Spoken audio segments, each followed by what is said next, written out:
What's up, guys? Alucard 2089 here, and tonight we're going to be playing some Switch shooters again. I know I stream those a lot, but there's tons of awesome shooters on the Switch. Just wanted to show you guys this one. This is what we're going to start out with. So this is Raiden 5, the director's cut for the Switch. If you get the Switch version, it does come with a cool little art book and a mini soundtrack here. If you can see the art book and the little soundtrack. And it's a really good game. The only thing I wish is that it had tate mode. That's the only thing I don't really like about it. But it's pretty long. This one's actually got a story to it versus all the older Raiden games. And it plays throughout the whole game, even when you're shooting stuff. So it's like you can't really pay attention to that whole thing. But we're going to be playing that and a few other shooters tonight. And we're going to be playing a game I've talked about to you guys before, but I haven't streamed this one yet. It's called Q-Yo Blaster, and that's a really awesome game if you guys haven't heard of it. Another cheap shooter for the Switch. I think it's like $6 usually, and it's every bit worth $6.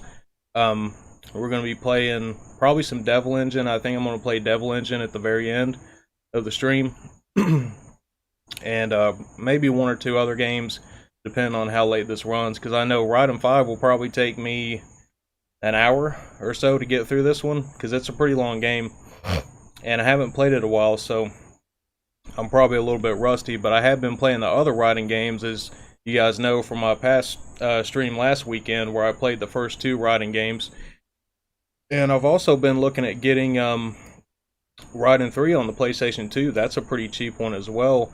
Looked into that recently. That usually goes for around 20 or 30 bucks, so I'll probably pick that one up pretty soon, and we'll be able to stream that one too.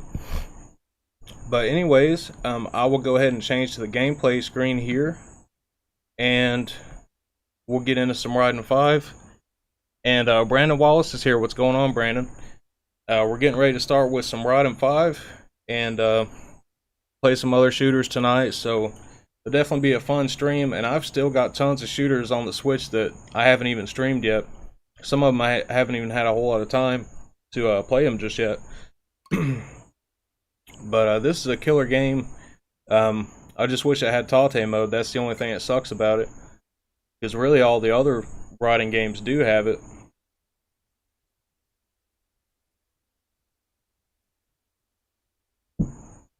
And I do have the PlayStation 4 version of this as well, just a digital copy, but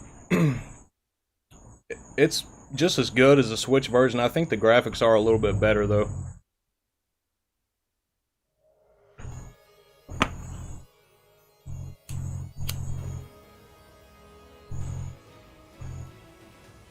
Now I've got this turned down a little bit low.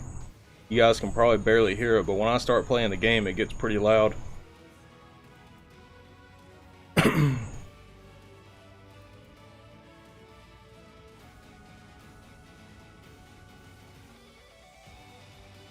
But hopefully if they make a Raiden 6, we'll at least get a tate mode in there somewhere.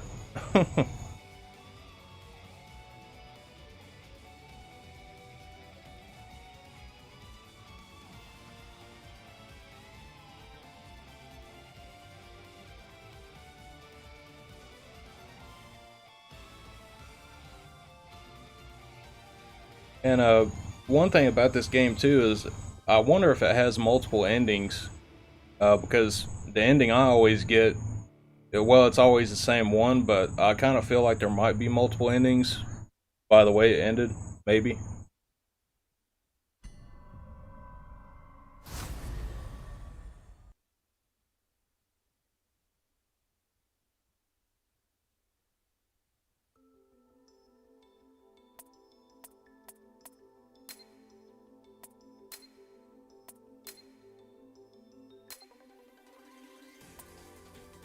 The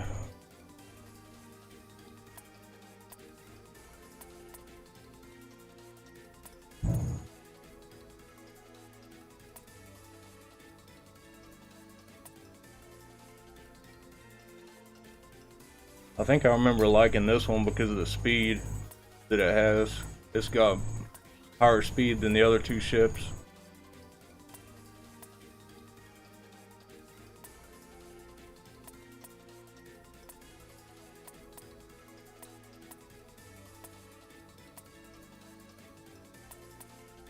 I think I'll just stick with the standard weapon loadout this time.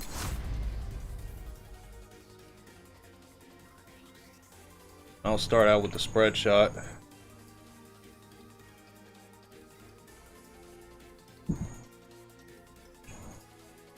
But this is also a two-player co-op game. It'll be pretty fun playing this with two people. We've lost contact with North America's 4th Air Force and their 8th Infantry Regiment. Are there any survivors from the 3rd Infantry Division and the 11th Regiment? Please respond. They're engaged in battle with the enemy's 18th Mechanized Battalion. They're requesting reinforcements. The 2nd and 4th Armored Divisions are in retreat. More than half of both divisions are reported to be dead or injured.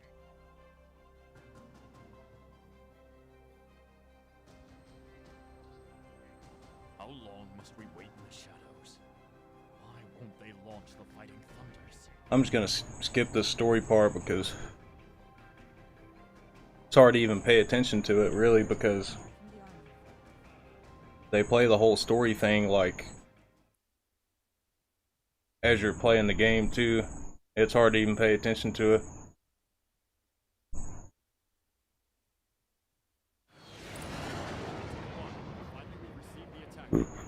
See, that got a lot louder there, didn't it?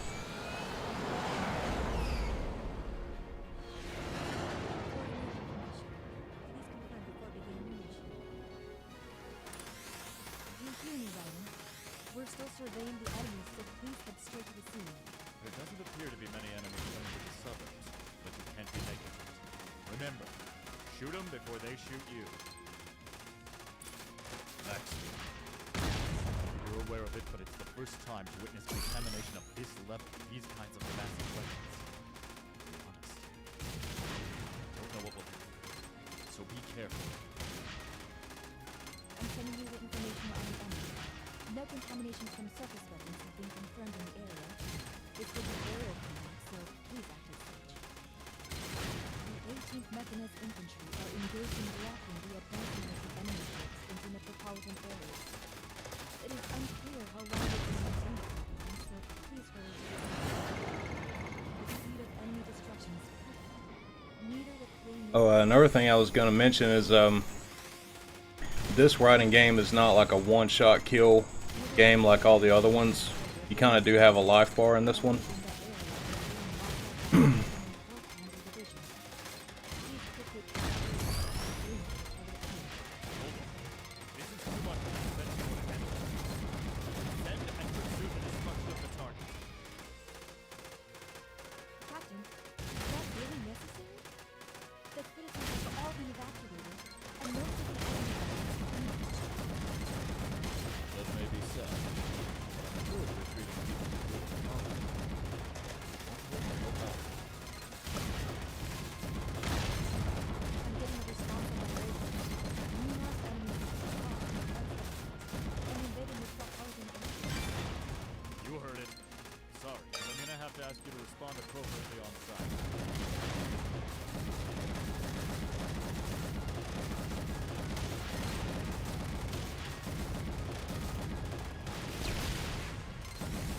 Yeah, I just got hit right there.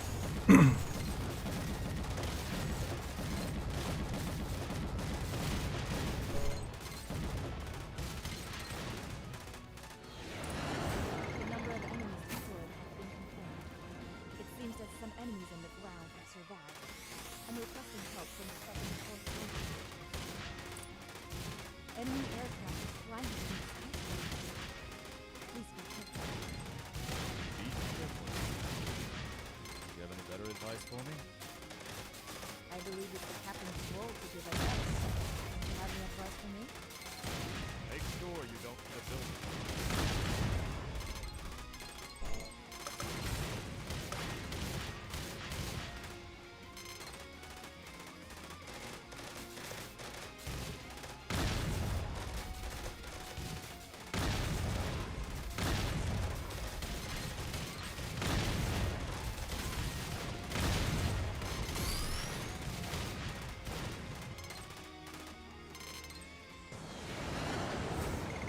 Alright, I think we're almost at the boss here. Only if my battleship GT Bickerman's here. What's going on, man?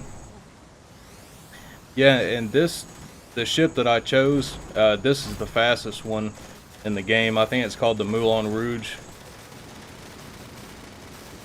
But there's 3 ships to choose from in this one.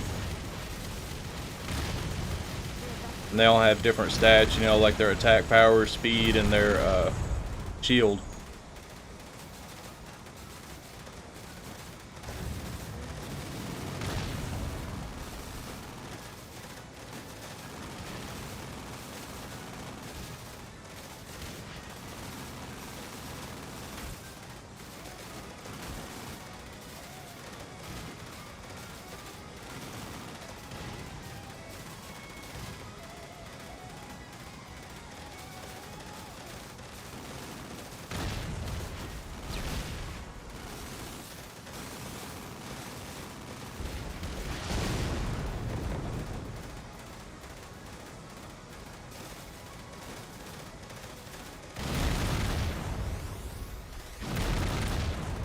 check the enemy that's Alright, that's the first one down.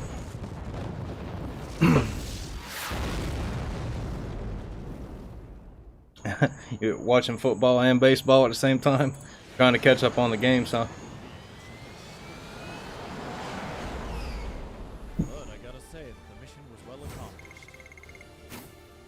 excellent job. I will check the measuring instruments, so please stand by at cruising speed.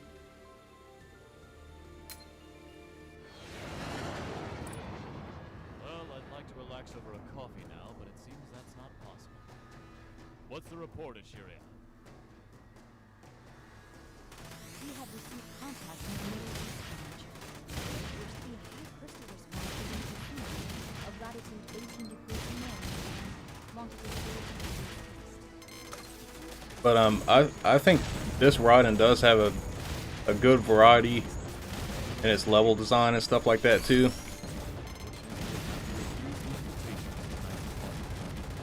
Because each level is quite different. It appears that there has been weapon Their attacks seem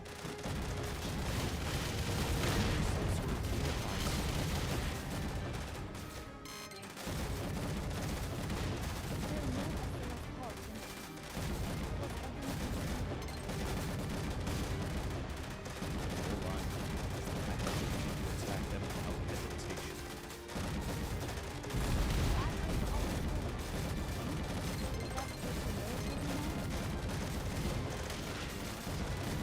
What do you think,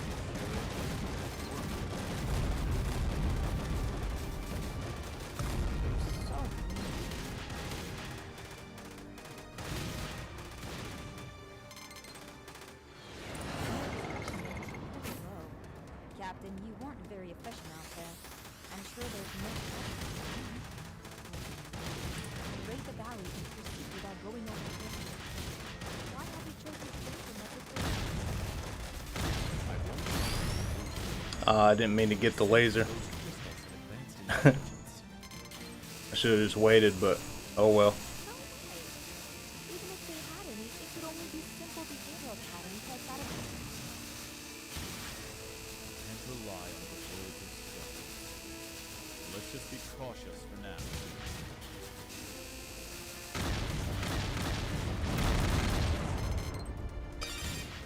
I got the ferry.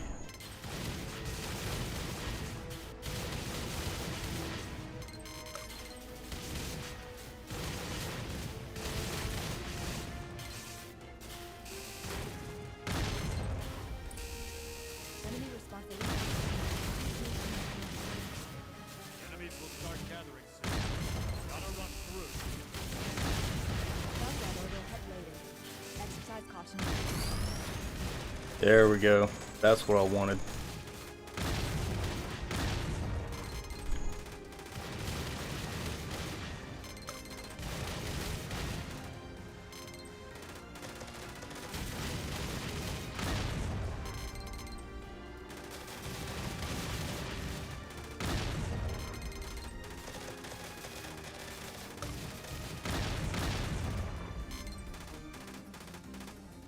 Successful entry into the ruins. The writing seems to have been shelled, so brace yourself. The dead analysis and writing is complete. I was trying to pause it, but that didn't work out. There's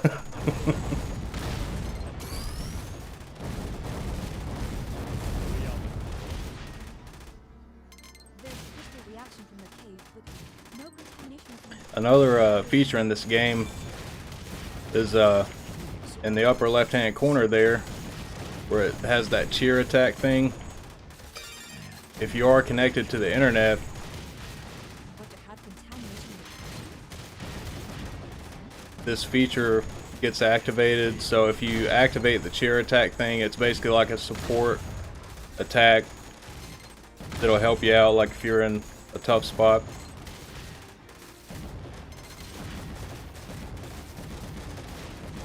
But like this part of the game in particular, I think it looks better on PlayStation 4.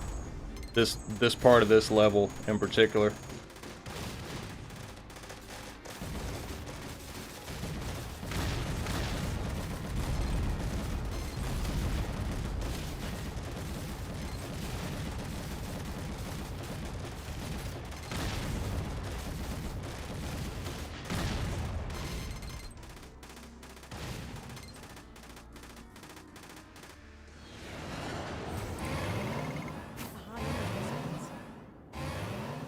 it's deep. Well, we'll have to ask it to come out.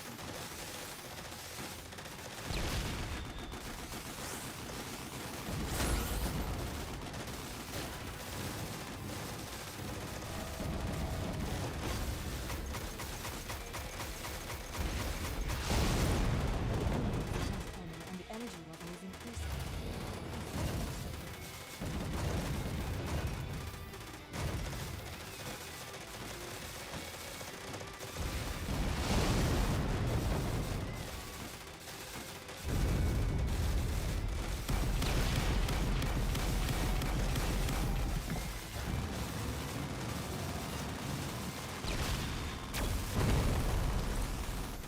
Enemy reactor. Watch out for explosions.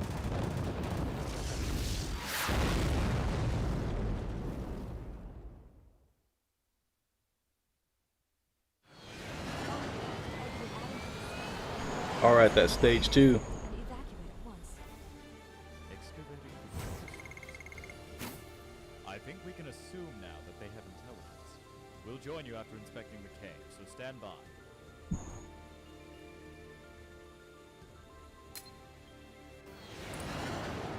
It took some time. We will be heading to the Wind's shipping port. Yeah, I can definitely see what you mean, GT Bickerman. There's a lot of these modern shooters are like that, but depending on the game it is, there are some you can actually change the bullet colors. Like in Devil Engine, you can change the bullet colors in there to where it looks a lot more neutral, or you can make them like all like rainbow colored and all kind of different stuff. I'm doing this to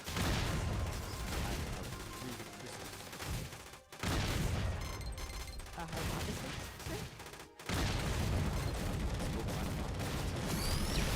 Anyway, get a little break, nothing happens. Okay, let's head there quickly.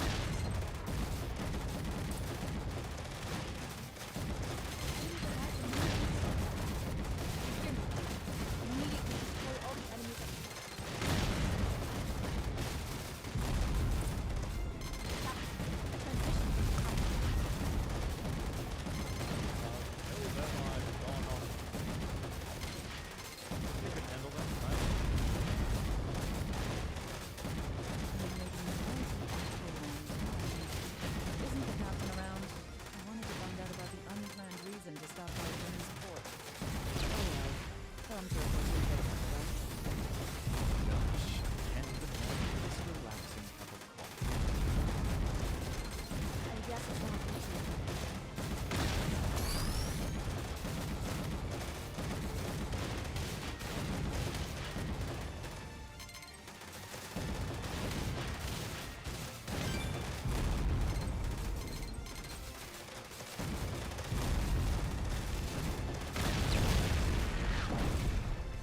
Well, that's the first time I died.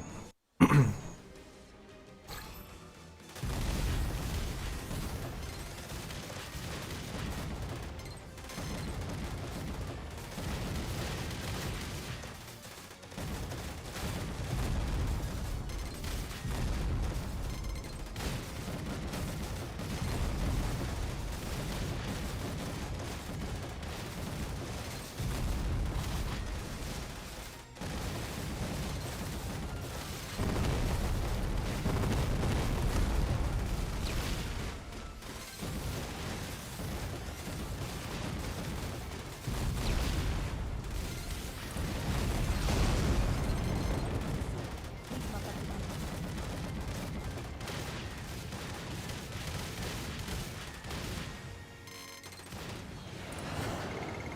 Your vital meter is decreasing. Almost done, so please focus on the end.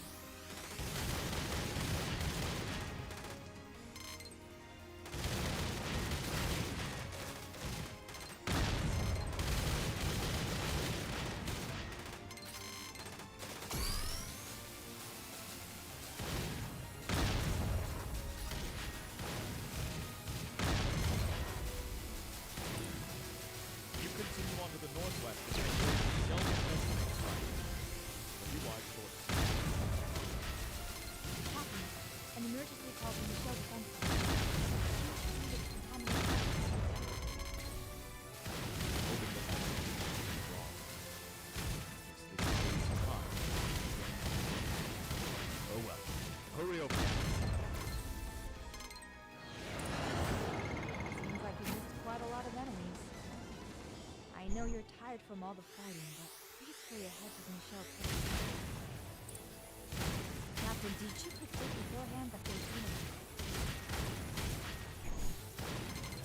Is that all?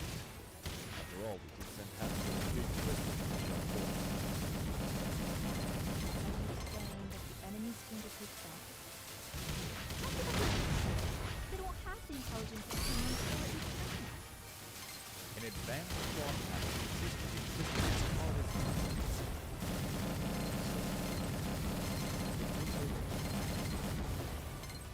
I've had enough experience now to know that coincidence is just a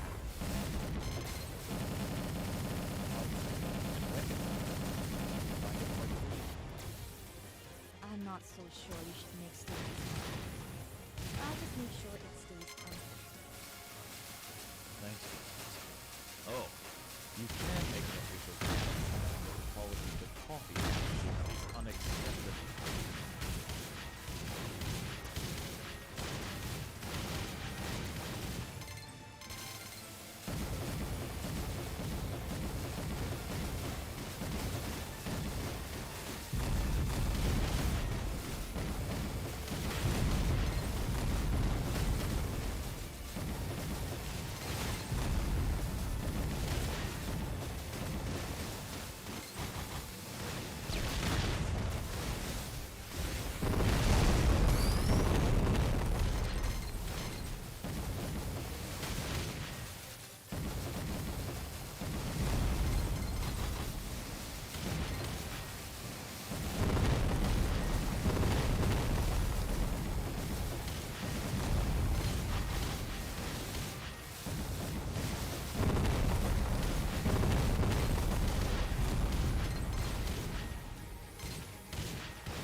Oh yeah, this boss is badass.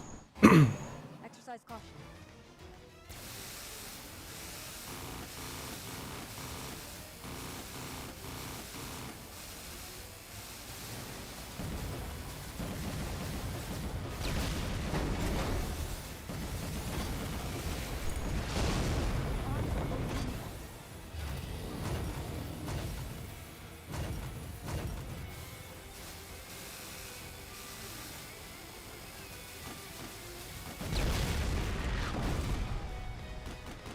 Alright, I died right there.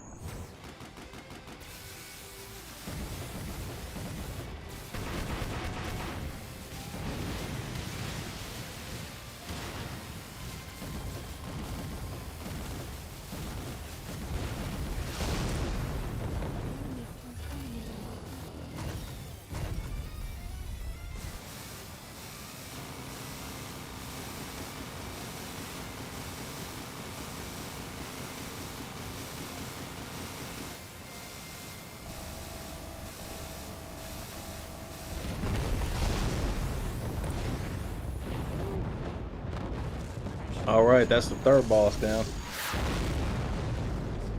Glad we won. I think that level is actually quite a bit longer than the first two. France. It's the only place that currently has the means to destroy the crystals. I guess we won't be getting a break then. I'm Borderlands here. What's going on, dude?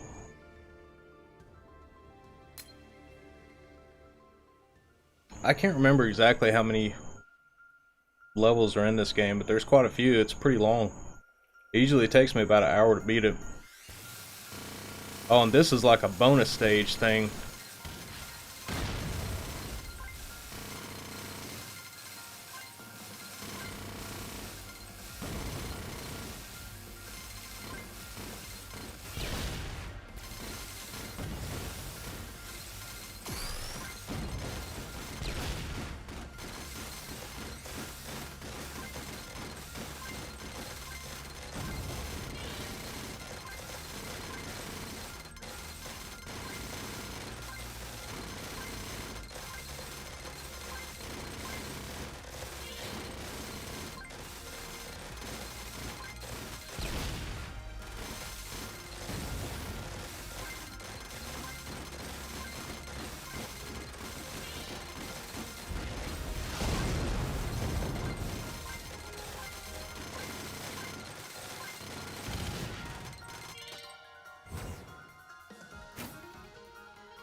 Alright, and this is stage 4, I think.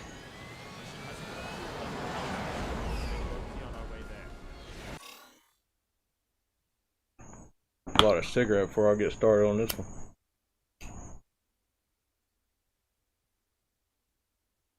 Focus on accomplishing the mission. We will take an inconspicuous path along the coast and through the fire. And you go ahead and mop up the community destruction.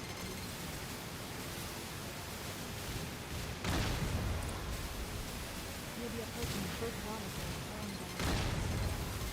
Make sure to run into the water and send it up. Hopefully we can reach the LHC by then. I'm receiving transmission from the weapons center. This is Lieutenant Campbell of the Weapons Development Division. We've received word that your ship is storing and transporting an enormous amount of crystals. Is that true? If you hear that at a woman's tea party or something, Is that we certainly do have crystals. They are dangerous. So we will destroy them, bring them to an LHC facility and inspect them. In that sense, you can never really talk about crystals. the Weapons Development Division does something for the east? Or need to restore at least the Why? But if you want to order me, it would be better to contact me after the down.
arriving at the LH city very soon.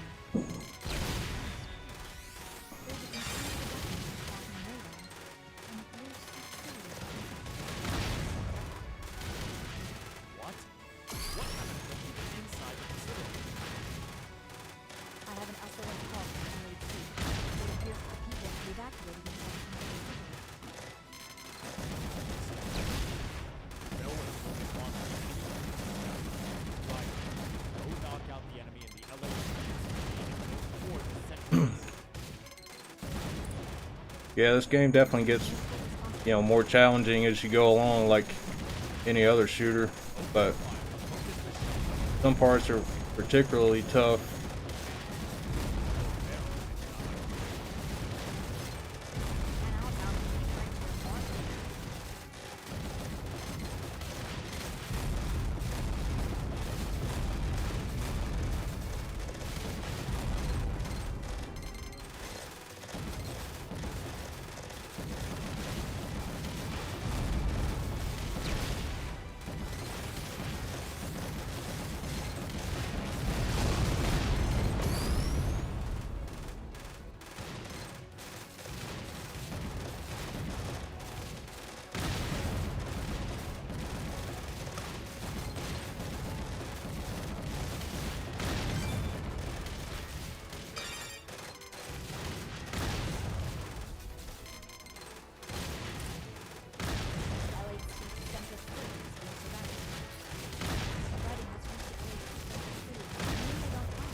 That's that cheer attack thing, one of them.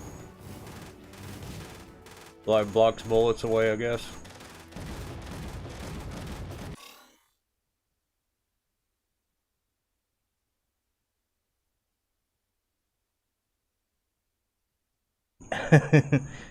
Yeah, there's a hell of a lot of bullets, man. I'll say that. It took all my attention. That's why I wasn't talking much there for a second.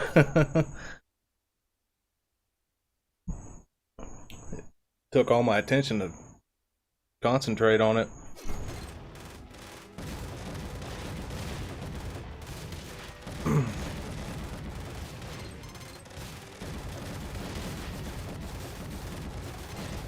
But you know, it's not a one-hit kill thing, because you do have your shields there in the bottom left-hand corner, that little circle with the percentage.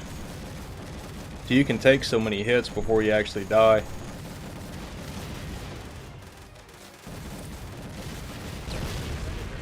I just died right there. As soon as I say die, I died. I went cross-eyed a couple times. I thought I was going to too, man. There for a minute, that one part had me just about cross-eyed. That'll be the next meme of me on the internet being cross-eyed trying to play something like this.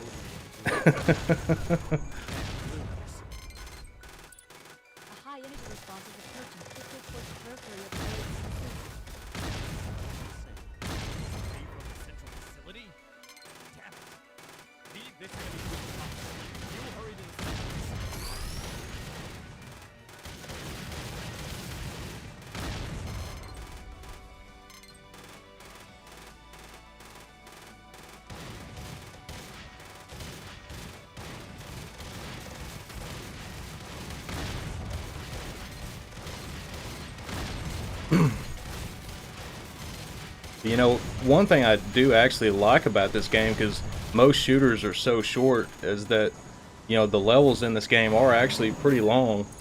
You know, I bet it took these developers a while just to even get one level done, because they're so long. You know, and then all the enemy placement, the bullet patterns that they had to code and all that stuff, I bet it took a long time.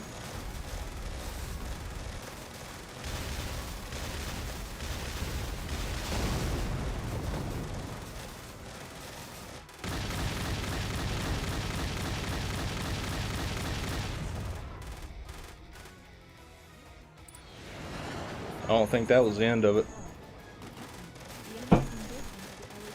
Nope.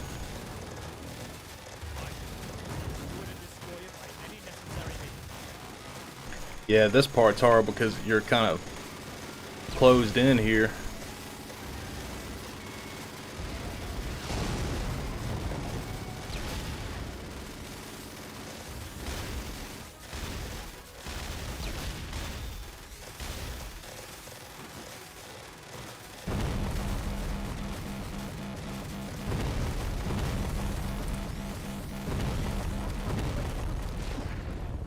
Mission accomplished.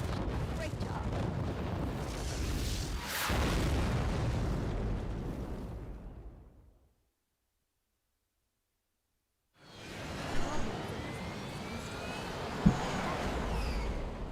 What? That's where the crystals were stored. A surveillance plane from a force sortie. We can't do it. The wall will not close. Which direction is the thief heading, Ashiri? We are heading towards the northeast of the sea, but I don't think the fuel for the surveillance plane will be completely out to sea. Someone is approaching near the sky. That transmission is coming from the person with the red hot. Do you know who it is? Talkative science, right? It appears that you had your valuable crystal samples stolen. Your qualifications.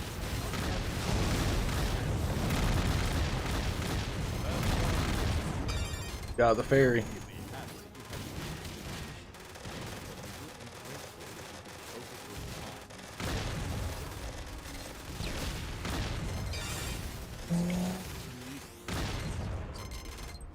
Or was it intentionally stolen to interrupt the research?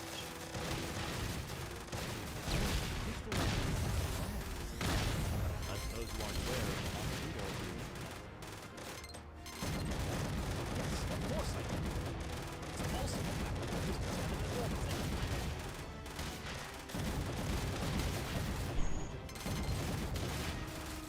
Our report counts as a major violation of the regulations, right?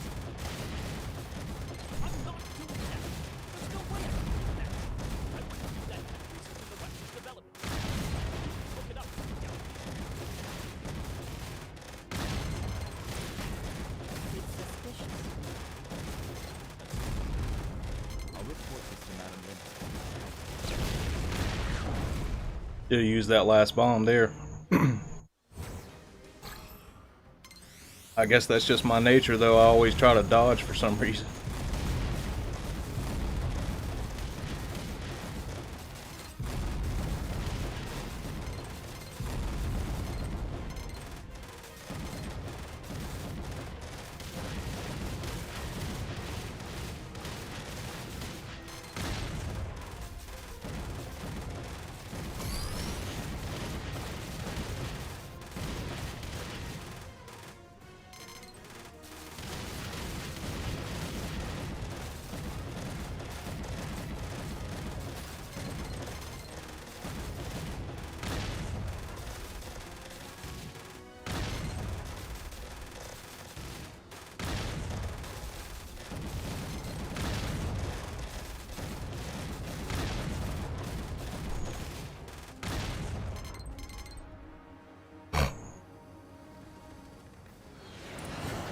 We are in the optimal state for eliminating. Oh, that's cool. Look at that aurora there. Well, it's gone now, but this is a pretty awesome level.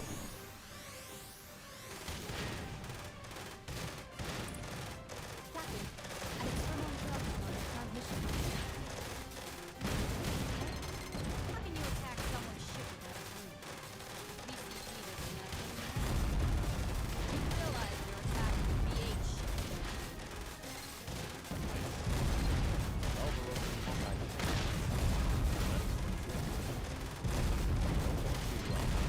He returned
firepower is not much different from that of a small army.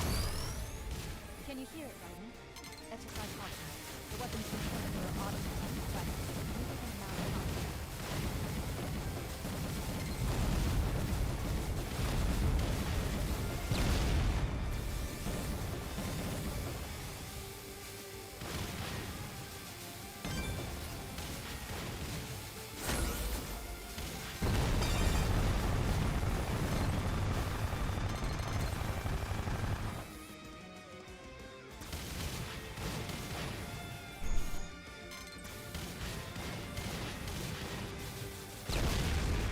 I didn't see him coming up from behind me there. Well,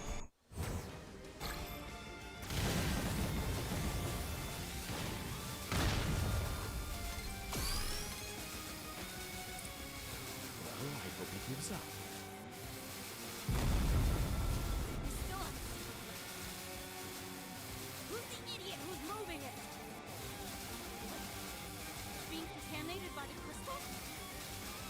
Captain, the crystal contamination response has arisen on the coast. Clear this happened. Stay vigilant, Raiden. The energy response is gradually getting unstable. This storm crystals contaminated the entire pouch.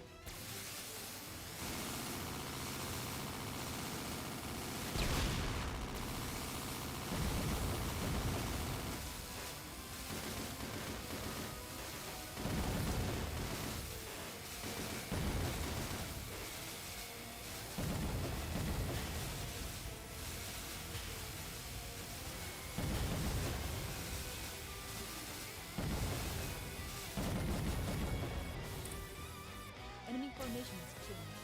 The energy level is increasing.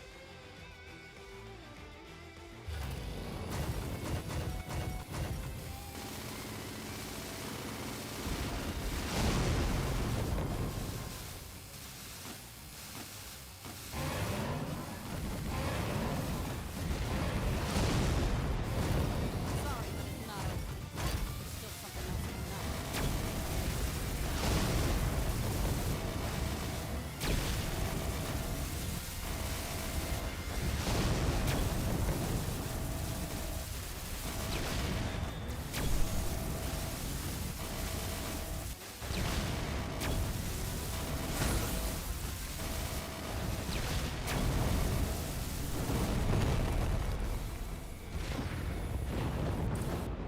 The enemy has suffered. Man, that was a tough one. Thank you for stopping Rosby. Can you be a little more gentle? Ring Fit Master's here. What's going on, man? How you doing? Give me some coffee if you're gonna fight. I only drink South American coffee, alright? You know your stuff, I see. Leave it to me. Oh, it seems that there's another annoying person.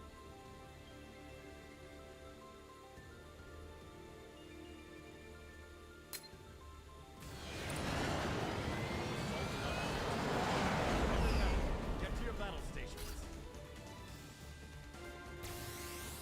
Horizontal squabble. I'd like you to mop up the crystals right away if you have time. I've finished explaining it to the council now. The arbitrary behavior of the Weapons Development Division has been a problem for a while now. But it was unanimously supported by the CD mission. We can valiantly pursue our mission, Raiden.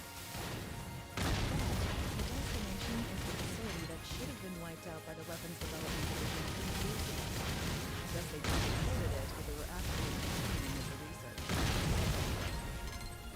We shall exercise caution to minimize the damage. Damn it, it changed on me right at the last split second. Trying to keep that purple one. There's nothing wrong with the measuring instrument, so just go full force without worrying. Captain, I need incoming transmission from Lieutenant Campbell of the Weapons Development Division. I think I'm gonna power up my laser for a little while. At some point I might need this.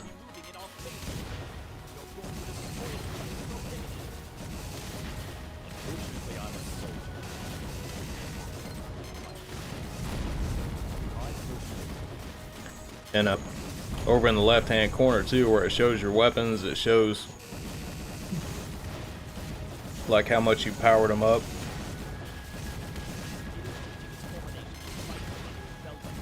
We developed weapons that will save mankind. That basic theory was generated from the crystal research. You're saying that violence You had to stop the research just because a pirate ship was contaminated. The pirates were contaminated and eliminated. It was killing two birds with one stone. You worry about such small things. You can't afford to advance. So I guess you don't I didn't even know those guys were there. People are held as being the same as last time. We will not surrender. This is also a chance for us to destroy my people, play our power in the council.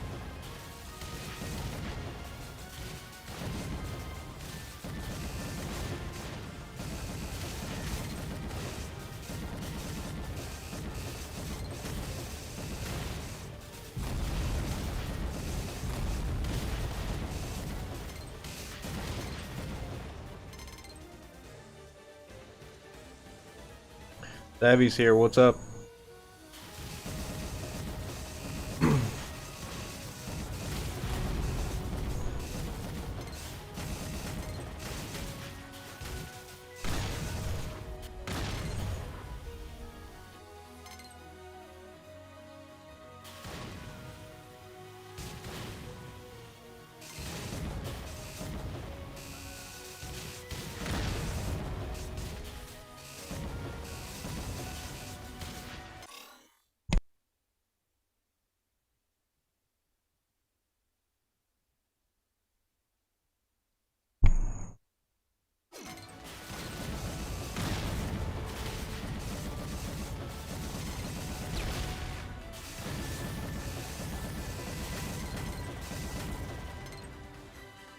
I think we're getting close to the boss.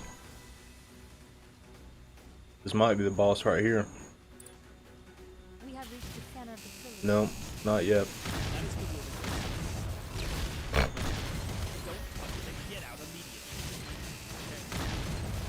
We will stop you from continuing through various rings. You're going to pay for damaging my facility.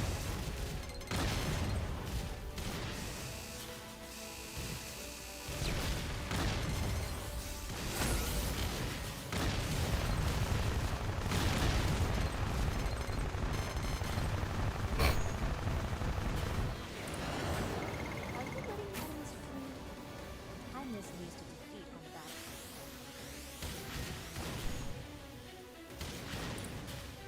The strategy will be changed to escaping from this facility. I'm transmitting the facility data to writing. This is a cargo transport in the depths of this facility. Be patient.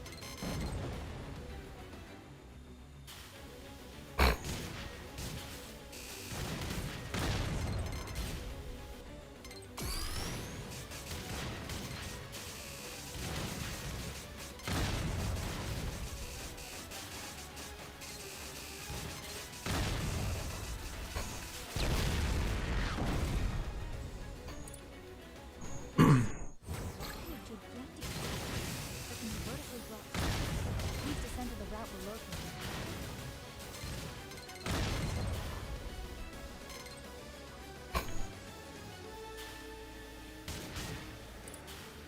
Move to the north, and you should be able to get outside of the facility. It's just a bit more, so please hang in there.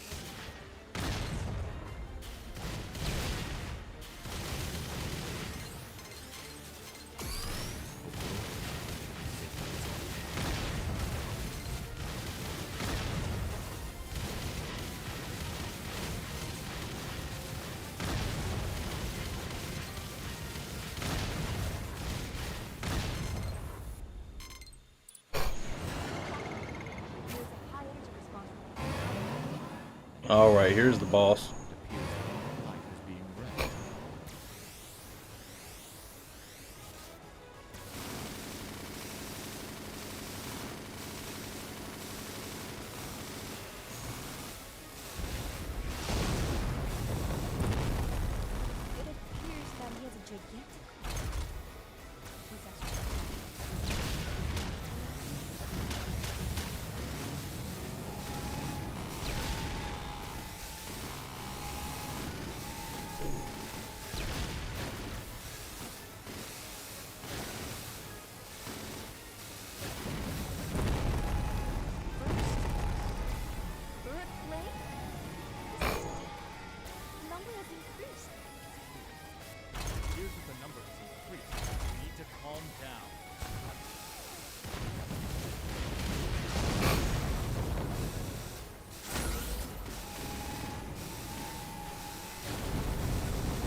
All right. Beat all them guys.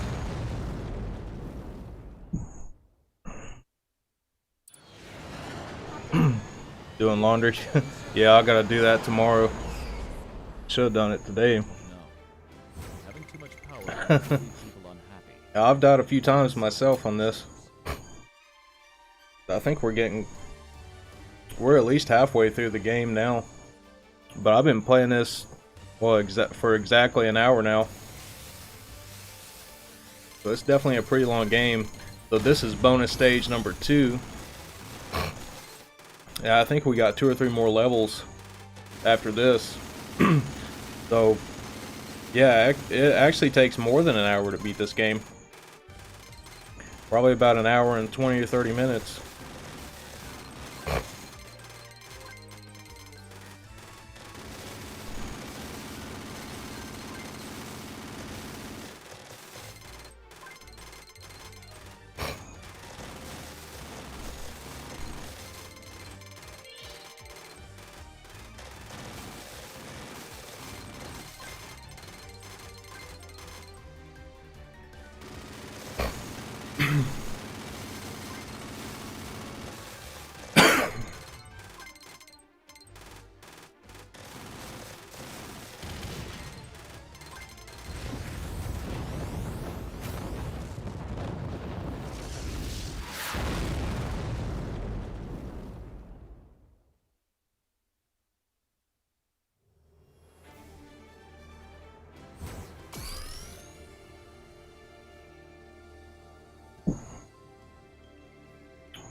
Alright guys, we've been playing for an hour. I'm going to take just a quick break. I'll be back in about 2 minutes.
Alright guys, I'm back. We're going to try to get through this one. It'll probably take about another 20 minutes or so, I'm guessing. 20 or 30 minutes.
pause this just for a second.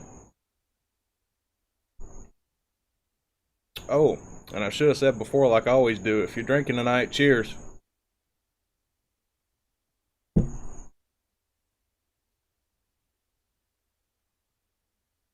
I think I've probably drank on every stream though.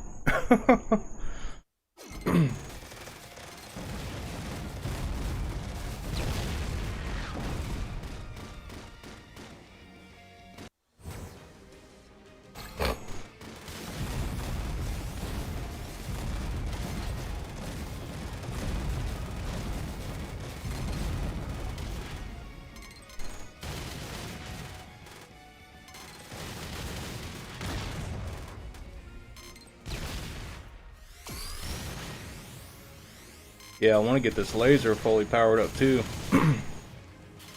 When you've got a fully powered up laser, it's like this huge blast. But I think it's my least favorite weapon though, when it's not powered up, you know.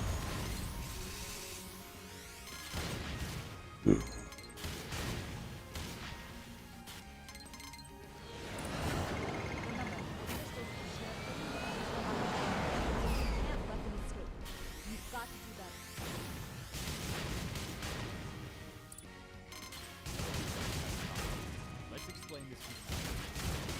Miss Julia, Yes. Sorry about before. according to the research of the conclusion we reached is that it won't be a fundamental solution to having a direct connection of the crystals flying into and buried in the earth. We'll head towards the place that will be the source of the crystals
Aw man, I really need the purple weapon for this one.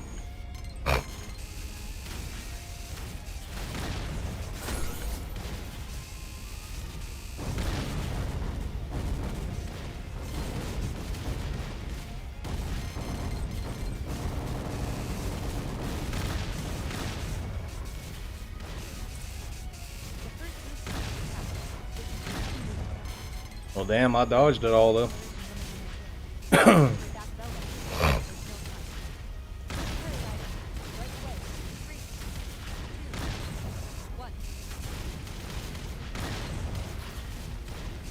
Getting some slow down here. I love that shit in games where there's just so many fucking bullets on the screen, it just slows down.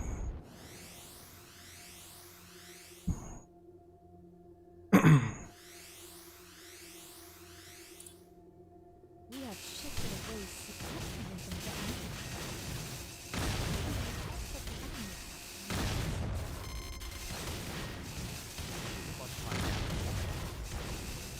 pass through the colony road, head Alright, just 3 more power-ups and I'll have a fully powered up laser. Did the BCG know about it? I knew that unidentified things were continually causing trouble and destruction in the model.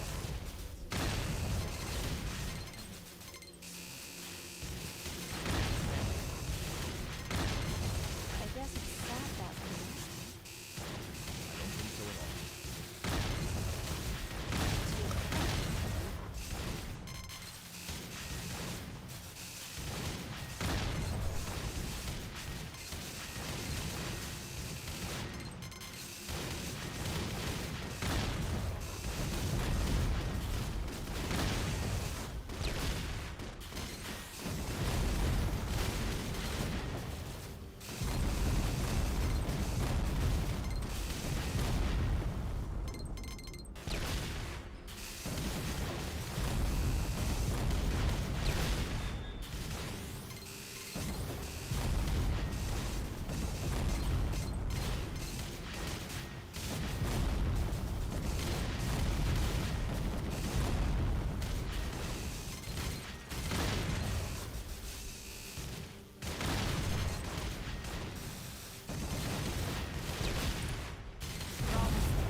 My pirate ship was also contaminated, so it wouldn't be unusual to see anything contaminated. I think this might actually be the last boss. I can't remember.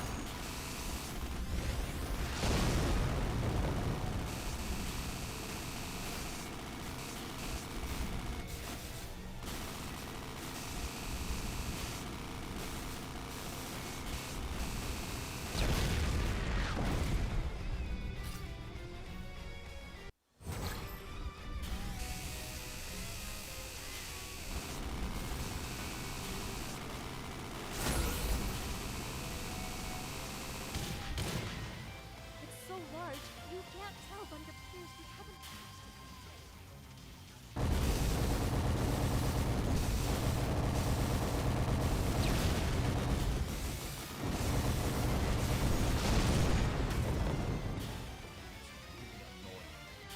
Stand firm to the end, right? Got it?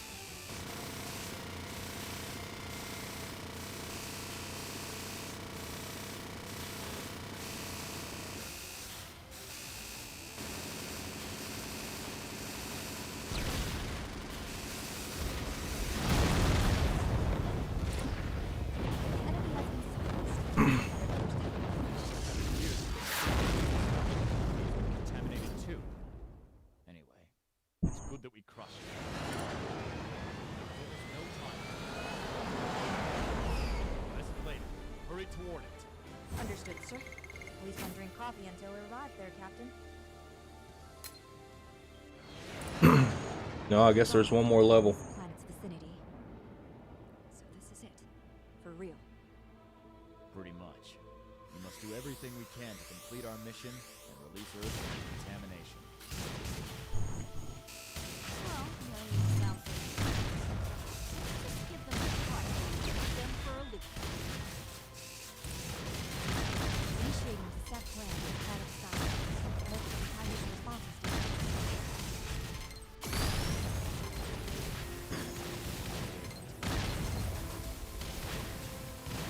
There's nothing you can do. We'll attack with everything we have.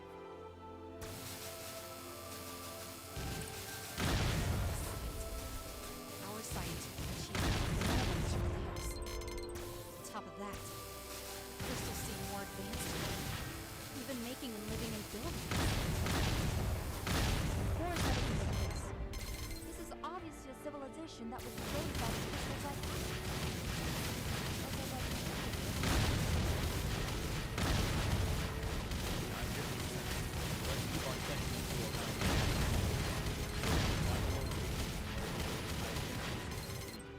Have all ride and fighter pilots prioritize seeking the energy source over engaging in combat.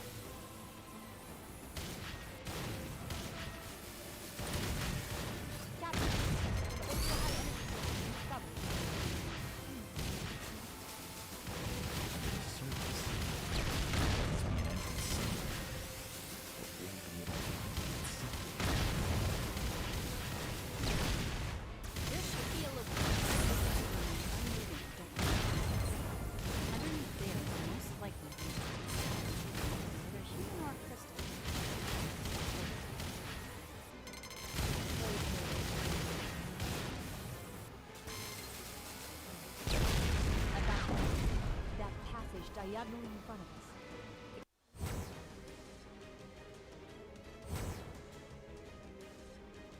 I need weapons that remain rooted to the spot.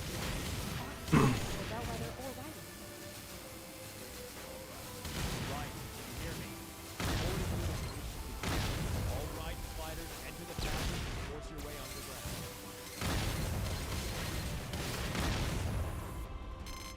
Raiden has made a successful incursion on us. What about the other Raiden fighters? Captain, we've lost communication with the nurse ship. No sign of the foe. It appears to be shot down. Oh dear.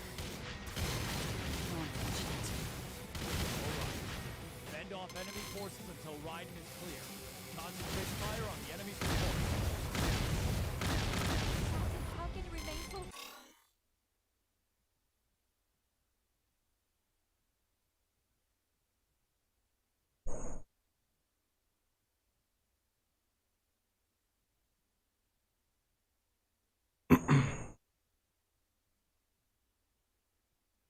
calm? Regardless of the fact we're in battle, Captain's so cold-hearted. Hori, tell me about it. I see. With Earth fate hanging You guys around, playing any games tonight? it's dangerously low. Please rouse yourself to action.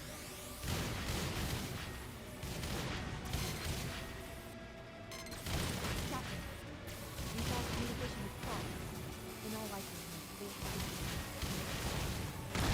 Enemy reinforcements in. We need to immediately prepare for the Captain, it's not only happening. I really wish you would have said more. Listen, Zarya, all our lives were in the Captain's hands.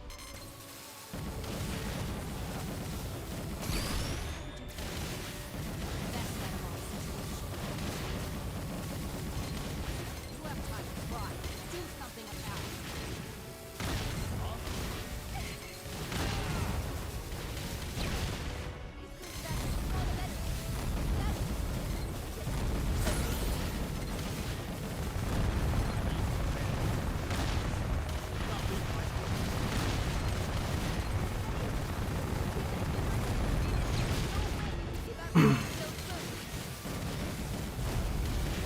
Relinquish command to. I was getting bored of just being along for the ride. I have experience in these tactics and training. After all, if the Earth was destroyed, I wouldn't be able to do what I wanted.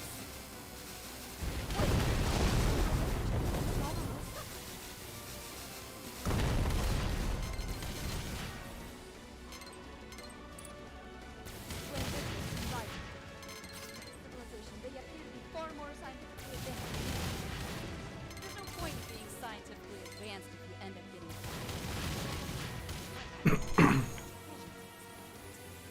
Maybe I'll look around when you leave. What are you saying? You must take your job seriously. I'm not a big fan of it. It's important not to forget to have fun. Especially Oh man, I grabbed that power up and died. You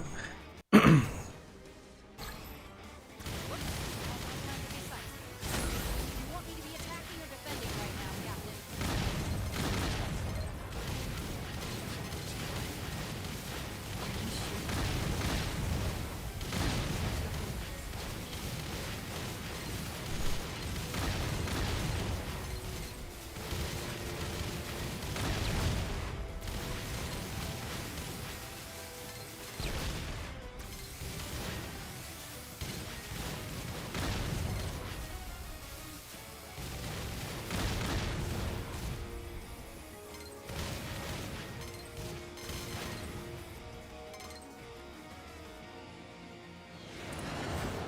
I understand your purpose, but your response speed is lagging behind. Try a little harder. All right, good night, Borderline. Have a good one. But,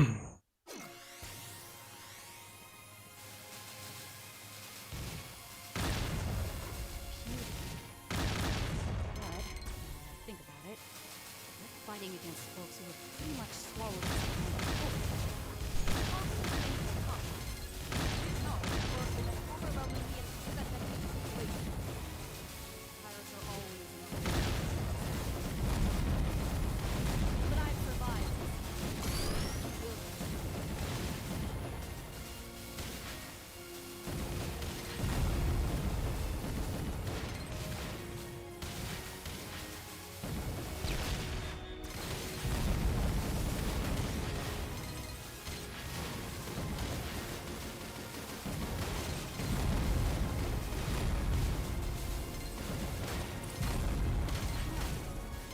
It appears all the enemy forces near the gate.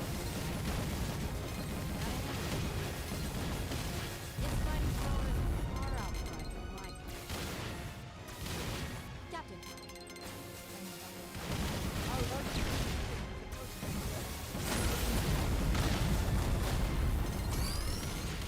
Well, that can't be good.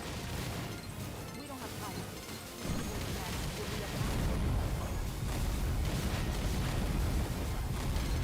Bellwether and all right is fine. Move at a 4 o'clock direction at full speed. Wait, don't we need to if they support you driving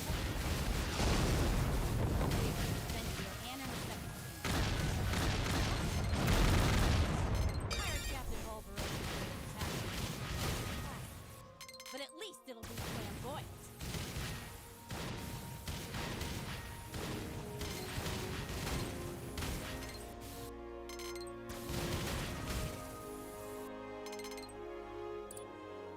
But it's not at this rate, we'll lose communication. No, self-help. No academic. Are those yours? It was communication. Spiders are attached, but we know this is all out. Land the Bellwether. Let's intercept all our resources, radars and weapons. Once the sun is we'll be a big target. Ground is a safe target anyway. We'll be able to concentrate on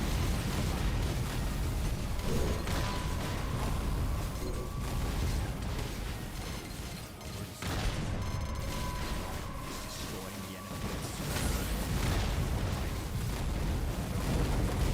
Get back. It's time that I settle my score for having my ship contaminated.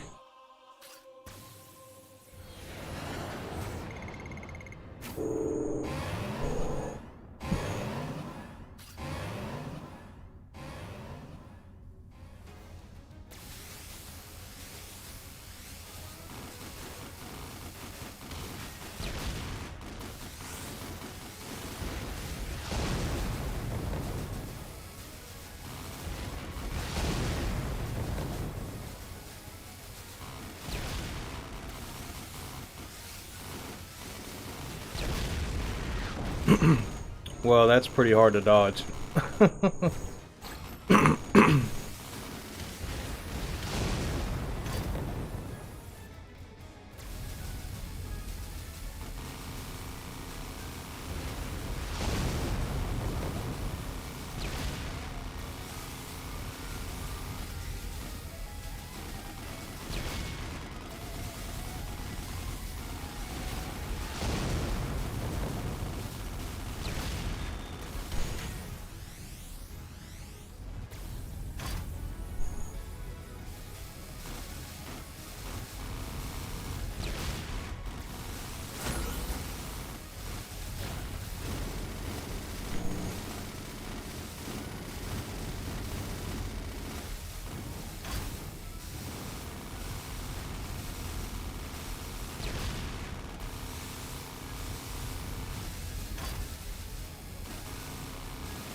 shares my bet.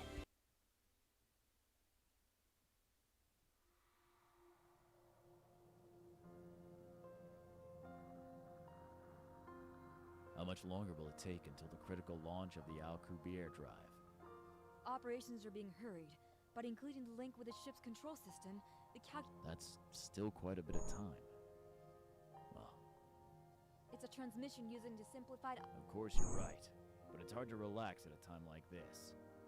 Yeah, I'm of the same opinion. I heard the report from the Raiden fighter, but considering its strength to contaminate the entire... The two of you worry way too much. Critical launch of the Alcubierre drive. I hope these are just imaginary fears. Where are we? This doesn't seem to be the correct destination. I agree. We should be near Earth. Well, there's no point in worrying over the reason.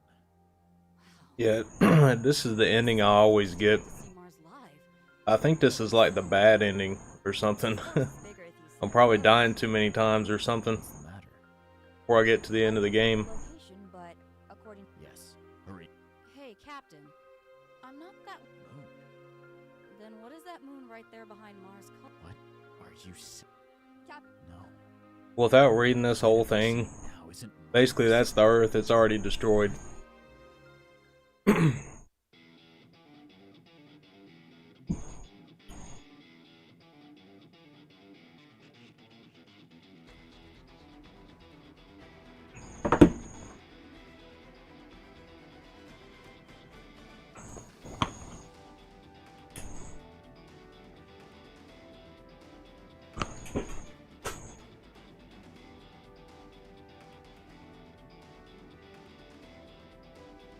But yep, Raiden 5 is a killer game.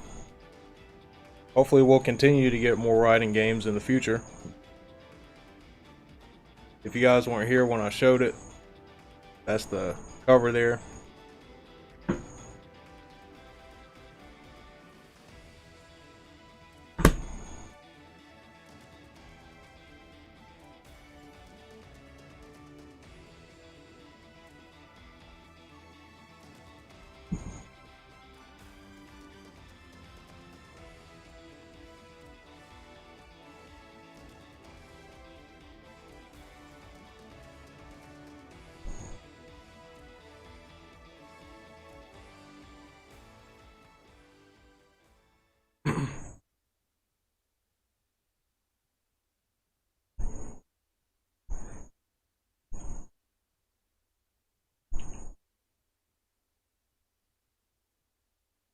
Alright, so we beat Raiden 5, and so I'm going to go ahead and turn this one off here, and I'm going to show y'all something else. A game I've actually been wanting to stream for a while now.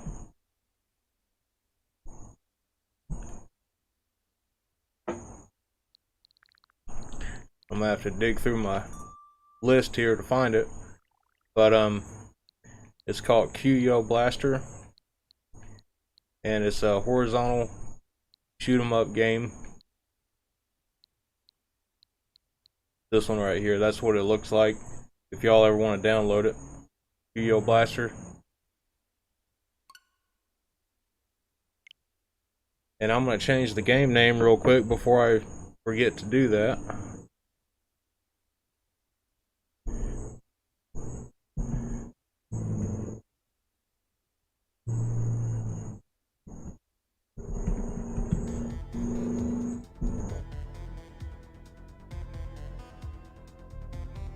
But this is an amazing shooter game. It's very cheap. It's digital only. I think it's usually about $6, $6 or $7 on the Switch, and it's a very good game. It has really high replay value.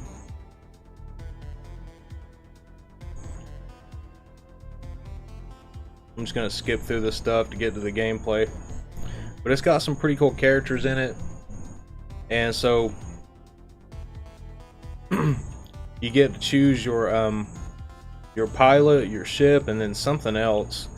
But there's a ton of different combinations that you can actually choose for how the game actually plays. And it makes it have a lot of replay value because each combination of characters feels completely different, you know.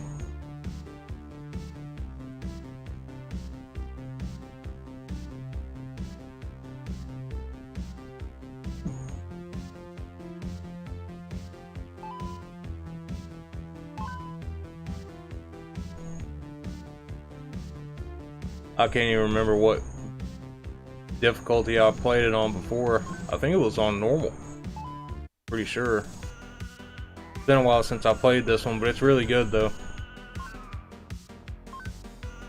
Okay, so you choose your team. So you got this guy here. The rocket ship thing there. Does plus damage. A mix of endurance and damage. Plus endurance. Plus damage. So trying to think of which one I usually go with. I really can't remember.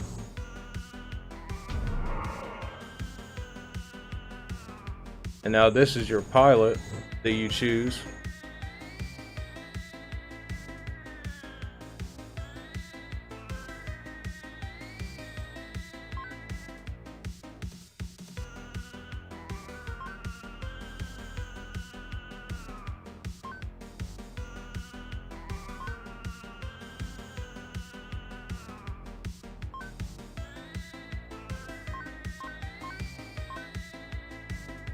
Guess I'll choose this guy. Oh yeah, and then you pick like your super attack thing. I'm trying to remember what they all do. It's been a while since I've played this.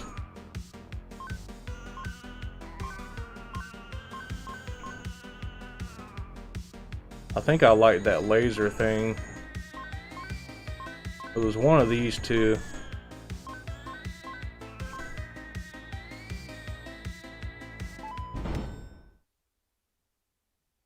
And this is also a two-player game.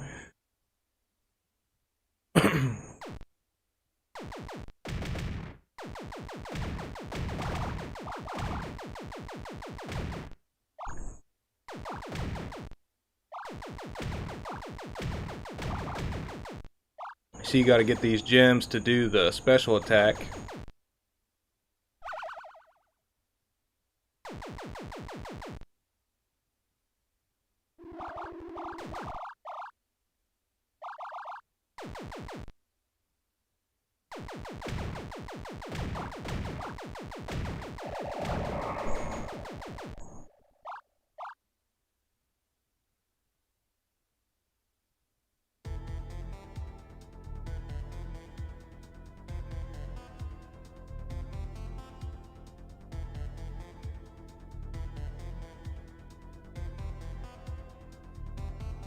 Yeah, Ring Fit Master. Yeah, Life Force is a good game.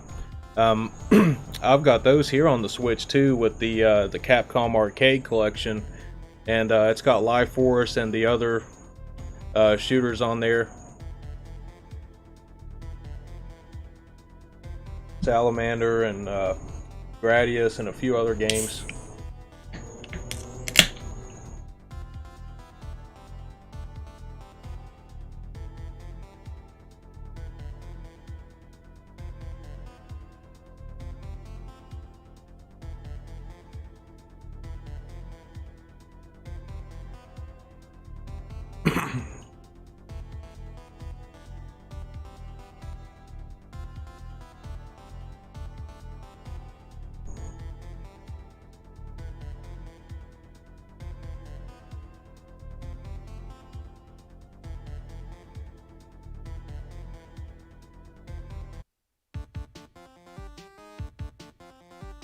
Alright, getting into the first level now.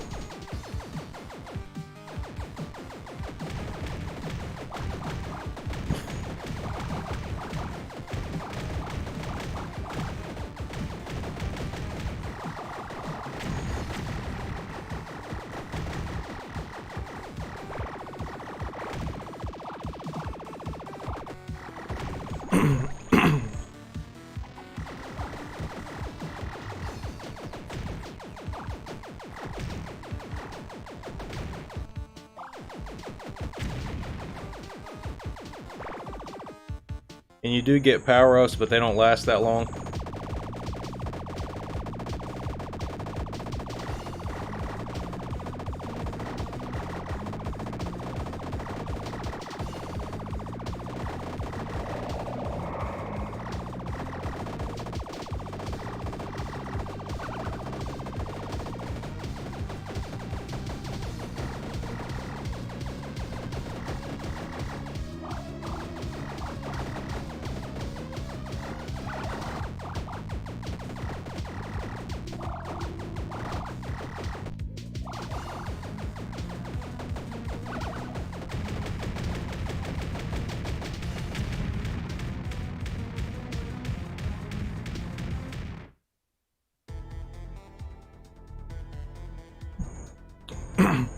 as you can see, there's a lot of references to retro consoles. They were playing a Game Boy a minute ago, and then there's Rob there, which is, you know, named after, you know, the NES Rob.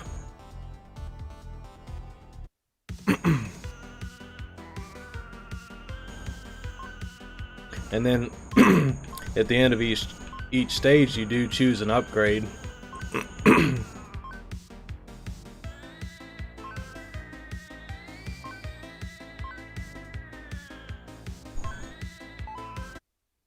gonna increase my speed this time. Yeah, Ring Fit Master, I know what you mean. Yeah, Cotton's an expensive game. Really, all the Cotton games are expensive.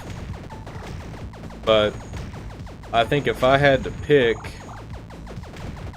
which one I wanted, it'd probably be Cotton Boomerang, which that's probably one of the most expensive ones.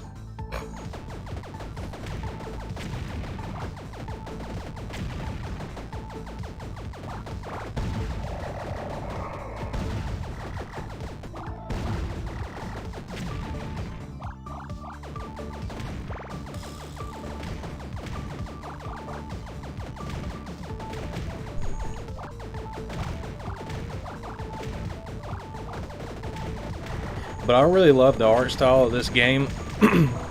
And I don't want to say it looks like Cuphead, but some parts of it do kind of remind me of Cuphead a little bit.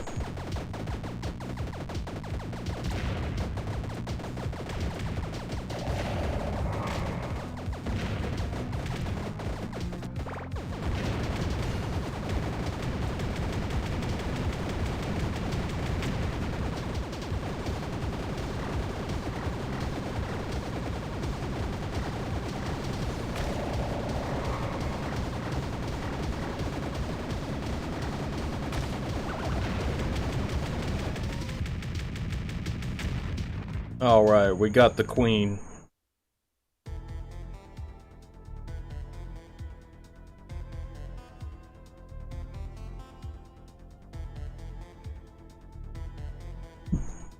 Actually, now that I think about it, I don't think I've actually beat this game. I kept getting to like probably the last level on it. But I don't think I beat this one yet.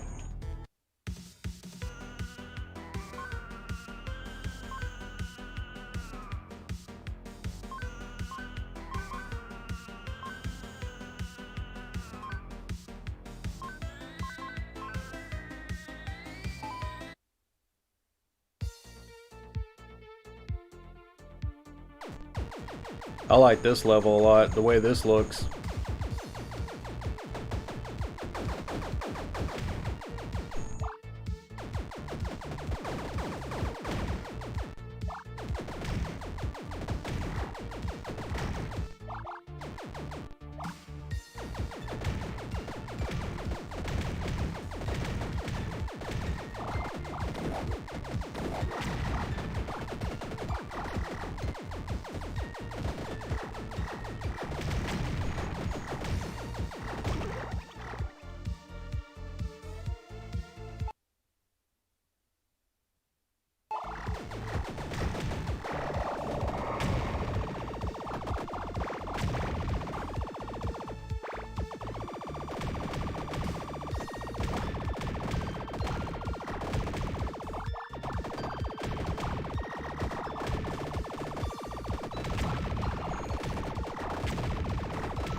Oh yeah, I remember this guy. Oh, I was trying to get that drone and I missed it.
All right, we got him.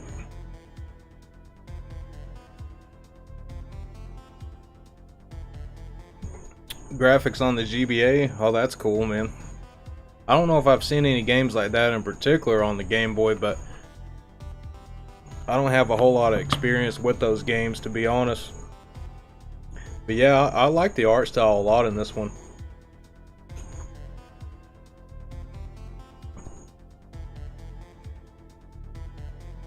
And this one gets a lot tougher too once you get towards the end of it.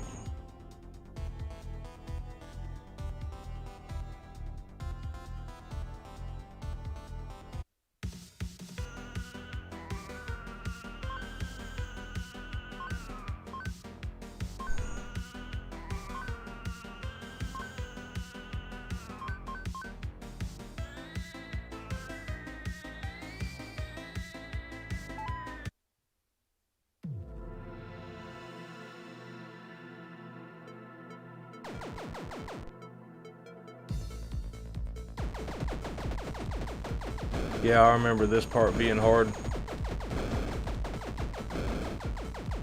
Like, that part right there kind of reminds me of Cuphead, like those fingers shooting at you. That looks like something out of Cuphead a little bit.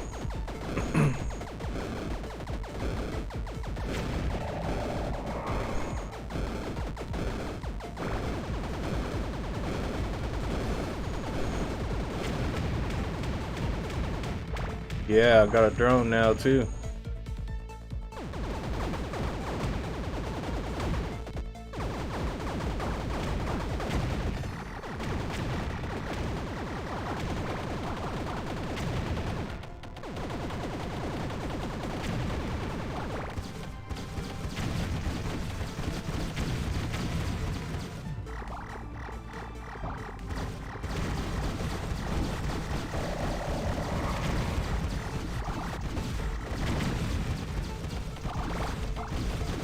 Yeah, I've got 2 drones now.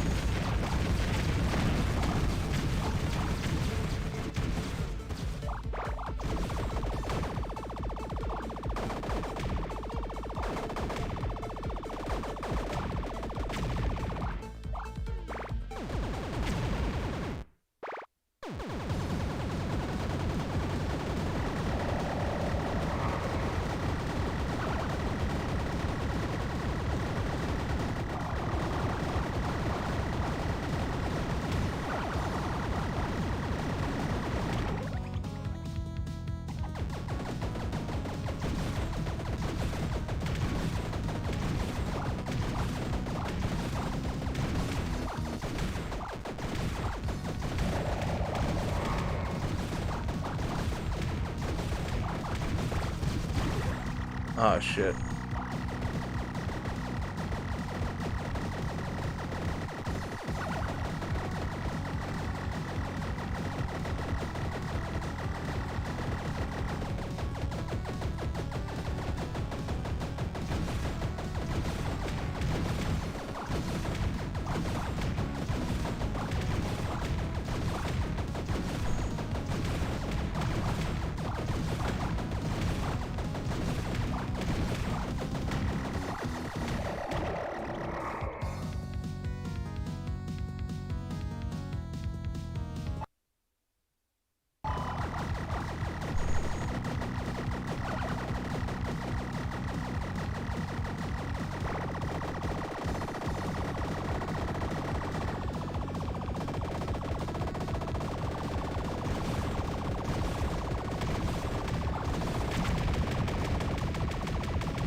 Alright, finally. Got that one. That dude was pretty tough.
Damn, finally beat that dude.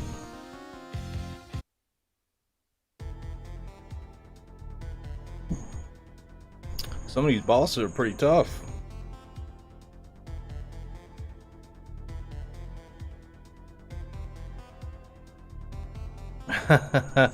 Yeah, I know what you mean, Ring Fit Master. I think that one character kind of looks like something out of Star Fox on this game.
Damn, that one took a while. Nintendo has two Rob the Robots. Really? I didn't know that.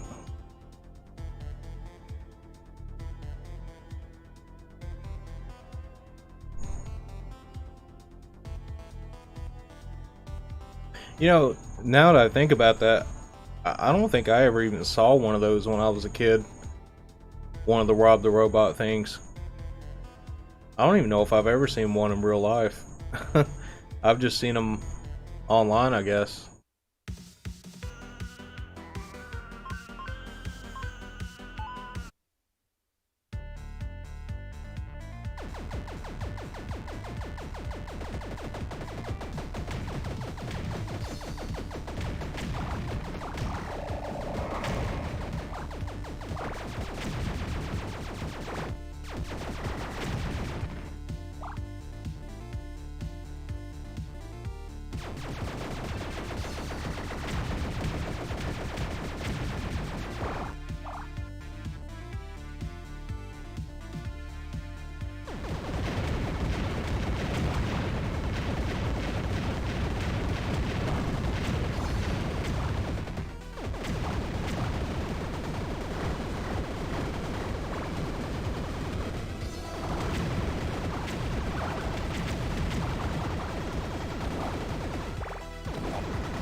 Man, that was pretty tough.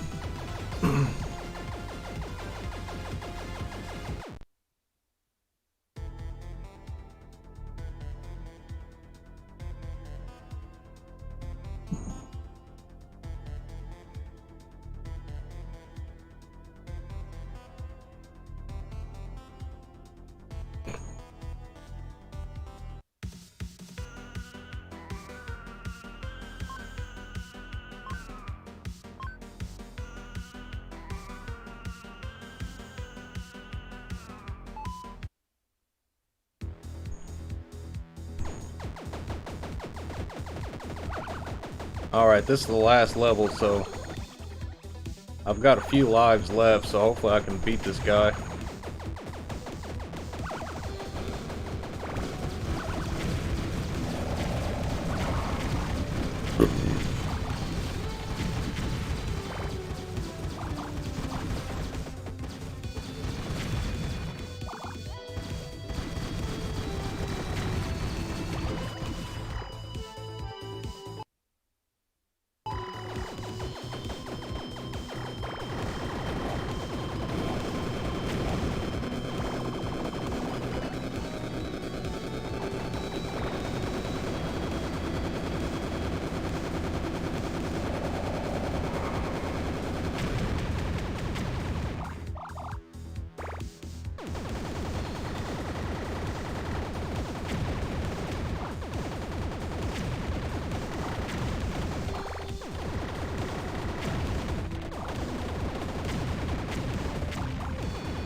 I like this level. The graphics right there.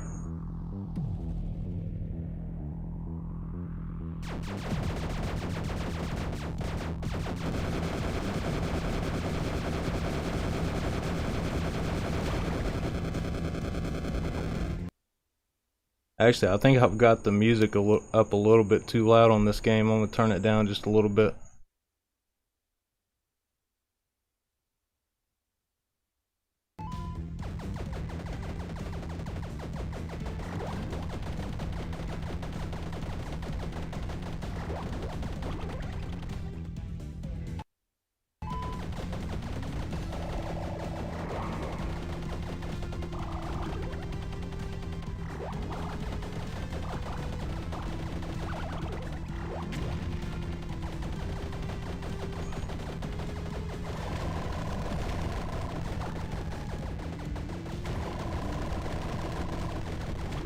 Damn.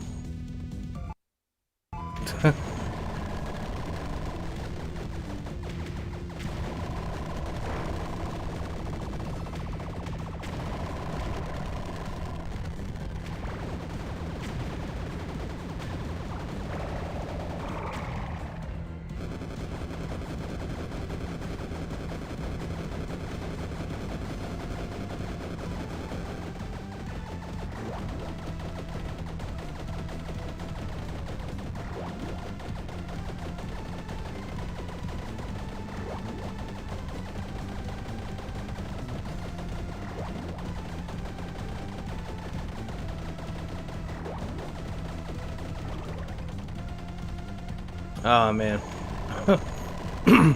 Well, that's the last boss there, and I didn't even get him down halfway. So that's pretty tough, man. I'll have to keep on trying to beat this one, though, but I think, for now, we'll switch to a different game, because we've been playing this one for a bit.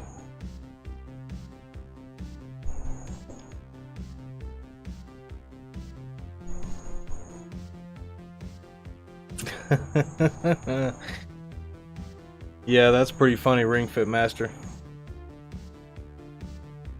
Yeah, a lot of them, it's hard as hell not to die in them. I mean, there's a couple I have 1cc'd a couple of different games, but doing like a no death run on any of them, that's really hard.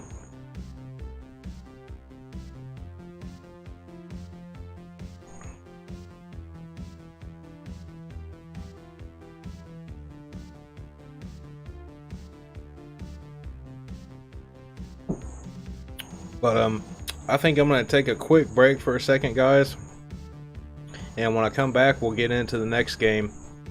Alright, I'll be back in a second.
Alright guys, I'm back.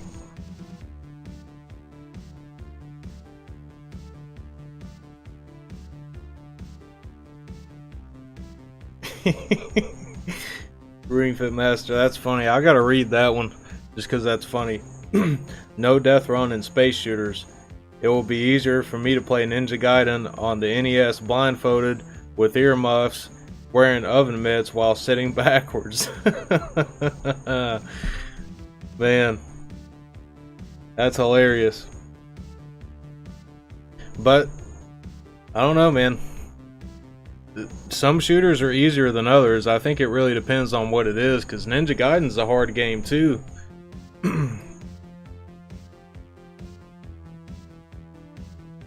But anyways, we're gonna switch the game here. So I think I know what we're gonna play next.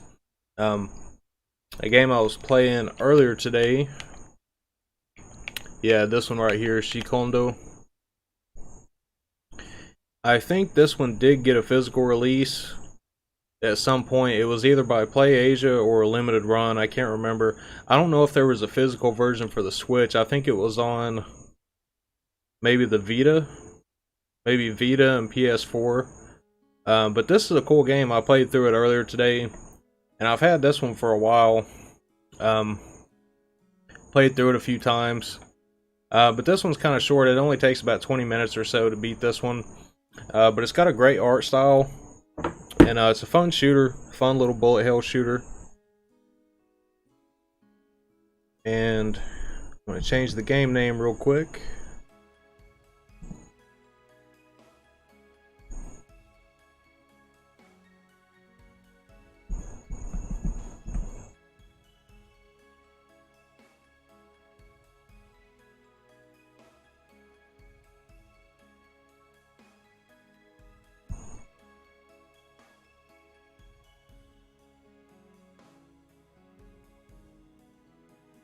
Ninja Gaiden, at least you get infinite continues. Yeah. Well, you know, shooters are kind of like that too. It just depends on which ones they are. I may have to adjust the music on this one, but I'm just gonna probably have to start the game before I know for sure.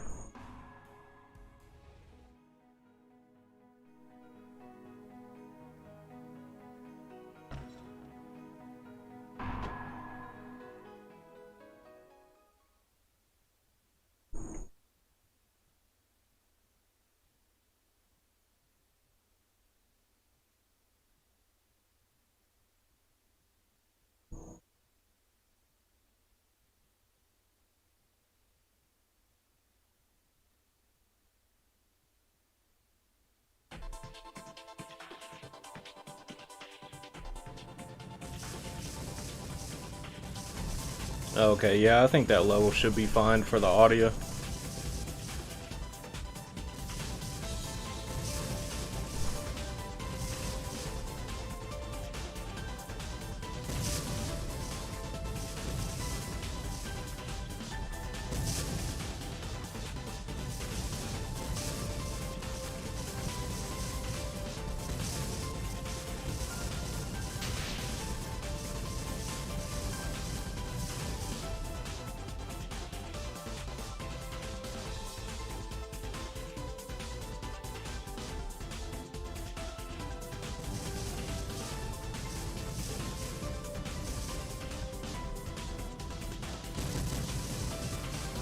And this is another one of those games that does like reward you for getting close to the bullets, because if you can see when I'm in this firing mode, that thing that kind of looks like a sun, I guess you could say, that's going around me, when it's full, that's when you can do a soul burst attack.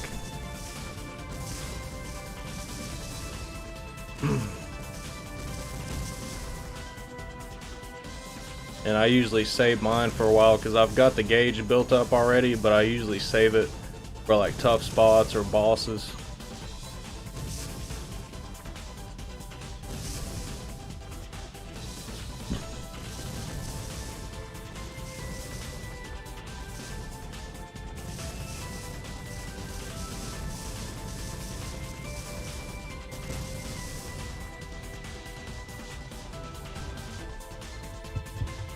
Alright, now we're coming up on the first boss here.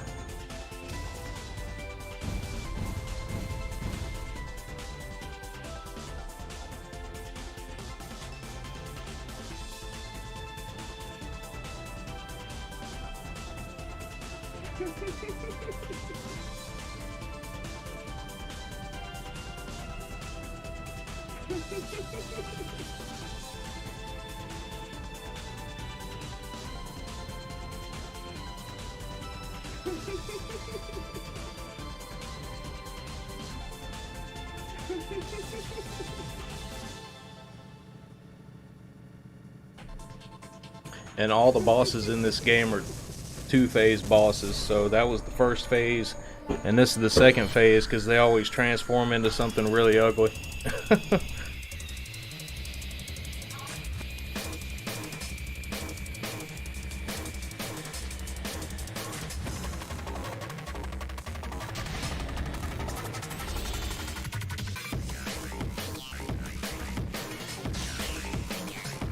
And that's that soul burst attack thing I was telling you about.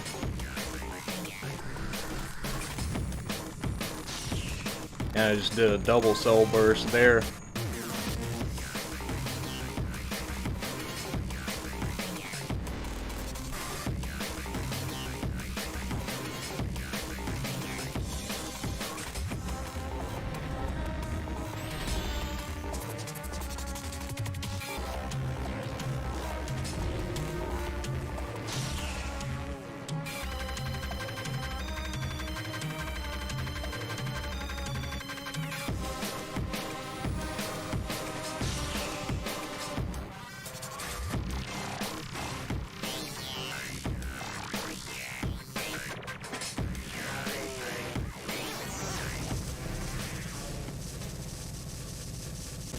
Alright, that's the end of her.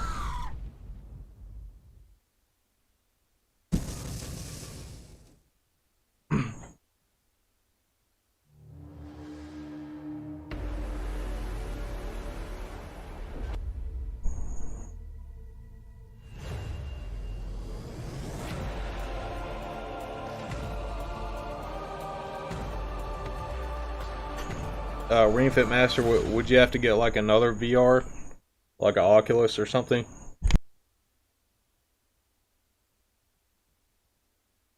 Sorry guys.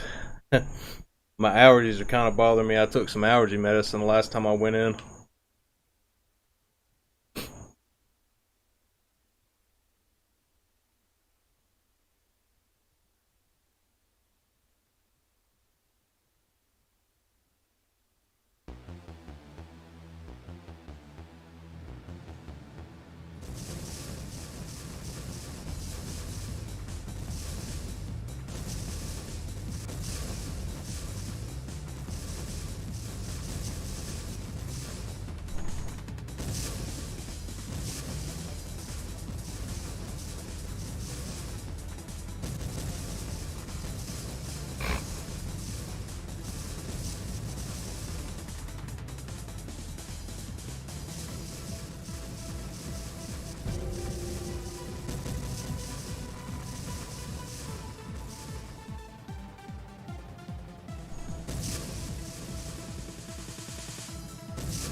Alright, coming up on the second box here.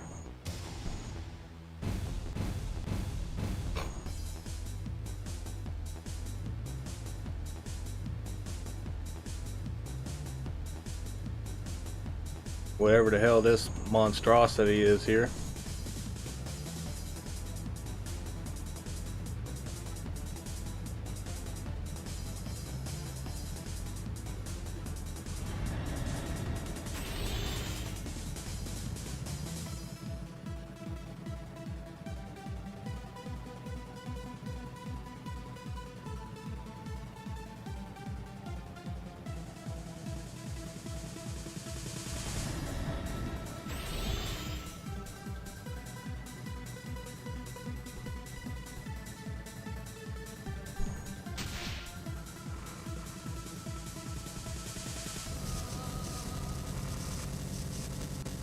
Now she's gonna transform into something even worse.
Alright, and that took care of her.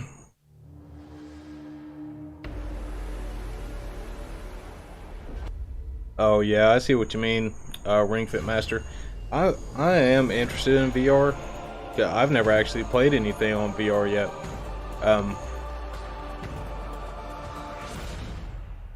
There's, you know, a few times I've passed up like Black Friday deals of getting a PlayStation VR.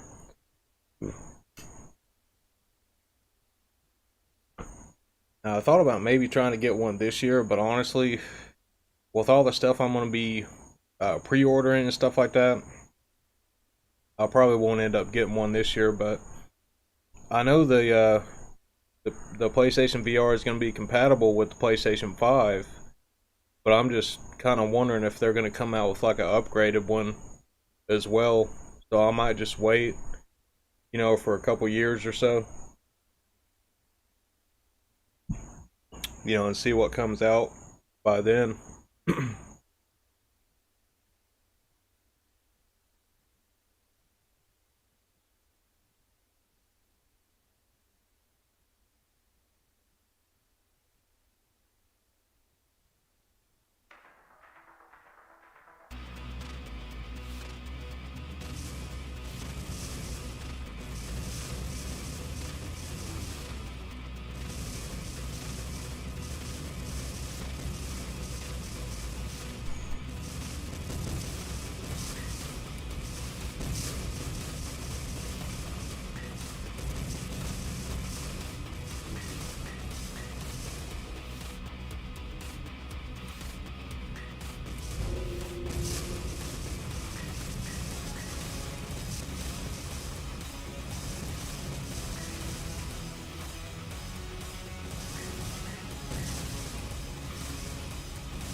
But this game, I think I found this on sale in the Japanese eShop, if I'm not mistaken.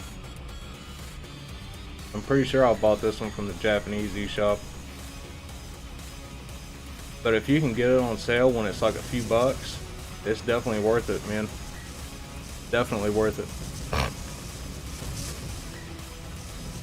It's not one that I'd pay a bunch of money for, but it's a good game.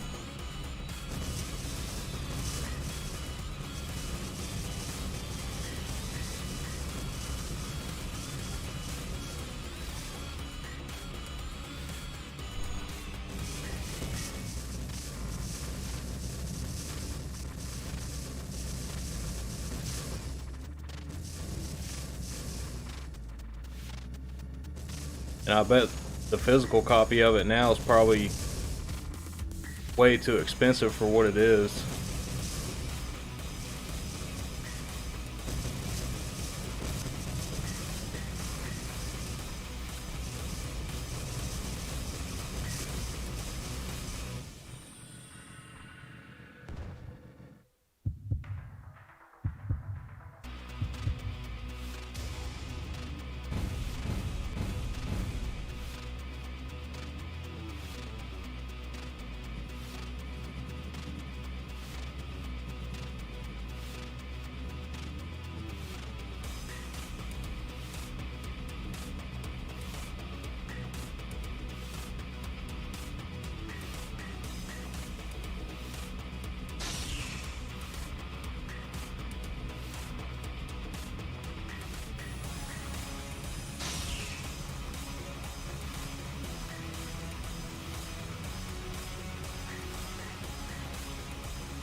Well, I think this game's got infinite continues.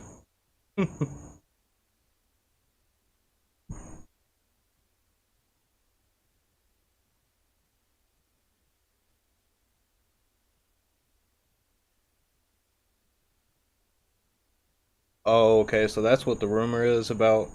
Like, you'll need the old PSVR for the PS4 games and stuff. I mean, it's likely.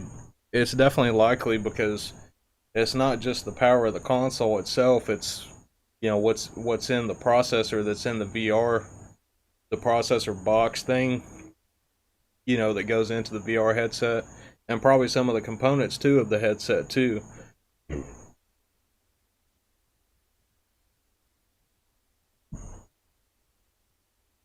Yeah, we'll have to wait and see, but I mean, I couldn't really say if that would be true or not, but I could see it happening though at some point. But I mean, they haven't announced anything yet for like, you know, like an exclusive VR headset for the PlayStation 5. So I think we're probably still a ways off from that, probably at least a couple years.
Yeah, I'd say, yeah, having one VR headset would take up a lot of room too, because that's another reason I haven't gotten one yet, just because,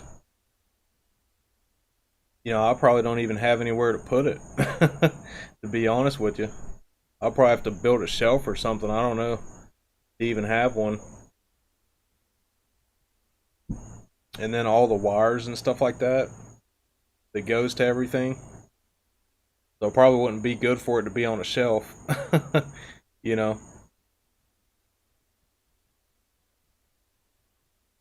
But yeah, I don't know. We'll see. We'll see what happens. But I'd say, I guess it really depends on how much the PlayStation 5 and the processing unit of the VR headset can actually push the hardware. It's really hard to say, but you know, Sony hasn't announced anything about that yet, so I guess we'll have to wait and see. But you know, we're getting really close to the launch of these systems. You know, it's actually coming up very soon, you know, in like a month from now. So I didn't actually pre-order any of them because I'm probably going to wait a couple years. And plus, there's so much retro stuff I want to get right now anyways, that I don't want to spend $500 on a console right now, on a new console anyways. Because there's so many other things I'm looking at, you know, like eventually I want to get a Core Graphics and a Super SD System 3, which that right there alone would cost $500 or around that price. And been looking at, you know, some EverDrives, the Effects Pack Pro, the Mega EverDrive Pro. If I wanted both of those, that's going to be, you know, $400 right there. And just retro games in general, which I know there's a rumor going around that Japan Post is supposed to be back up pretty soon doing airmail, and I really hope they do, because I actually ordered PlayStation 2 back in March from Japan, and I still haven't gotten it yet, but we kind of had an agreement, you know, that he would just ship it whenever the airmail starts back up again. So hopefully he does send it and follow through with it. But I got the gold Gundam Hyakushiki fat PlayStation 2, and I really hope I get that one, because I've actually got some Japanese PlayStation 2 games that I want to play that I haven't been able to play yet. And there's, you know, a lot of games I want to collect for that system and the Japanese PlayStation 1 as well. So hopefully that will come in. And you know, so just with all the retro stuff I'm looking at right now, I don't really want to spend that on one of the newer consoles. I think I'd actually be happier with getting retro stuff for the time being anyways. And then there's some Switch stuff I want to get before the end of the year. I'm going to pre-order the LS collection.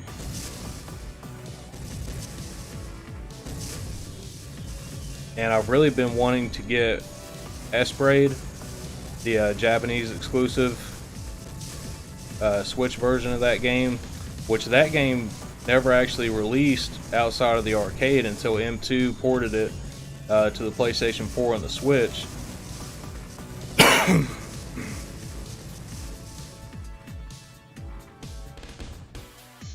And so if I want those two games right there, that's probably like $140, $150. And then I'm definitely getting Cyberpunk as soon as it comes out. I'm still waiting to see if we're going to get some certain games this year, like No More Heroes 3. I don't know if we're going to get it because there's not a firm release date on it yet, but hopefully we will get No More Heroes 3 this year, because I know that game's going to be awesome.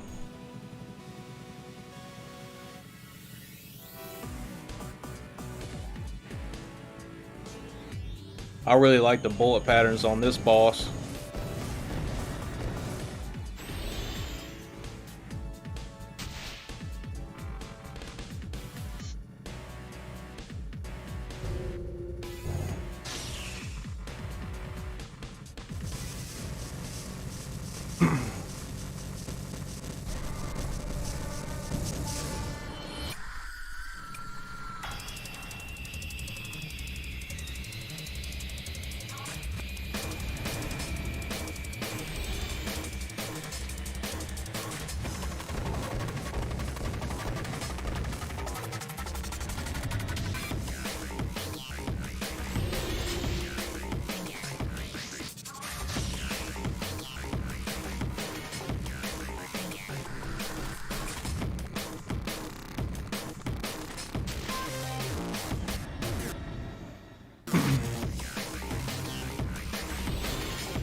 And that's all she wrote.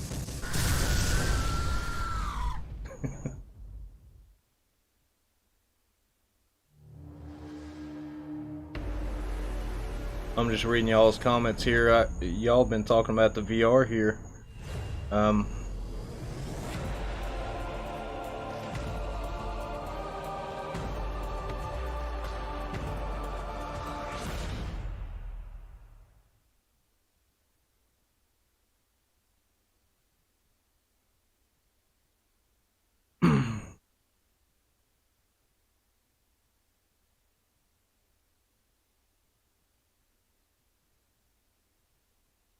Yeah, no, you guys definitely have some valid points, man.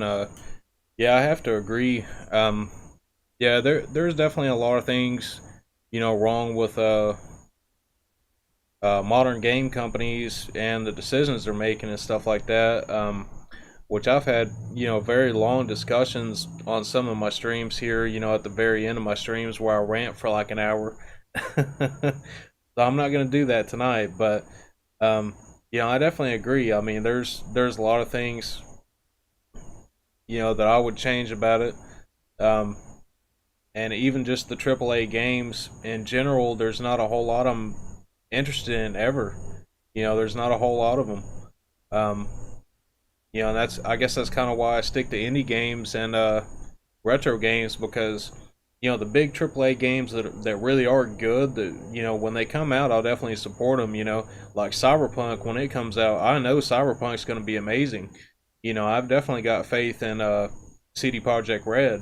Because as far as I know, they haven't released a bad game so far. But some of the Western companies, yeah. Well, even some of the Japanese companies, they put out crap games every once in a while. But for me, I definitely support the Japanese developers more than the Western ones. They just put out a lot better games. Even RPGs, there are some good Western RPGs, but hey, I mean, look at CD Projekt Red, which they're not even in the West technically. I mean, they're in Europe. And as far as if you could consider them a Western developer, I'd say they're putting out probably the best RPGs, as far as like The Witcher and stuff like that. But for me, it's all Japanese stuff, Japanese developers. I'd have to say probably my top two for RPGs is Atlas and Monolith Soft, which is owned by Nintendo. Or well, now Sega owns Atlas, so Sega owns Atlas and Nintendo owns Monolith Soft. But really, I mean, when I think about it, like, what's my favorite RPGs that I've played in the last several years?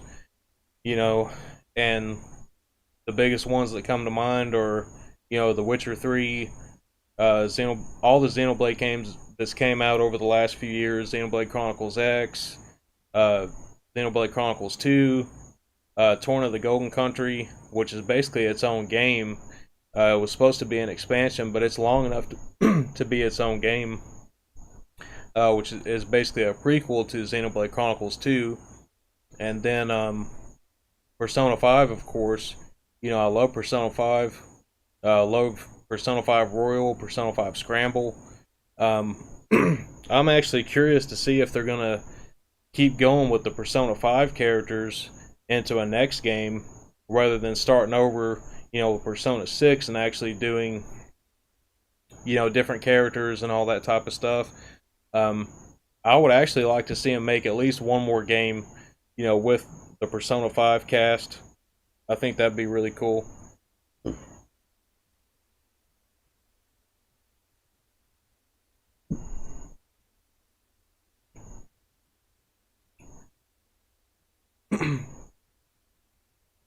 Yeah, there's not a whole lot of levels left in this one, so I'm gonna beat this one real quick.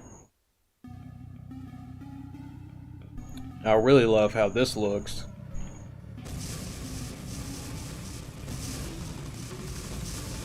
Love that abstract kind of art style there.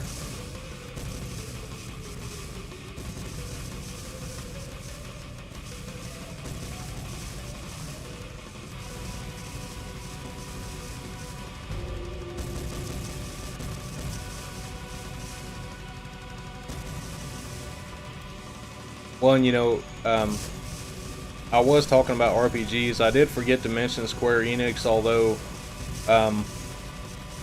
you know, I haven't really been a fan of how the direction that the Final Fantasy games have been going over the last, I don't know, 10 years or more. Now, I have played the demo of the Final Fantasy VII Remake, and it was good. I mean, I do like it. Eventually, I'll pick that up, but honestly, I'm probably just going to wait until they finish that whole thing, and maybe they'll come out with a collection with the whole game, you know, instead of just the different chapters.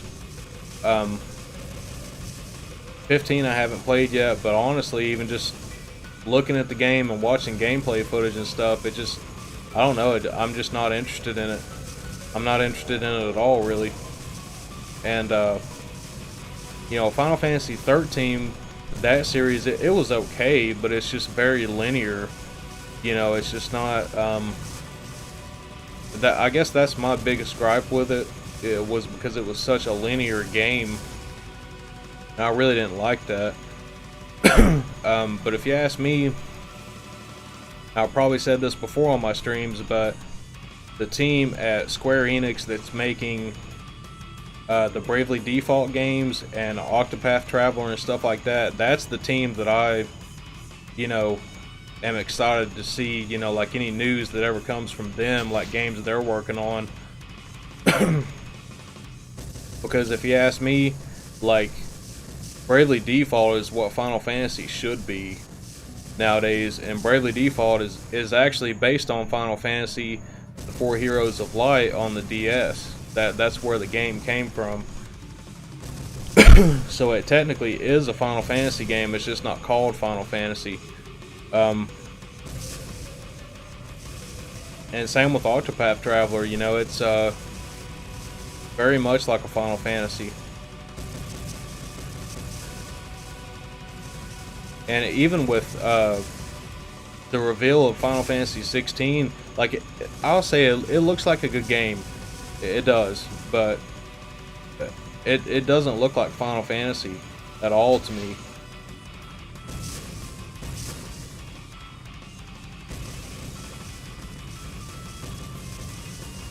And the combat that it showed, the just brief minute of combat it showed, it kind of looked more like The Witcher or something like that to me, which it might not end up being that way once we actually see how the game plays. But another thing about that is, like, you know how infamous Square Enix is about, you know, showing these games off too early and then they don't come out for 5 years later or 10 years later or whatever. You know, I mean, shit, they worked on Final Fantasy 15 for 10 years.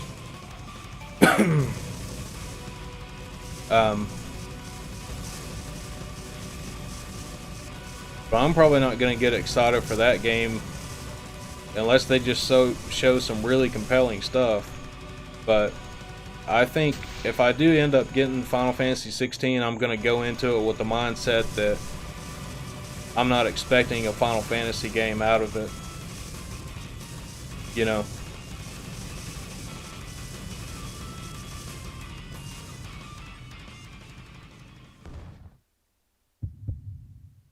Alright. Boss time again.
And that was the end of the game. I know, sort of anticlimactic, right?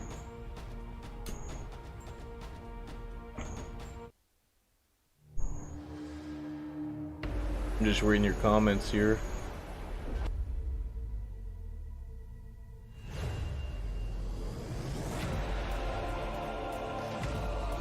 Yeah, Ring Fit Master, that's basically the kind of games I play too.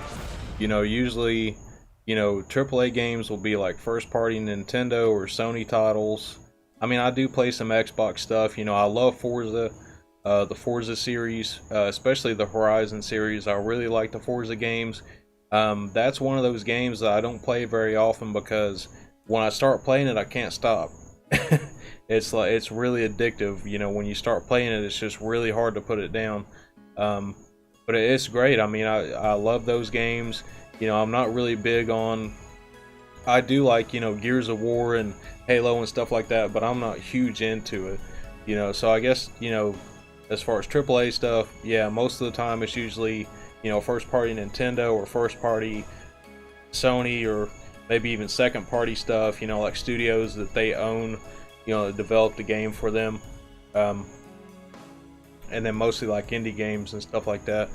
But yeah, like a lot of these other third-party games, like all these first-person shooters coming out and stuff like that, I don't really have anything against them. I just can't really get into them. Yeah, and I was thinking about this earlier today before I started the stream because I used to love first-person shooters. You know, back in what, the 6th generation, like 6th and 7th generation. Like the PlayStation 1, PlayStation 2 era, you know, because there was a ton of killer shooters back then, and they were totally different than the ones that we have now. You know, even just playing them single player, and there were some that were tough as nails. Like, I don't know if you guys have played this one, but it was a pretty popular game on the PlayStation 2. It was just called Black. And Black is one of the hardest games I've probably ever played in my life.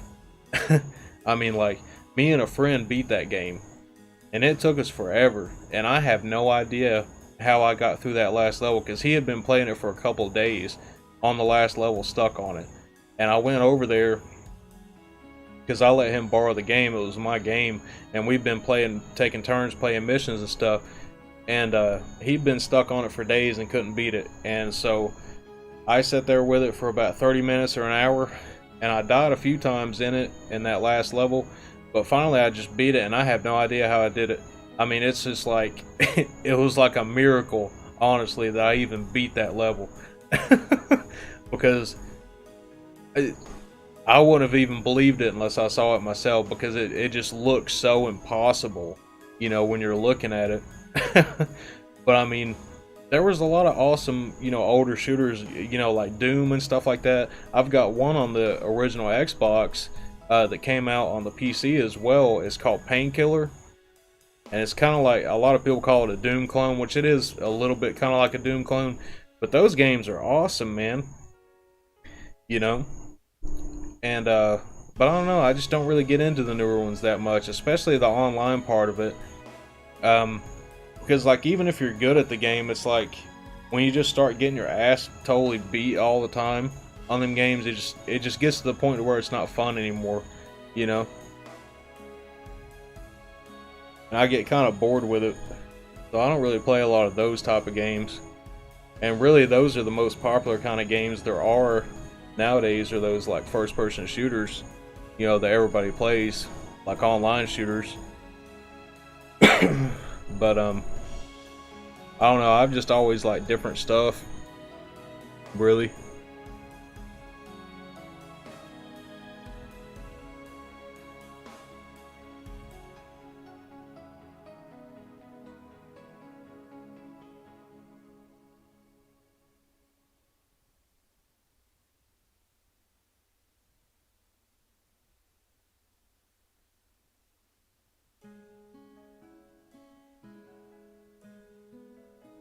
Yeah, Killer 7's a hard game too. A lot of those Suda51 games are hard, but I love his games though.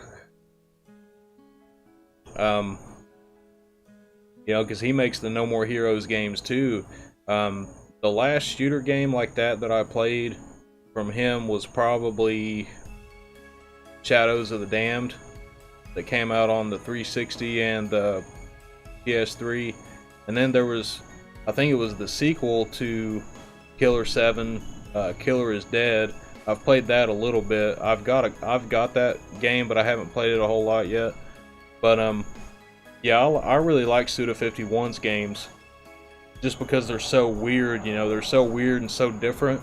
And that's what I usually tend to gravitate towards, I guess, is just stuff that's different, you know, than what you normally see. And I look for stuff like that, you know, I look for stuff that's like really creative.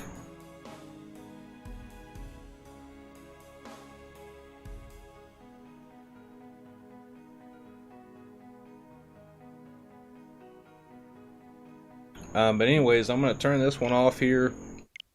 And let's see, it's okay, it's about 12 now. So I think what I'm going to do, because I've been planning this earlier, I was planning on the last game of the stream. We're probably going to play Devil Engine, because that's one of my favorite modern shooters. I know I streamed that probably about a month ago, but it's an amazing game. One of my favorite modern shooters, or probably one of my favorite shooters ever, honestly. It's just amazing. You know, everything about it's amazing. And it has the same composer as the Thunder Force series as well.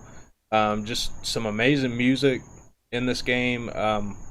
It's hard as hell. But the unfortunate thing about this game is one guy made this game. You know, as far as, you know, the art and the coding and all that stuff. And the developer basically screwed him, or not the developer, the publisher basically screwed him, because he has the DLC done for this, and he's had it done for over a year now, and they won't even let him release it. And so it kind of sucks, because this game definitely deserves a hell of a lot more attention than what it gets. Most people don't even know about this game. Anytime I've asked anybody if they played this game, I don't think anybody ever knew about it that I've asked, you know. So I try to stream it, you know, so that people know about it, because I'm telling you, this is one of the best shooters of this time period, you know. And it definitely could have been, you know, something on the older systems, you know, like the Saturn, or, you know, probably not PC Engine, but maybe, I mean, it's amazing. And hopefully this guy will be able to finish his project with this game, because I really want to see what he had in store for this, because there was trailers for the DLC that he was going to put out too, and that was a long time ago now, way over a year ago, and we still haven't seen anything about it. But he was pretty pissed off about it on Twitter, because he was saying, how pissed off he was that the publisher wasn't even letting him release it, and I think they were screwing him out of money and all kinds of other stuff.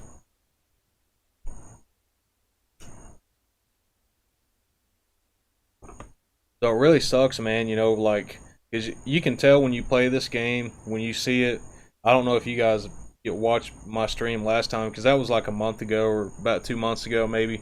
But when you see this game, you'll understand what I'm saying, like, it's a shame that we've got people that are, that passionate about games, especially these type of shooters, working their ass off for however many years it took them to build something like this, and then they get screwed by the publisher and can't even finish the game that they started because they won't let them.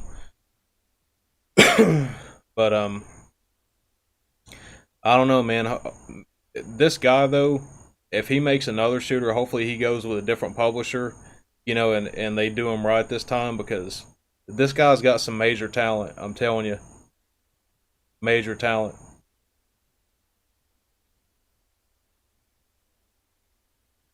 But I'm just kind of talking for a minute here, because I think I'm gonna finish this beer real quick and then go inside and grab another one. But I guess while I'm talking here, I'll just change it to this screen for a second. Gonna read your comments and stuff here for a second. Ringfit Master says, my favorite FPS on the GameCube is really tough. James Bond Nightfire or Time Splitters 2. Probably Time Splitters 2. I don't care what Nintendo says. Metroid Prime is a first-person shooter. Yeah, it is. It's definitely a first-person shooter game. I haven't actually played that particular James Bond game or Time Splitters 2, but I've heard the Time Splitters games are really good. I think the only ones I have for the GameCube are Metroid Prime 1 and 2 and Geist. Geist is pretty cool. I got that one more than a year ago, and I only played it a couple times. I haven't beaten it, but it's cool though. It's a pretty cool game, and that's exclusive to the GameCube. We'll have to do a GameCube stream in the future too. I don't have a whole lot of games. And but I do have I've got a GameCube with the Game Boy player and all that stuff, but I don't have a solution to hook it up to, an HD TV and make it look good. But I do have a backwards compatible Wii and some good component cables for it. So I'm thinking that's probably how I would stream it, is on the backwards compatible Wii with the component cables, and it should look pretty good. So we might have to do that one day, but I don't have a ton of games. I've just got Super Mario Sunshine, Luigi's Mansion, Geist, Metroid Prime 1 and 2, and Beautiful Joe. And I think that's it. I think that's the only ones I have right now. But I really want Eternal Darkness and F-Zero GX, because I played those to death when I was a teenager. And even then, I didn't have many games. I probably had the same amount of games as I do now, probably about 6 or 7. But those two were definitely my favorites that I had. I gotta say, man, F-Zero X and F-Zero GX, those are probably my two favorite racing games of all time right there. I love them, man. I mean, like, even F-Zero X, I remember I got that when I was a kid. Trying to think of how old I was, probably like 8 or 9 years old. And I didn't know anything about the game. I just saw it in the store, and that's what I wanted to get. So I got it, and I couldn't put that game down, man. I just loved it, loved that game, and I didn't have it for many years, but I bought it again a couple years ago, and then I think it was earlier this year or late last year. I ended up having to sell my GameCube or my N64 and stuff just to make some money. But what I'm gonna do though is I've always wanted one of the cool colored ones, anyways. So I'm gonna get one of the Japanese, or not Japanese, but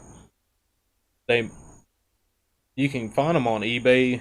There's a seller that I bought from quite a few times, Retro Games Japan. It's a U.S. seller, but I think the owner of the shop is Japanese, and he has a lot of good stuff on there. And he actually has N64s with a 3D printed tray in it, because the N64 was the same as, you know, the Super Nintendo and stuff. It just had those little tabs in there that you had to break off or whatever to play imports. And the N64 is basically the same way. Like, you can take the dust covered tray out and play them, but then you're going to get dust all in your system. So he actually has 3D printed trays that you can put in your N64, and then you can play, you know, just imports and US games on it. So if you already have an N64 and you want to do that mod, I think he only charges probably about 10 or 15 bucks for those trays. But look him up. It's Retro Games Japan on eBay.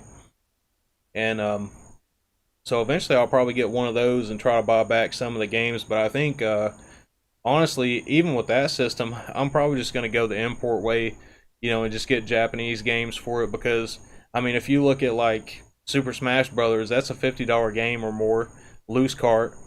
Well, you can get a complete copy of the Japanese version sometimes for like 15 bucks. You know, and you don't need to read Japanese to play Super Smash Brothers, you know. And you get a cool complete copy.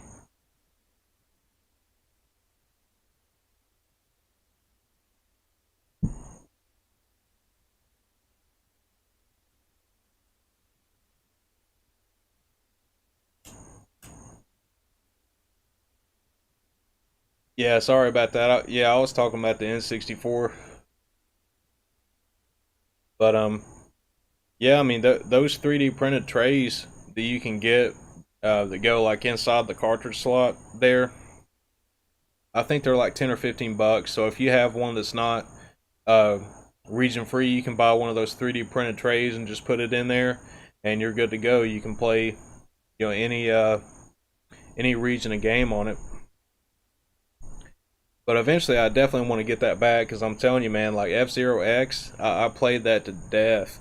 And when I finally got it again, you know, when I got older, I played it to death again. You know, I still love the hell out of that game. And same thing with F-Zero GX, but I haven't played that since I was a teenager. I mean, it's been a long time since I played that one. I know it's going up in price, but I'll have to get that eventually.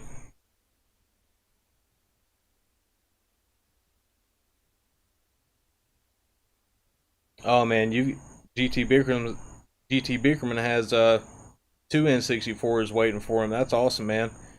Um, yeah, we heard a rumor that Japan Post is supposed to be shipping again pretty soon. So hopefully they do, man. Because I'm waiting on my PlayStation 2 that I ordered back in March. You know, and I really hope that comes. Because I got a good deal on that. Like that gold Gundam PlayStation 2, that's expensive. And I think I got mine for like, with the shipping and everything, it was like $180. But it's complete, it just don't have the box. So it comes with the Gundam memory card and the Gundam stand. It says Z Gundam on it, on the stand. And even just finding that stand alone is like really rare. It's hard to find it by itself. But that's why I bought it when I did, because I knew I'd never find another deal like that. Because you can find the system, but like you might find the system and the two gold controllers it came with, but usually they want more than $200 for that. And so I found mine complete. It just don't have the box. That's the only thing it's missing. Comes with the stand and the Gundam memory card. So I really, really hope that gets here, man. I hope so, because I don't want to have to, lose that on that money, however much I spent on it. I think it was like a 180 or something like that. And then have to get another one too.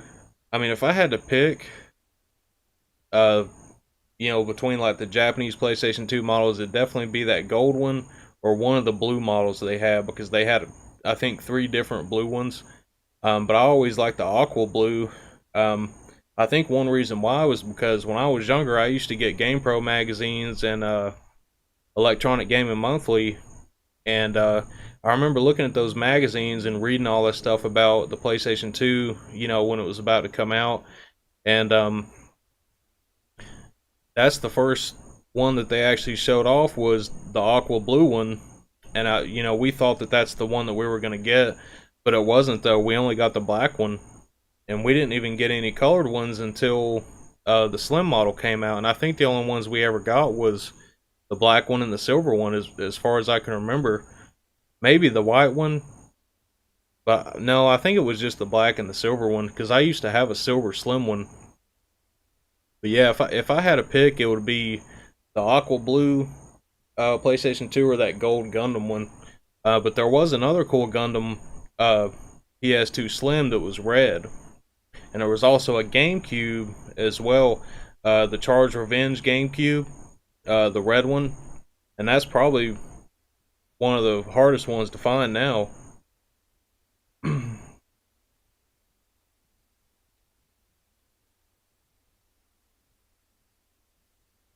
Yeah, yeah, I haven't looked at prices on F-Zero GX for a while. I think I looked at it probably a year or two ago, and I probably should have bought it then, because I'm sure it's going to be more expensive now.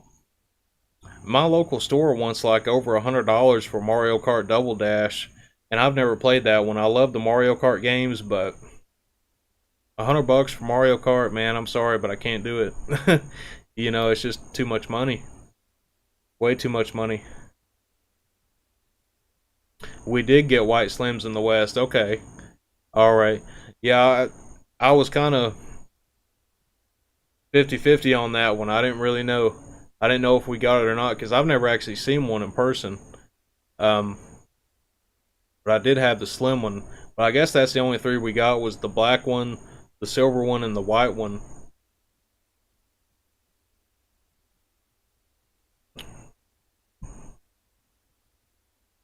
But anyways, guys, I'm going to take a quick break real quick, and I'll be back in about 2 minutes, okay?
Alright guys, I'm back.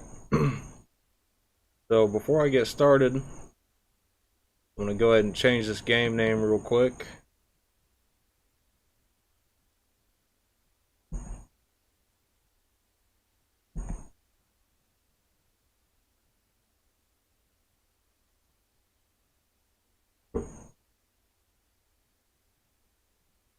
Yeah, the silver PS2s, that they do show scratching and stuff very easily. I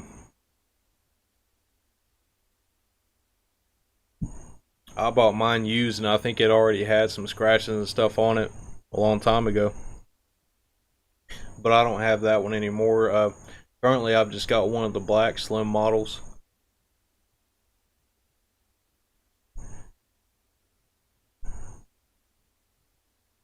Well, GT Beakerman, I hope me and you both, I hope we get our stuff, man. Really, because I'm sure you've been waiting a while too. I know I ordered my PlayStation 2 back in March, so that's been a long time. Because he offered to do like the sea shipping, which takes like 3 or 4 months, and I was like, we'll just wait, you know. But now that I think about it, I probably could have already had it by now, you know.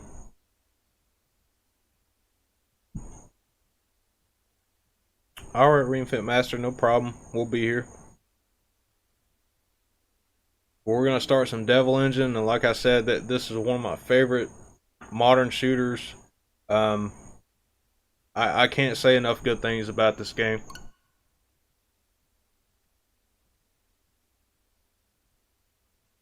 I'm probably going to have to adjust the volume too when it comes on.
I love that intro too, man.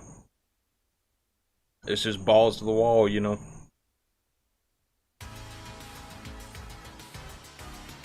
Now, if any of you guys want to get into this game, it never goes on sale. It's $20. It's only digital. When you start the game, you only have, I don't even know if you have any continues at all to start with, but you have to keep playing the game, and you're gonna die a million times.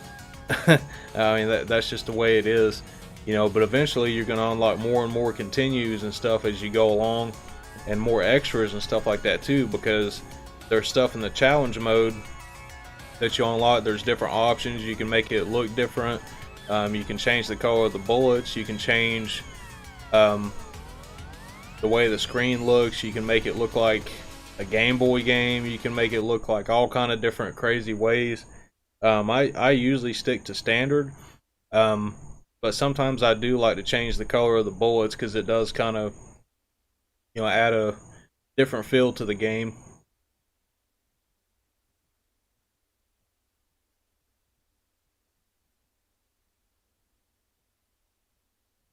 Insured Wings is here. What's up, man? Yeah, I think you were here last time when I streamed Devil Engine. I'm pretty sure. I think you were here.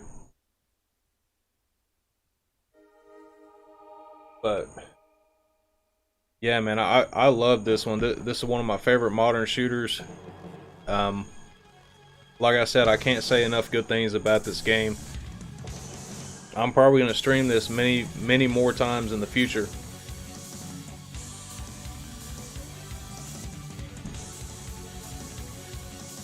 We've already watched the intro, but since it's playing again, I'm just gonna let it play.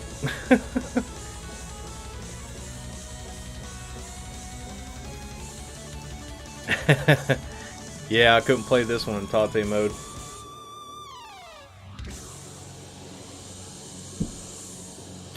You know, now that we're talking about tate mode stuff, I'm debating on what to stream tomorrow.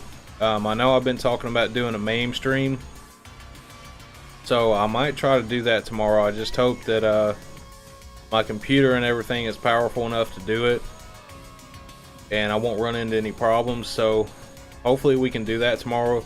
Maybe do some MAME shooters, maybe because I've got a couple of awesome Steam shooters too, Crimson Clover and Zero Ranger, which are very good games. And so I might try to do that tomorrow. Just play a bunch of awesome, you know, tate mode shooters, arcade shooters that didn't come out on anything else except for in the arcades. Oh, and so just want to say this before I get started with this game. I'm playing it on very easy, and on very easy it's extremely hard. So I think I've tried to do it on very hard and expert, and it's just like impossible to beat it. And so you unlock the second ship too there when you finally beat the game, but I'm not good at that one yet. I don't have much experience with it. It's a lot harder to use that ship, so I'm going to use just the main one, Andraste.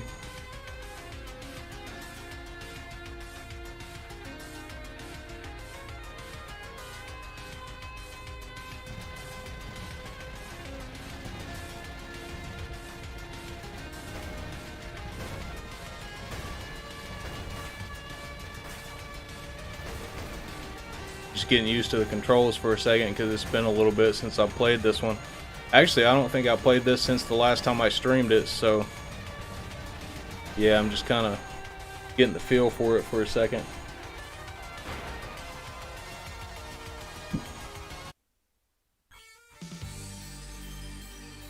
Yeah, and it looks like the audio level's perfect on it. Okay, cool. So we're good to go.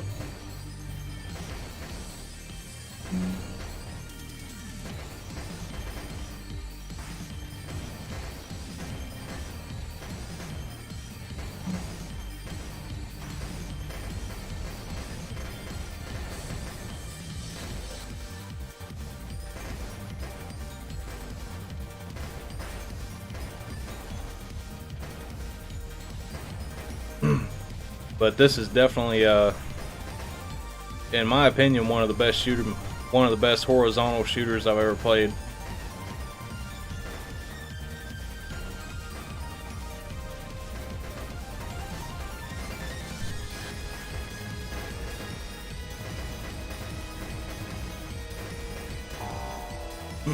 It's just a shame that you know, the guy that developed this got screwed over by his publisher, because I really want to see what else he made for this game, because he has the DLC already done and they won't let him release it.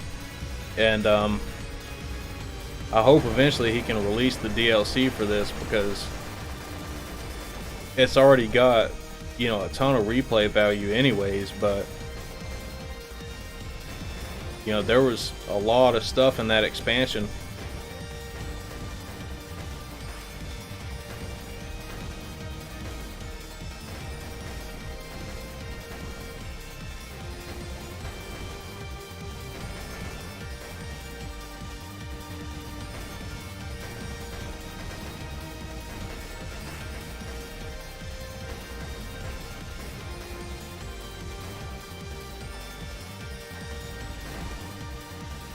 And there's a couple of people online on YouTube that have actually done like a 1cc of this, and I'm trying to remember what their name is. I think the YouTube name is Kiwi, I think it was.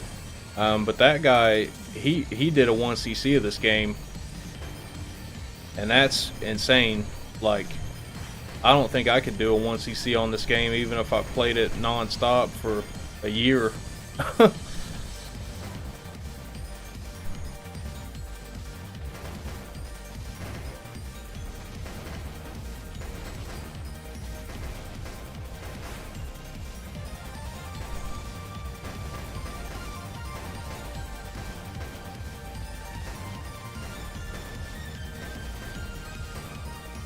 Like, sometimes I can get through the first level without dying, but that's probably about it.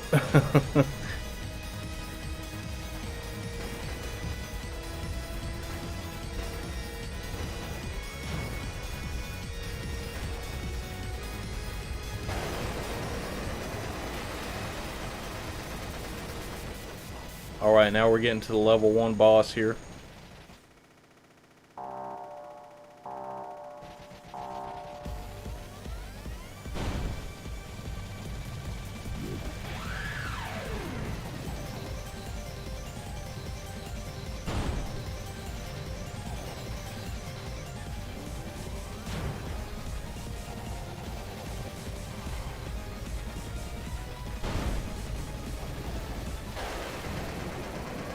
Alright, I beat him that time, no death.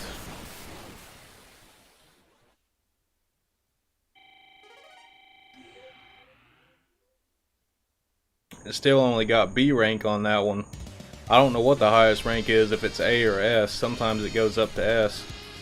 But I don't know what the hell you'd have to do to get up to S rank on that.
But with this game, it just takes a hell of a lot of practice, because you really have to know, like, where you need to be on the screen at any given time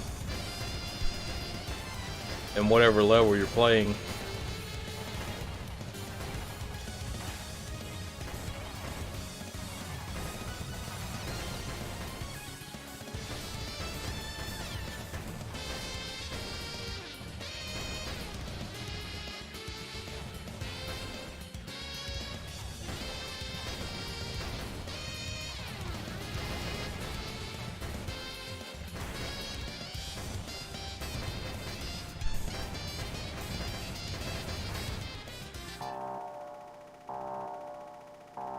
Alright, so we're at the final boss of the second level here.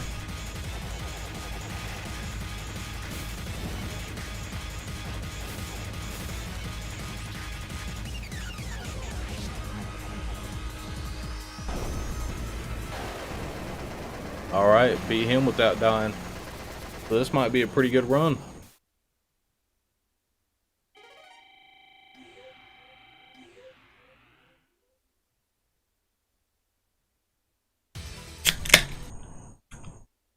Gonna read y'all's comments here for a second.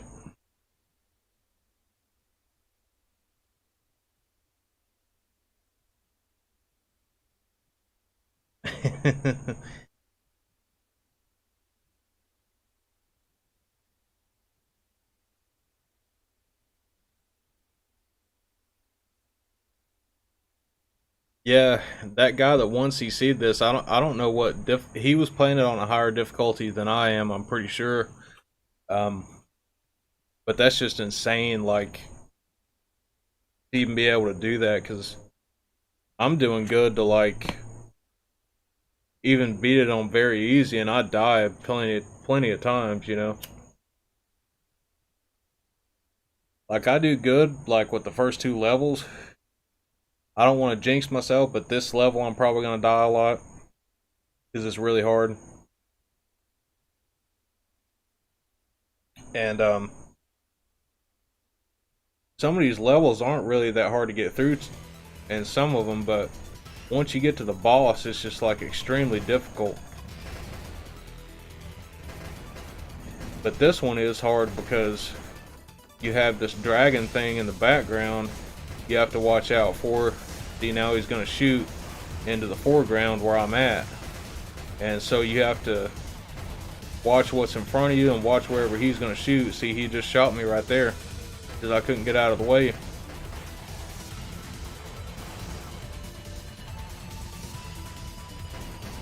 And eventually you have to fight him. That's like the mid-boss of this level.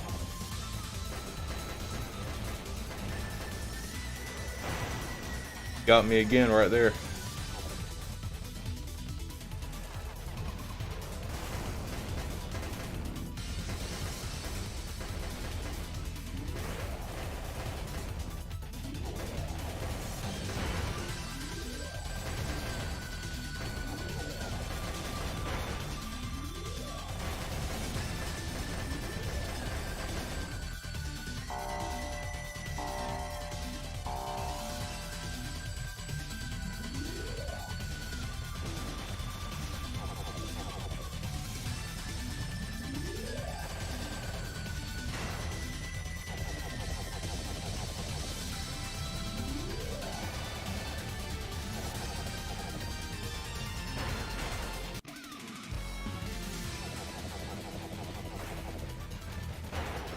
I ran right into him.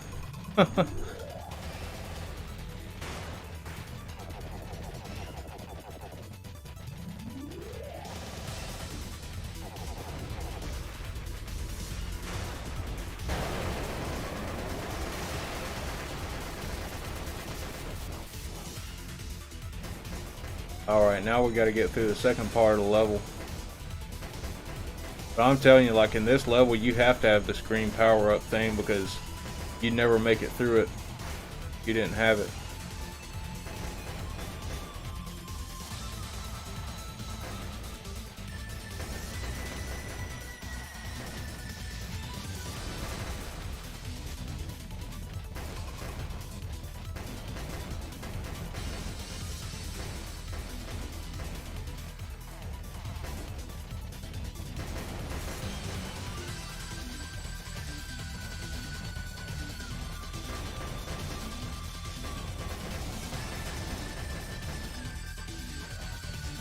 That was an extra life there and extend.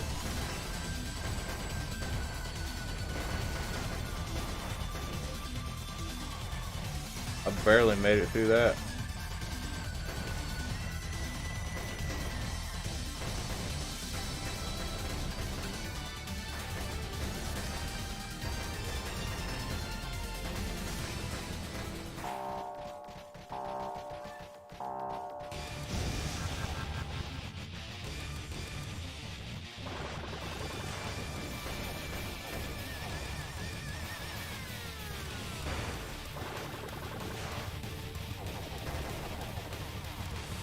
Damn, I don't have any bombs left.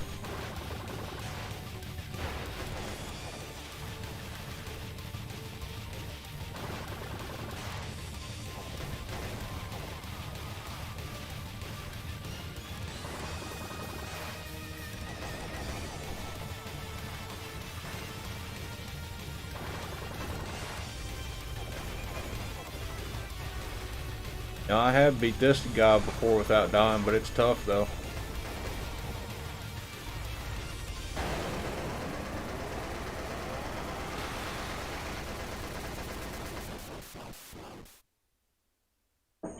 I think I beat all the bosses without dying. At least once, except for the last two in the final level. I don't know how the hell you beat them guys without dying.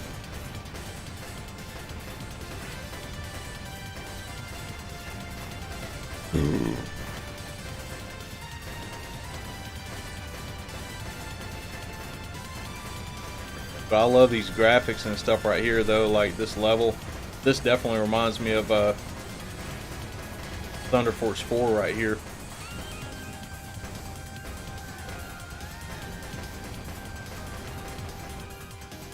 And you can even go into the water like this. I just died to show you all that, but it's all good.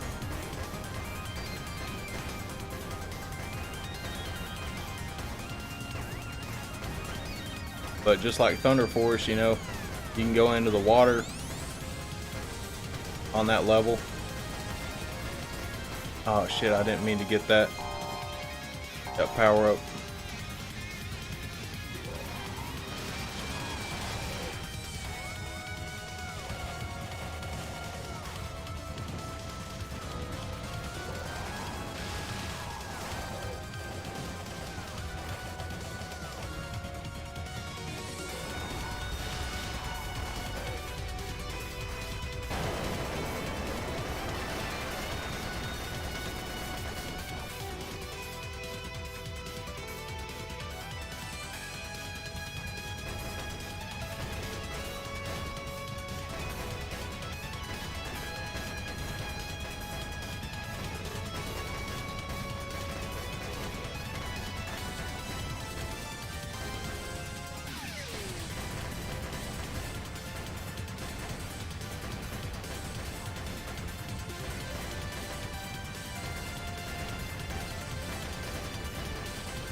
Alright, now we're getting to the third boss. And he can be pretty tricky because he uses these portals. See, like, it's hard to tell where they're gonna come out of.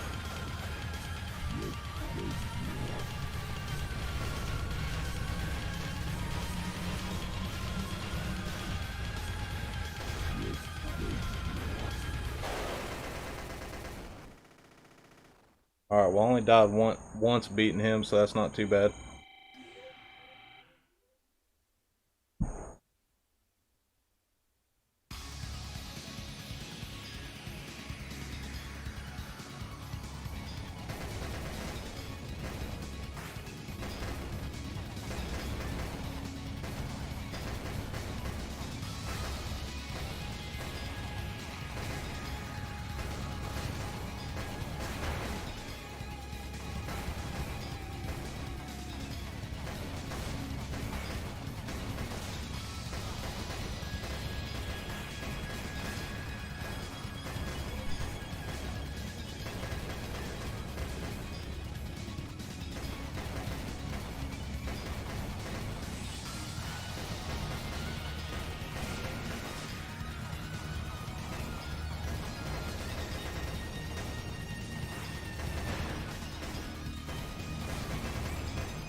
Oh yeah, now we got these 4 things we gotta beat.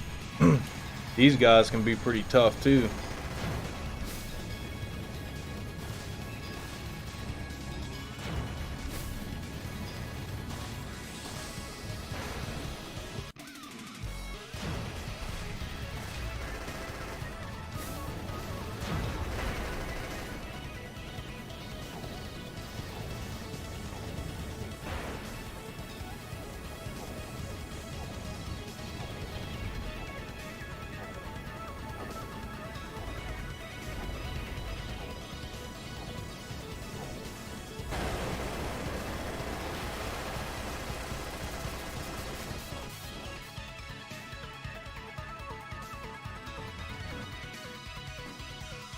And that's a secret item in each level. It gives you like 1,000 points.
That part's always tough to get through.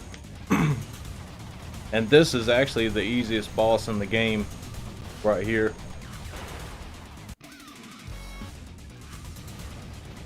I might still die a couple times trying to beat him, but this is definitely the easiest boss in the whole game.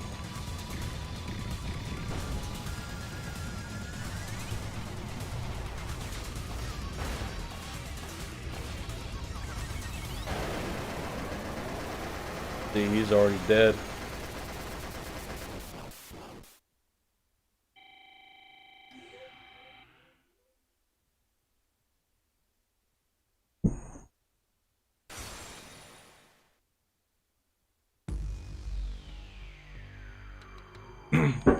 Green Fit Master's back.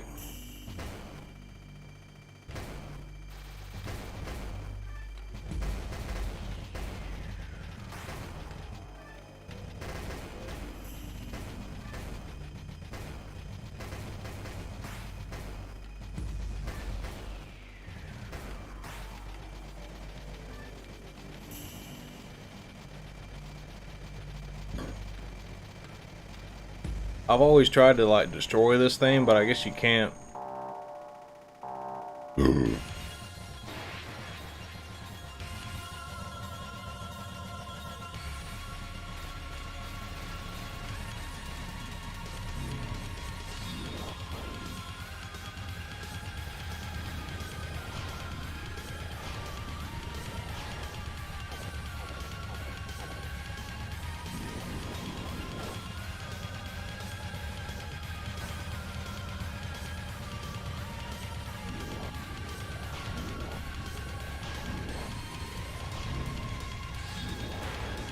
Well, hell, that's probably the longest I've ever went without dying on this boss.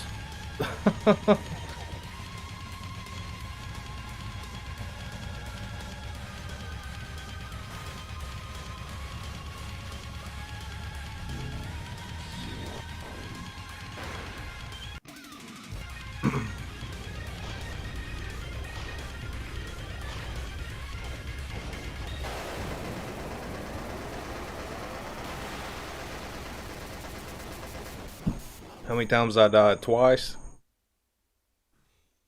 Hell, that's probably a record for me right there. I ain't ever beat that dude without dying.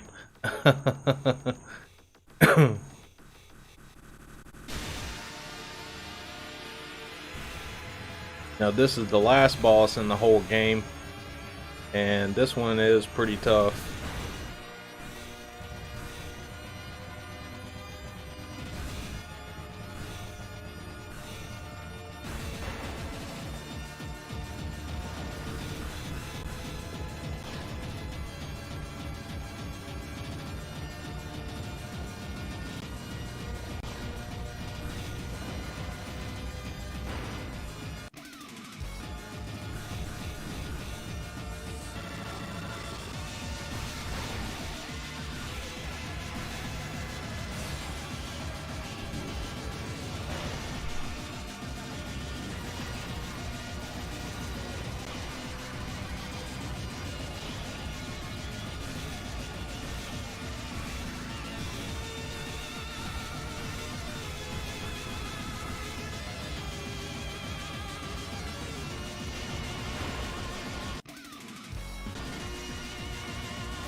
And like, that's really not good at all, but like that's probably a record for me, honestly.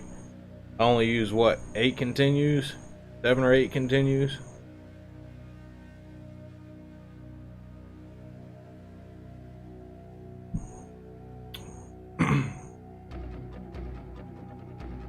Just to humor you guys, after this, we'll turn it up a notch. Or maybe use that other ship and you can see what that other ship does. But like, the other ship, it's all like lock-on missiles that he does. It's like a totally different gameplay style.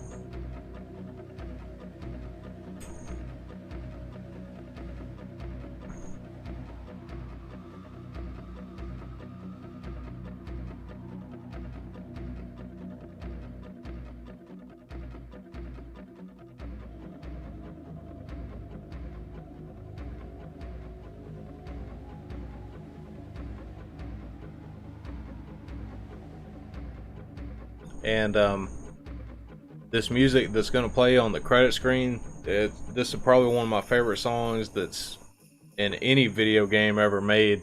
I actually played this on the intro music to the stream, and I'm actually going to play it on the outro music too. I think I'm going to keep this song as you know, the song that I want, you know, for my streams, maybe for at least the end music of the stream.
Oh, the QA tester is Kiwi, the channel that I was talking about on YouTube. So he's the tester. He's the one that tested this game. Okay. Well, I didn't know that until now.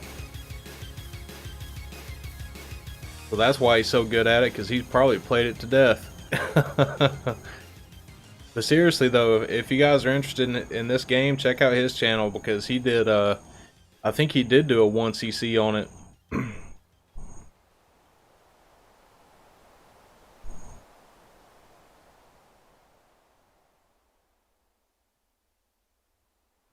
Well, the guy that actually made this game, I don't know if he's made anything else,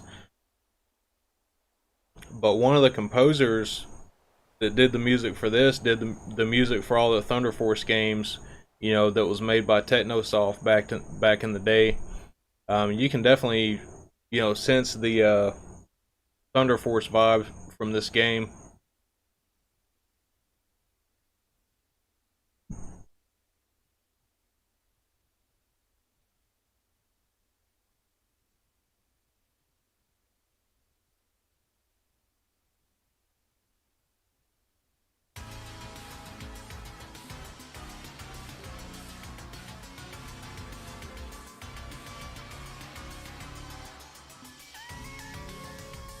I'm still going to play it on very easy. And I'm going to try it with this ship because I haven't played this ship that much, but it's a lot harder.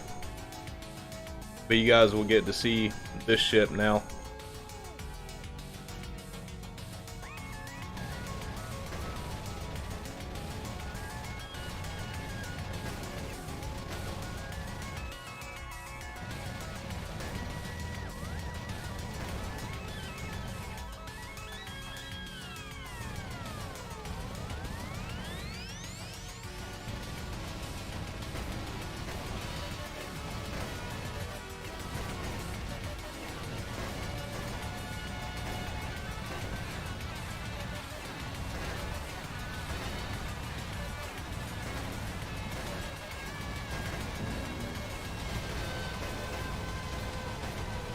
I'm just going through the tutorial for a second because I haven't played this ship that very much yet, so very different from the other one.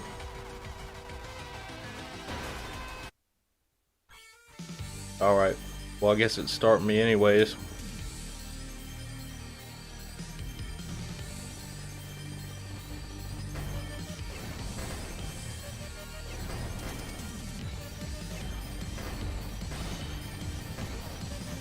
I mean, at least he's got like a fully powered up spread shot all the time though.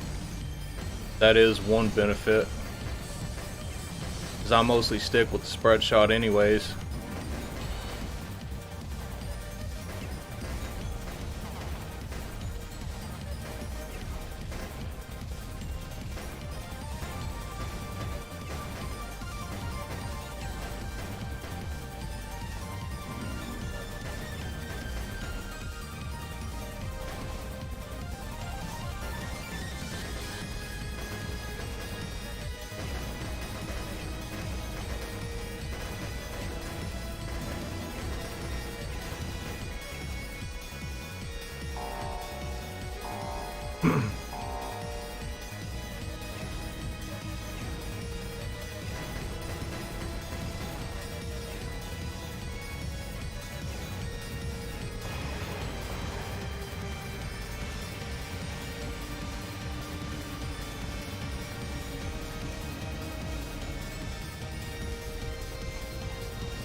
Oh, and you can't adjust your speed on this ship either, huh? Okay, well this part's gonna be tough.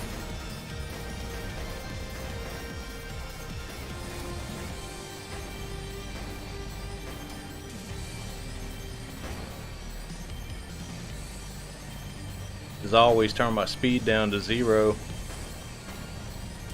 on this part.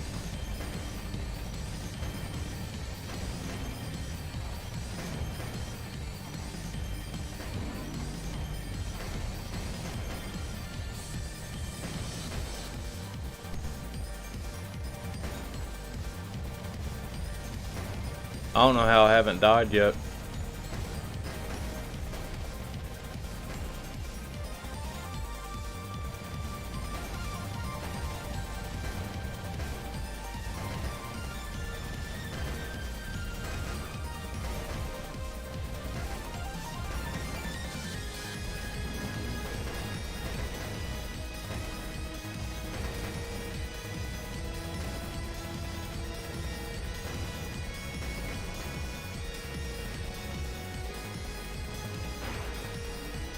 Damn, what did I hit?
Damn, that took every bit of concentration I had to beat that.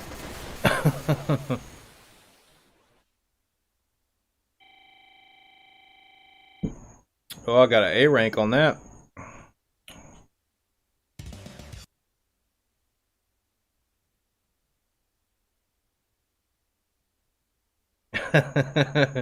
On the easiest difficulty, time to trade your man card in.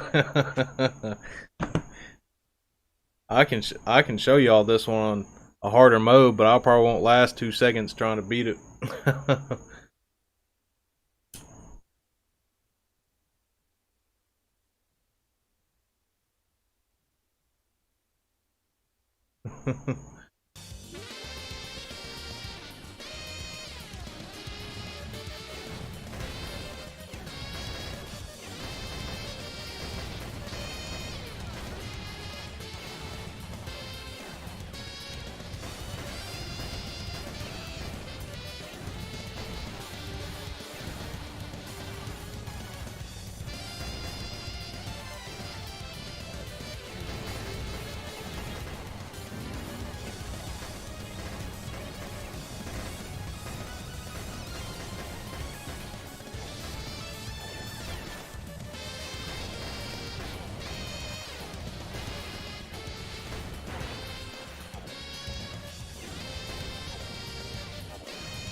I guess you do have like that big bomb thing you can use, but it takes forever for that meter to fill up though.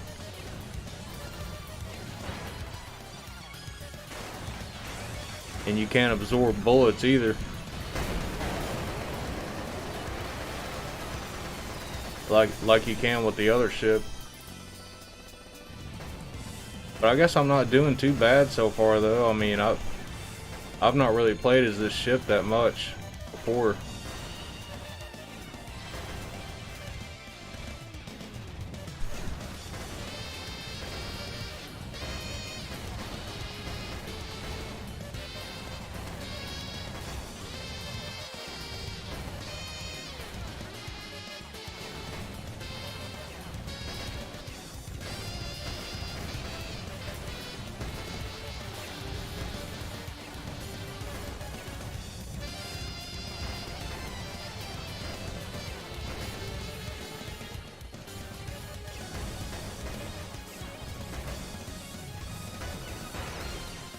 Yeah.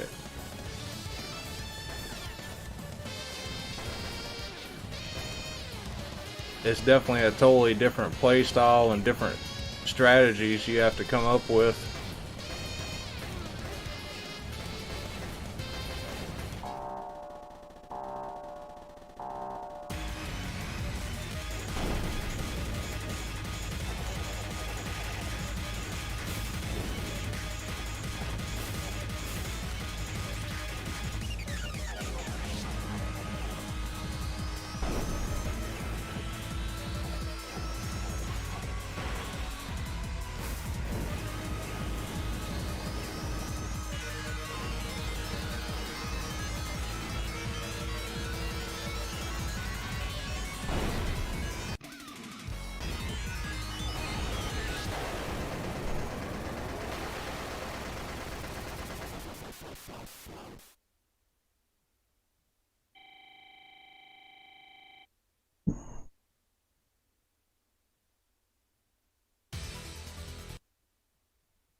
The hardest game I've ever played.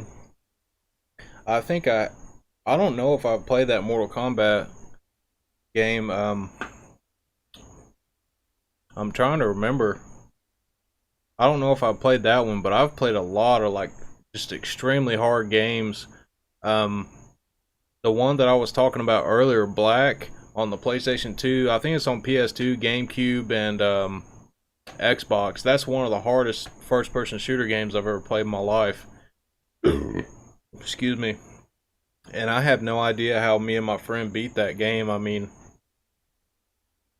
and especially in that last level, it just feels impossible. Like it literally feels like it's a miracle that you even beat it. um, trying to think. Again, one game that I think it's a good game, but I rage quit the hell out of it so many times is Killzone Liberation on the PSP. That game is absolutely brutal. And I got that years and years ago when I first had, my first PSP. And I don't see how I didn't break that thing. I really don't. I don't see how I didn't break that PSP because I was so pissed off at that game. But that one's extremely difficult. I never could beat it. I probably got maybe 5 missions in, and I don't know how many missions there are, but I had to quit playing that one because I was going to end up breaking that PSP.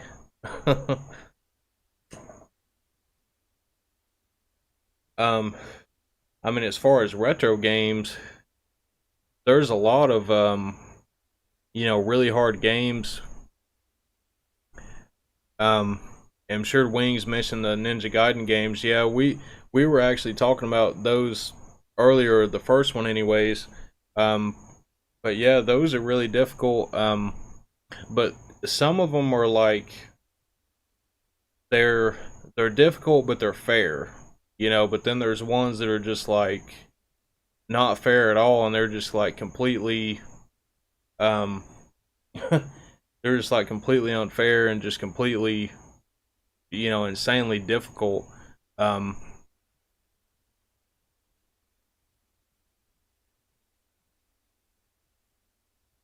I would say this game right here on the hardest difficulty, that's probably one of the hardest games you could ever play. Honestly. And this game's insanely difficult. Even on easy, it's hard as hell.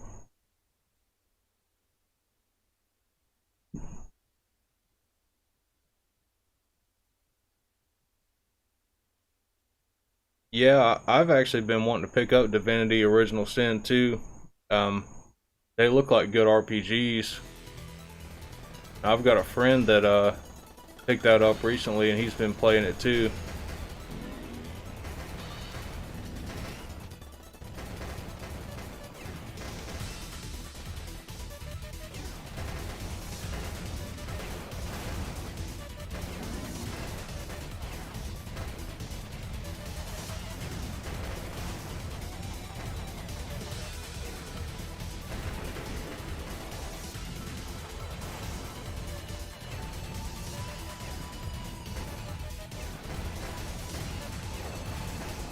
Yeah, maybe I am actually decent with this ship. I haven't died yet.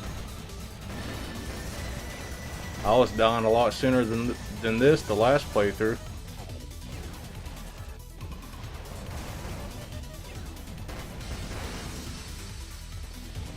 Well, I died once there, but I'd already died probably 3 or 4 times the last time.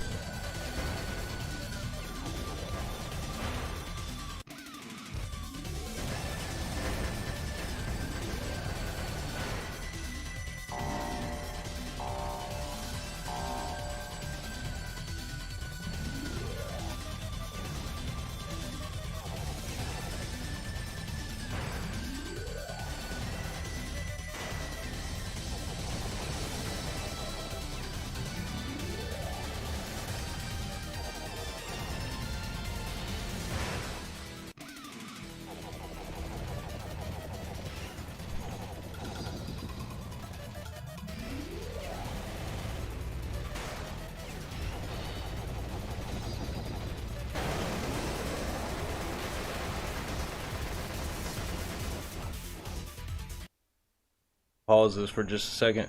Getting into the second part of the stage here, so since I always use the green power up on this one with that other ship, I guess I'm just gonna have to rely on my missiles to get enemies that aren't in reach. Because some of them are like on the ground, like hiding behind a tall tree or something. There's no way to get to it, you know.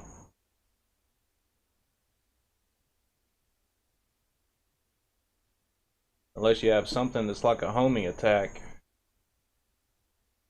So I guess I'm gonna have to rely on my missiles mostly through this part of it.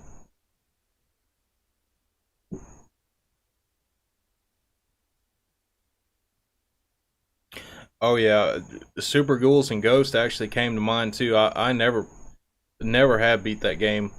I remember the first time I played it when I was a kid. I rented it, and I was just a little kid, you know. I was probably like 6 years old, 5 or 6 years old. And I remember playing that game, and like you had enemies coming from both sides, and I just keep on shooting them from both sides, and I'm like, well, what's the point of this game? Like, they just keep coming. Like, is there a boss gonna come at some point? And I just shoot left and shoot right and shoot left and shoot right, and until I died. And then I finally figured out you just had to keep moving forward, you know, to get through it.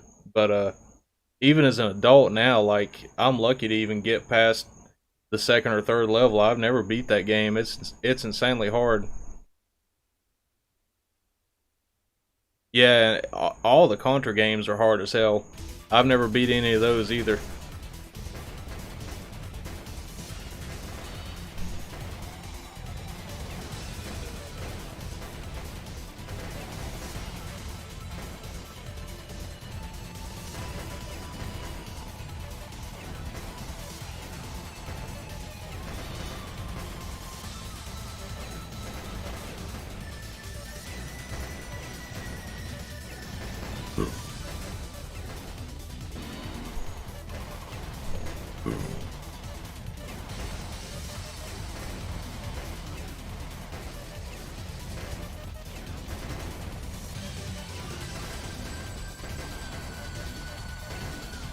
Yeah, you definitely have to rely on the missiles on this part of it.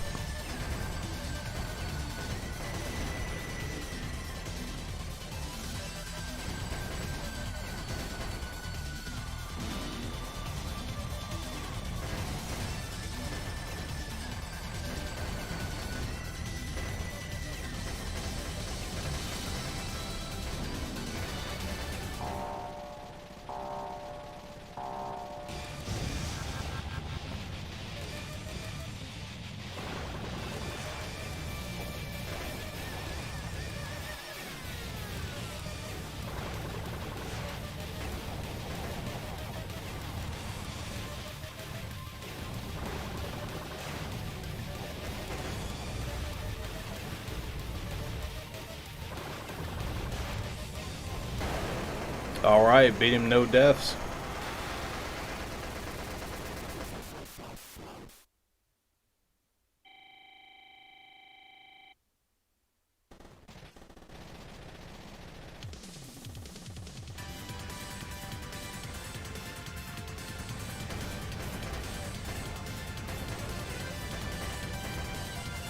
Well shit, I might actually beat this with this ship then if I've came this far already. I'm actually kind of surprised.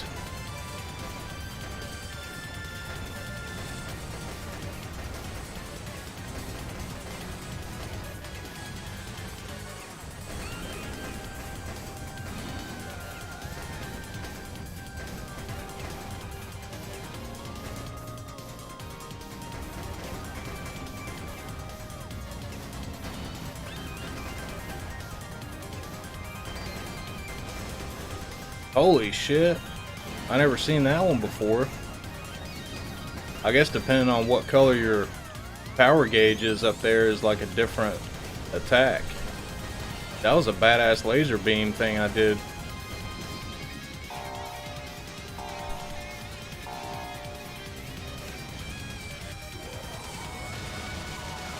Okay, this part's gonna be tough since I can't. block away bullets, because I'll rely on that on this part with the other ship.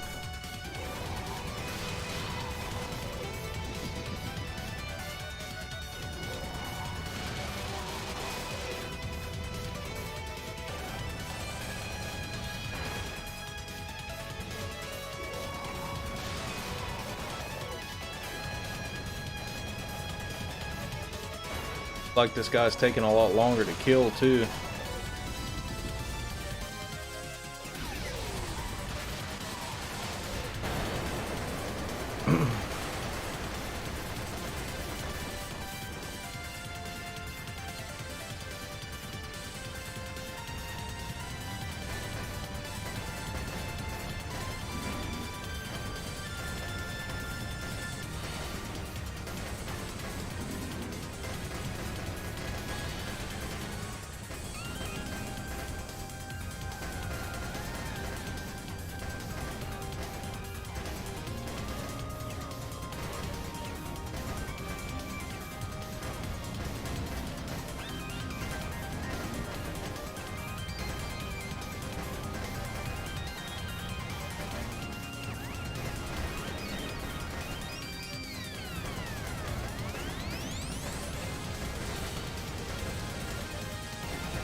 Shit, I ran into that thing.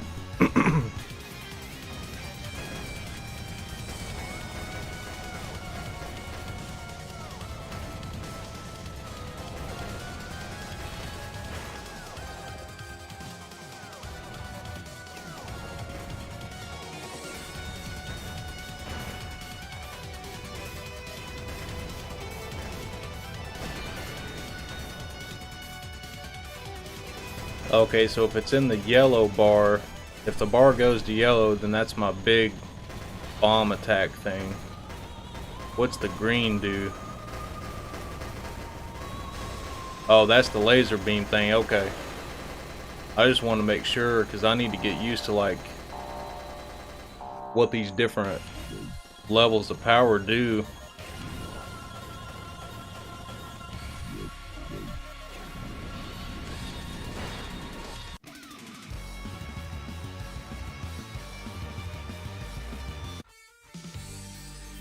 Oh shit, I guess it restarted it.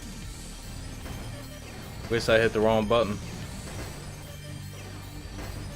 Well, instead of doing this again, I'll show you guys some different modes. Because there's like challenge modes on this game. The challenge modes are really hard.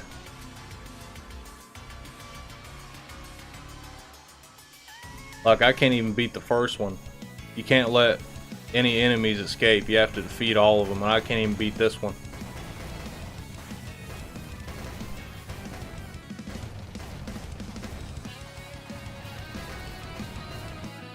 They already failed it.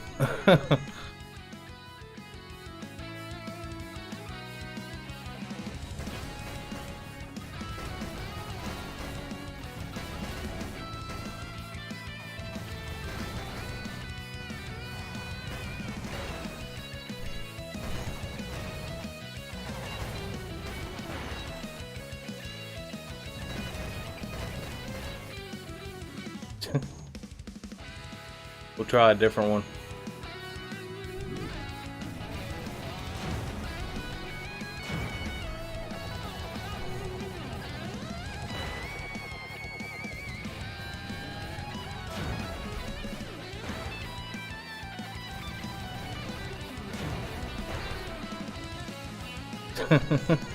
Hard as hell.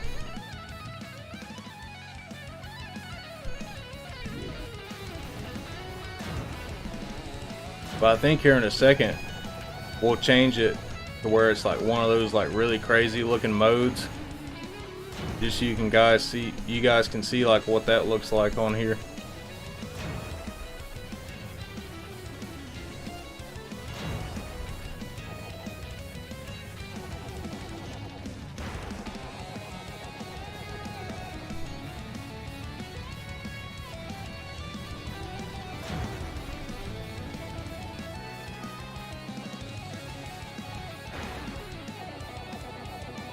I couldn't even move fast enough to get around that.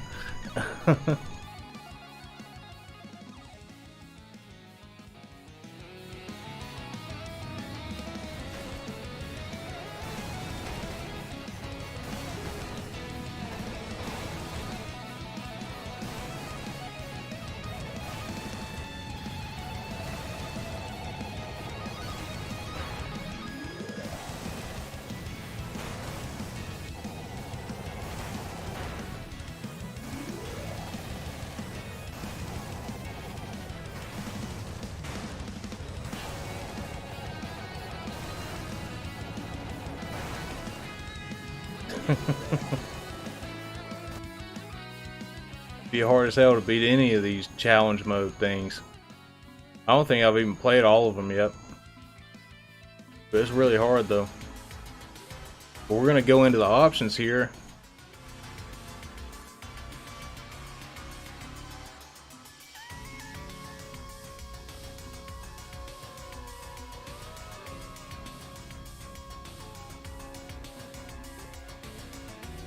See, this is the part where I was telling you about you can change the bullet color, so I had it set on rainbow. Pink Sweets, it just makes them pink. Pulp, it just makes them orange. Primaries, that's a good one to use. I like that one. Slow Strobe, I think I've used that one too. Or I think that's the standard. Yeah, that's the standard one. We'll put it on primaries. And these filters here, you can put scan lines on it, handheld port, zero range, which I think that's actually a tribute to Zero Ranger because everything is green and orange in that game. That's another game we're going to be playing maybe tomorrow actually, because I think I'm going to do a MAME stream and do some Steam shooters, and Zero Ranger is actually a very good game. HD collection, Fight Vision, and that looks really crazy. Play it on that one. Mean Green Machine, that basically looks kind of like a Game Boy game. Red Zone, where everything's just red. 8th Gen, and then no filters. That's what the normal game looks like. So let's try something really crazy, like this one, the Fight Vision, and the Hot Blooded mode. That makes the explosions even more crazy. I think that's what it does.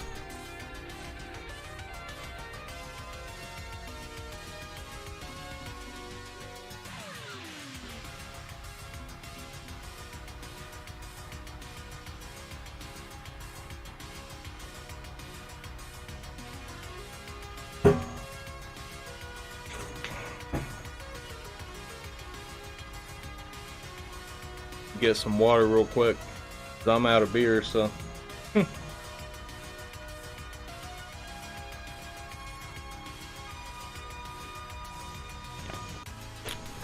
Been talking a lot, my mouth's getting kind of dry.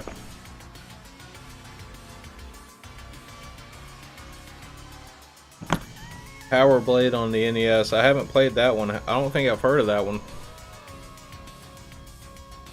Wizards and Warriors, I think I have played that before at some point.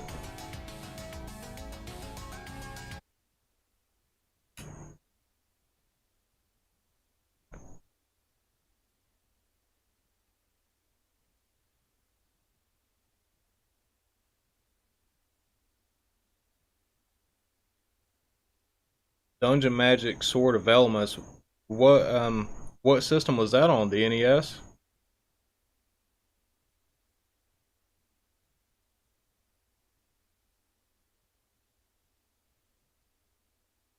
Yeah, this game will look pretty crazy with this mode turned on.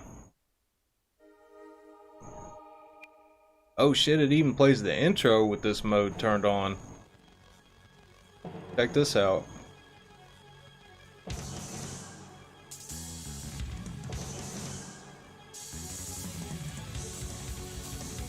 Yeah, that's pretty cool.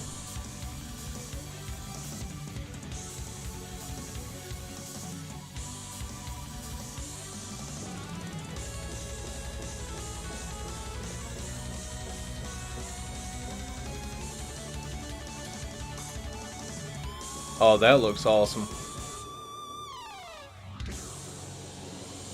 Yeah, I think we'll keep it on this mode. This mode looks pretty crazy. That was on the NES. Okay. Yeah, I haven't played that one. It sounds awesome though. There's 243 different spells in it. That's pretty amazing.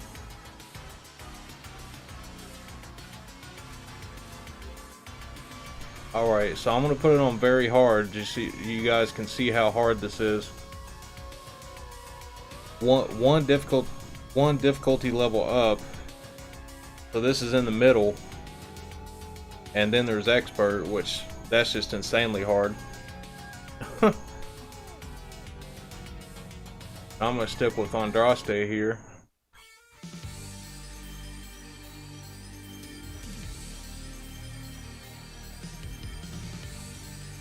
Man, that looks crazy. It looks like totally different. And the explosions are turned up too. It's harder to see what your power-ups are though, that kind of sucks.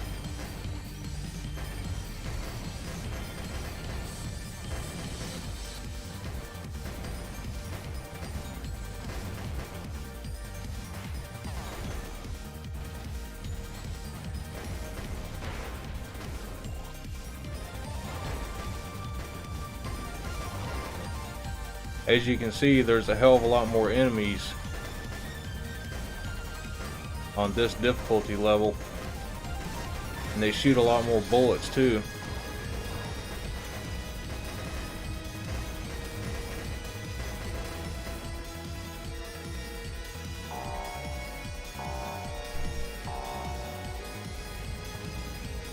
And I can't use the strategy I always do on easy when I get up close to him like this and try to shoot him, because I might be able to do it for a second, but he starts shooting at you too. Because I've played it on this difficulty a little bit, but it's hard.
Yeah, and see, these things weren't there in the other difficulty. Those things that shoot up and down.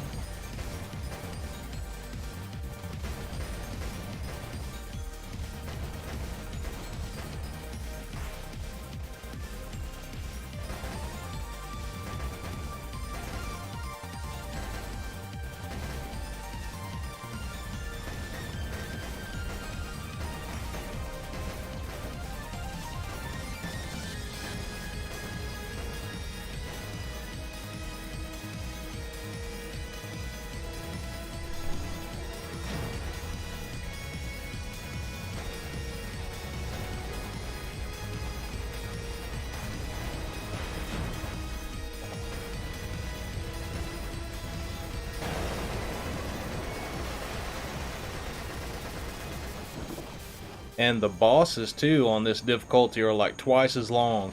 Like the boss battles are way harder.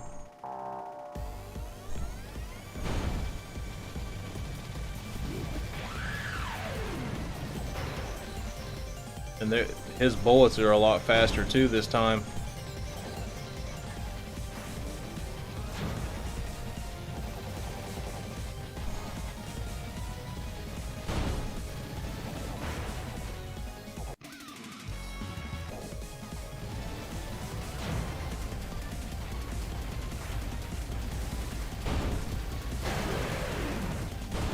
And see, usually that's when he's dead, is when he does that one time, but he's not dead yet in this one.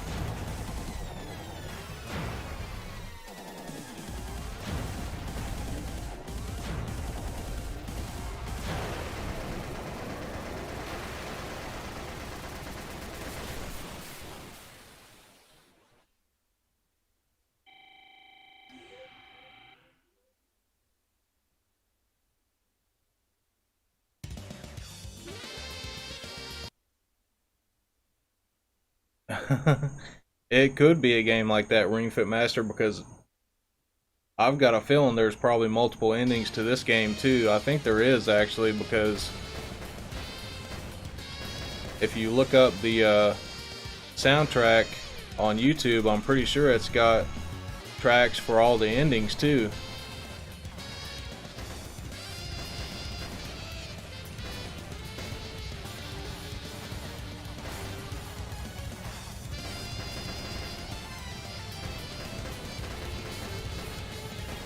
Man, this looks so much crazier than like the other mode, especially like right here on this level.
Yeah, I'm just dying right and left here.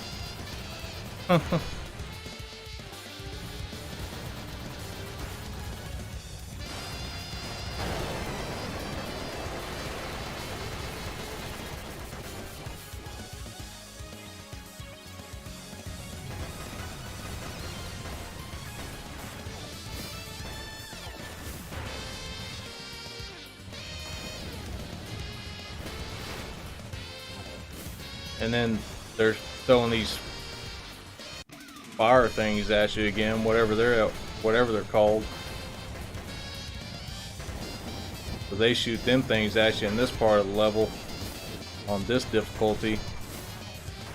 And on very easy, you don't actually see that until the boss battle.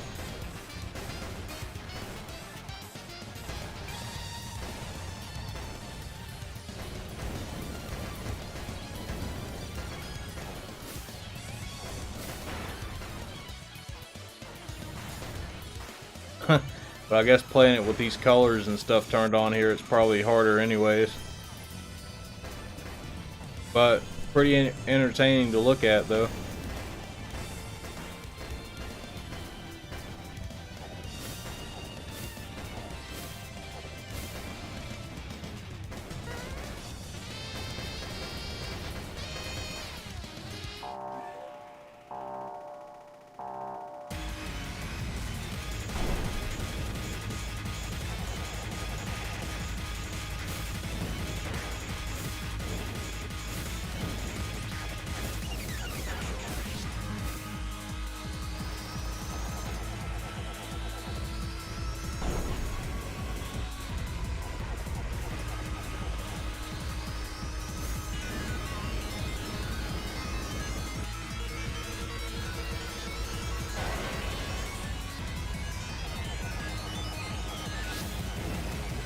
But it's basically like each one of the bosses now has like 2 health bars, you know, versus 1.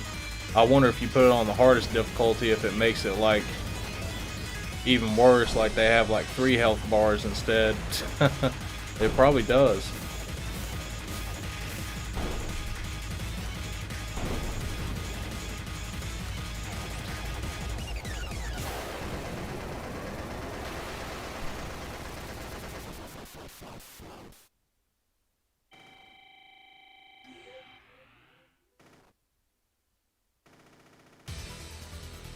Man, this level looks way different.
Yeah, it's really hard to see that too, like on this thing, like because it warns you when that dragon thing shoots, but it's hard enough to see it on the when you're just playing it regular, but on here it's like harder to see it.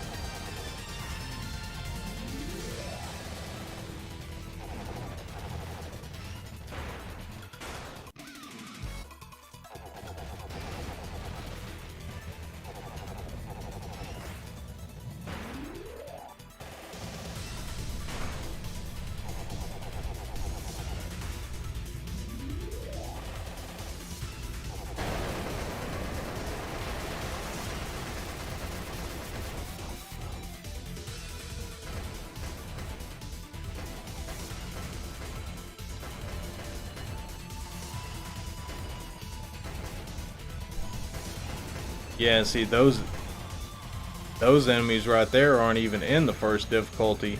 Those things that are shooting those lasers.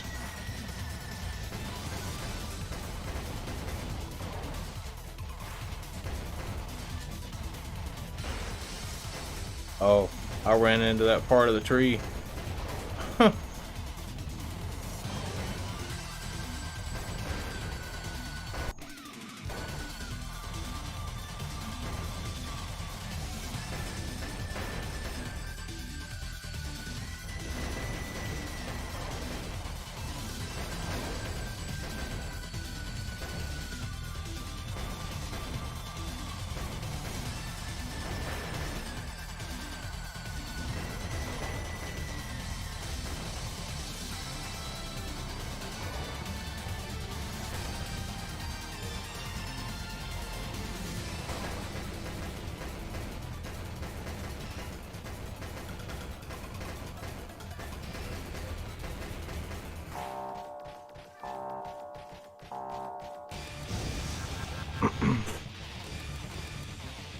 Oh man, this is way harder than the last time because he shoots at you while he shoots some other things too.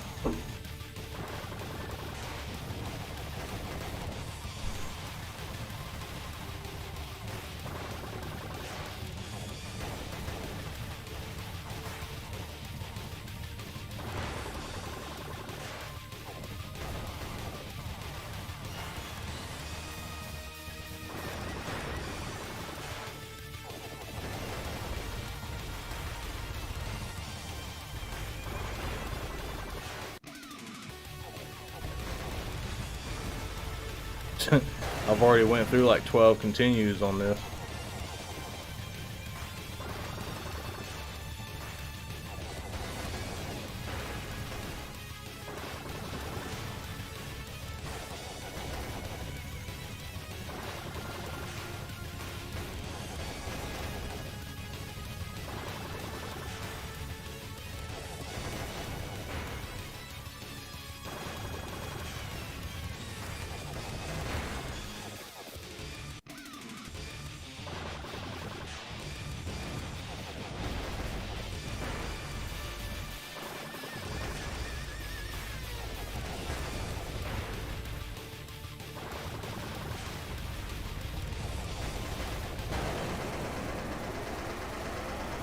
Man, if somebody could 1cc this shit. I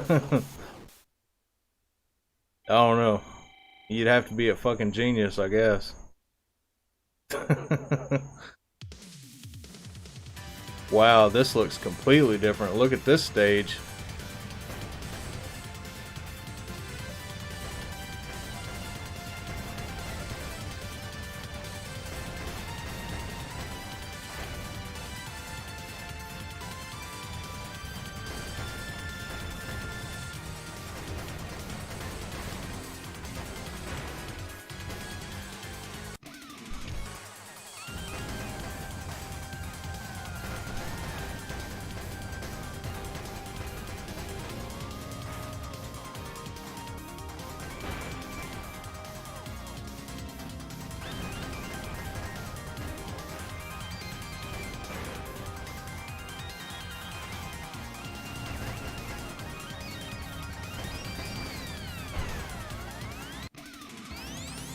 Yeah, it's like, it's hard to see these bullets too on this mode.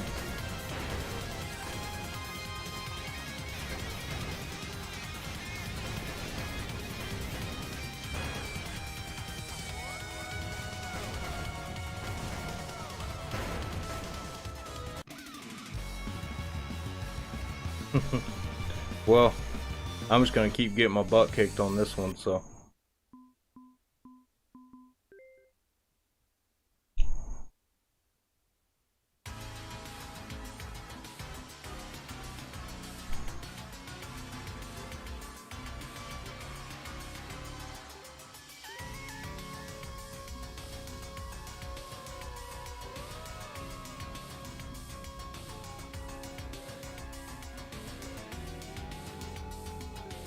Just for the hell of it, let's try out expert mode for a second.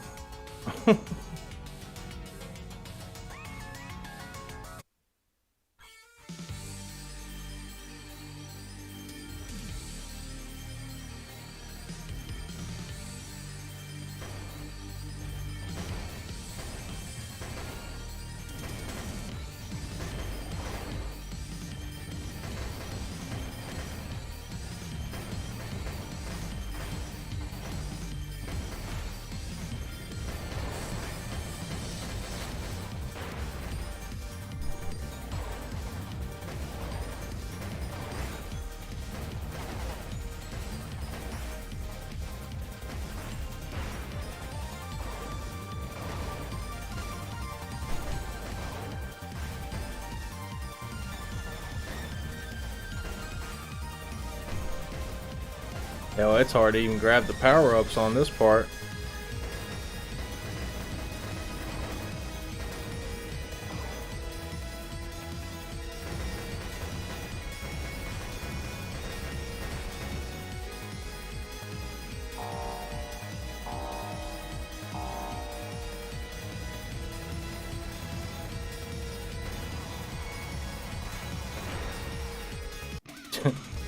Yeah, I don't know how you're supposed to dodge all that.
Oh, and there's no extend there either.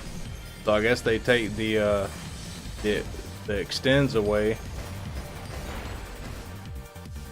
in this mode.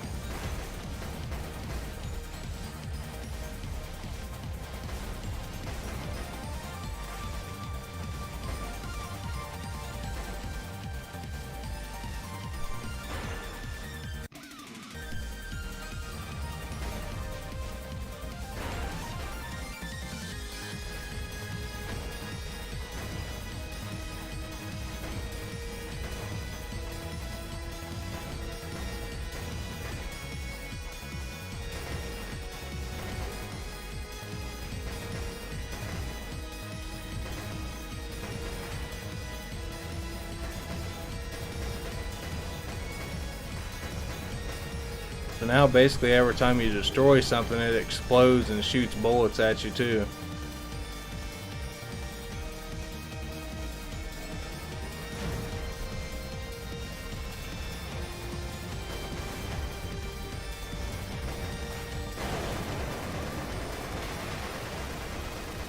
Alright, now let's test my theory here and see if I'm right about this. So we're on expert difficulty. Let's see if this boss has basically like 3 life bars instead of 2.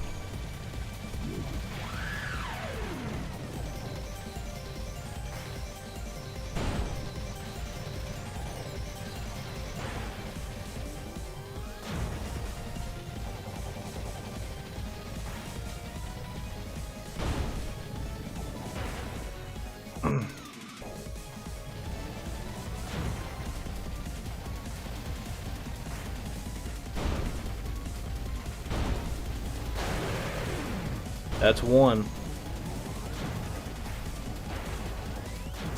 Damn, this is like way harder, man.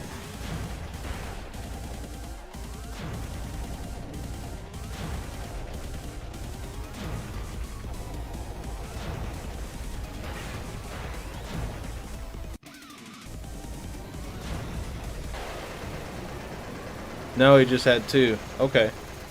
He's just a lot harder. So it's basically, so the bosses are 2 phases. They're just a lot harder. Okay. But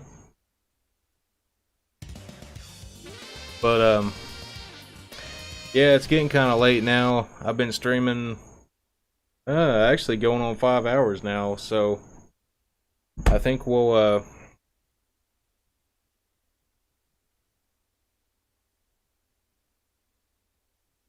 change to this screen for a minute. I'll talk to y'all for a few more minutes before I end the stream. But we need more beer. It'll help you play the game better. Maybe, maybe not. I think with when I'm playing these shooters, if I've had too much, it's like I can't play it worth a damn. But yeah, man, that's an awesome game. You know, like I've said, it probably one of my favorite shoot 'em ups of this generation. Probably one of my favorite shooters that's ever been made, actually. You know, it's just an amazing game, and you know, hopefully the creator of this can, you know, finish this project and hopefully bring us some more awesome shooters in the future, because honestly, I don't know of any other game like this. Especially for current gen systems, there's really nothing else like this at all. You know, this is, you know, a very extreme shooter. I can't really think of anything else like it, honestly. There's definitely the Thunder Force influence in it, and it does have, you know, the composer from Thunder Force on it as well, but you know, just I've never played anything else like this game. I really wish they would come out with a physical copy of this one, but I don't think they ever will.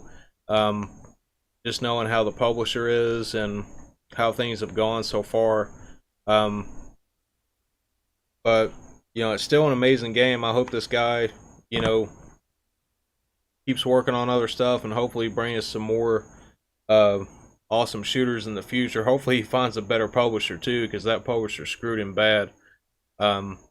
He probably didn't even hardly make anything off this game. Which that's probably another reason this one never goes on sale either, because you know, they're trying to get what they can out of it.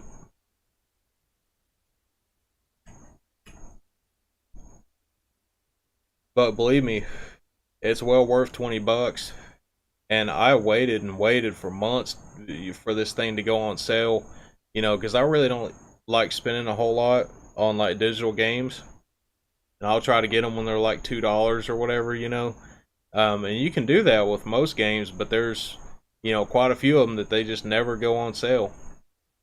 You know, but this one is every bit worth $20.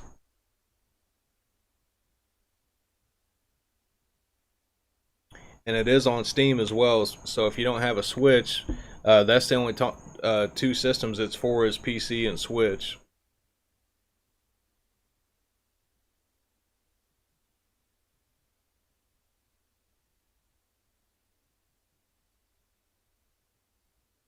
No, I agree, Ring Fit Master. We're probably never going to see Western developers, do like, really good shooters again. We'll probably never see that again.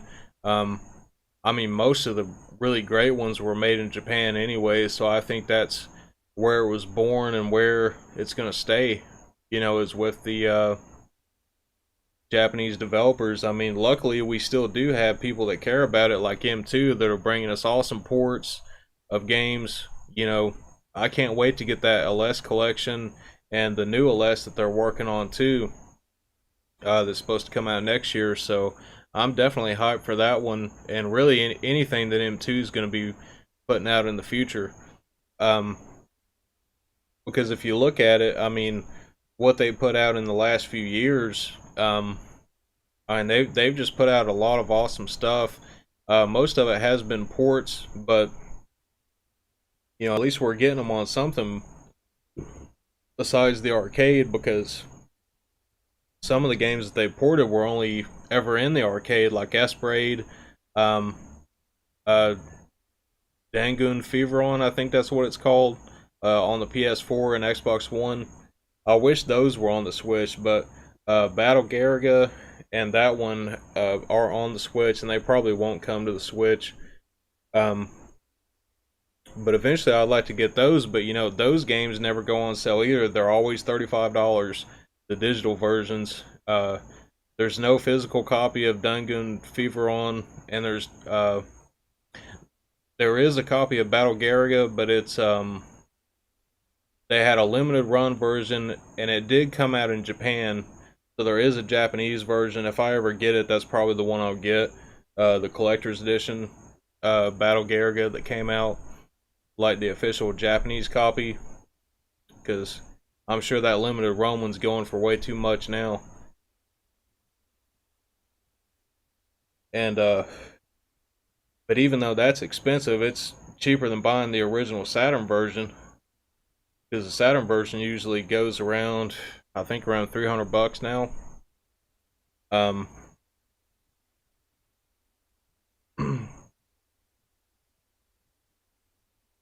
Yeah, Ring Fit Master, I definitely see what you mean. I mean, I feel that way about a lot of indie games, not all of them, but there's a ton of them, man. I mean, let me just show you all the stuff I have on my Switch here, because like some of these games I haven't even had a chance to play yet, or I've barely played them. And I went through today and looked at all the Switch Online games, because I haven't played those in a while. So we got some pretty cool new stuff on them. Some Fire Emblem games on the Super Famicom one. On the Super Nintendo, we got like Donkey Kong 2 and some other stuff. Pretty cool. That Super Mario's 35, I haven't even tried to play that one yet. But this is the list of Switch games that I have here. And like I said, some of them I haven't put much time into yet. Some of them I haven't played at all. But I'm just gonna kind of scroll through the list here slowly, so y'all can see what I have, because damn near every bit of it is indie games, and most of it is Nintendo first party games or indie games, and that's pretty much it.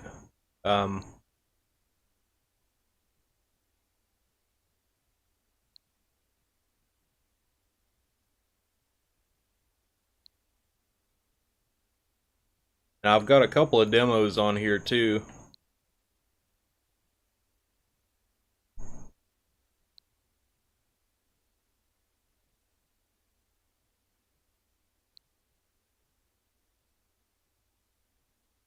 But I really went all out for the Switch though. I mean, I got mine day one when it came out, and I knew, that this system was going to turn everything around.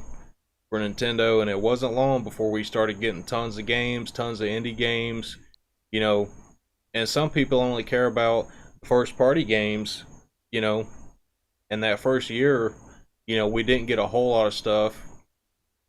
You know, we got Zelda, and then I think it was in June or July we got Splatoon. Well, the Switch launched with 1-2 Switch as well, but nobody really cares about that game. And we got a few other cool games that year, but then the third party started stepping up their game and finally supporting Nintendo again. So we've got a lot of awesome third party games.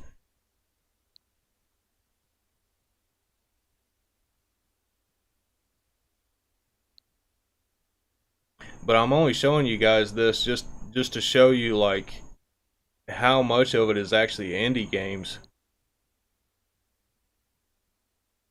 I mean, damn near every bit of it's indie games, you know, and almost every single one of them are awesome. You know, it's like I hear so many people complain about, oh, Nintendo's not putting out that much this year. It really doesn't matter, man. Like almost like most Nintendo first party games are good, not all of them, but I mean most of them are good. You know, and we've got tons of games, tons of indie games coming out for it to hold us over, you know, until the next, you know, big Nintendo game comes out, you know. And another reason I showed you all this stuff is because I'm going to be streaming a lot of these games too. A lot of them I have already streamed. But there's a ton of these we're going to be streaming in the future. Even shooter games that I haven't streamed yet. Like these two right here, or actually three, Super Hydora, Steriden, Binary Stars, Stellar Interface, Steel Rain. Steel Rain's pretty cool. I haven't played that one that much yet, but it's very, very good from what I've played of it. One cool thing about that game is you can actually make your own shooter levels in it as well. So I'm pretty excited to do that. I might make some levels in it, show it to you guys. We've also got the Sega Genesis Classics collection, and since I don't have a whole lot of Genesis games, we might stream this one night because I really want to play Shadow Dancer on stream and some other stuff, maybe Shinobi 3 and some other stuff on that collection that I don't have a physical copy of.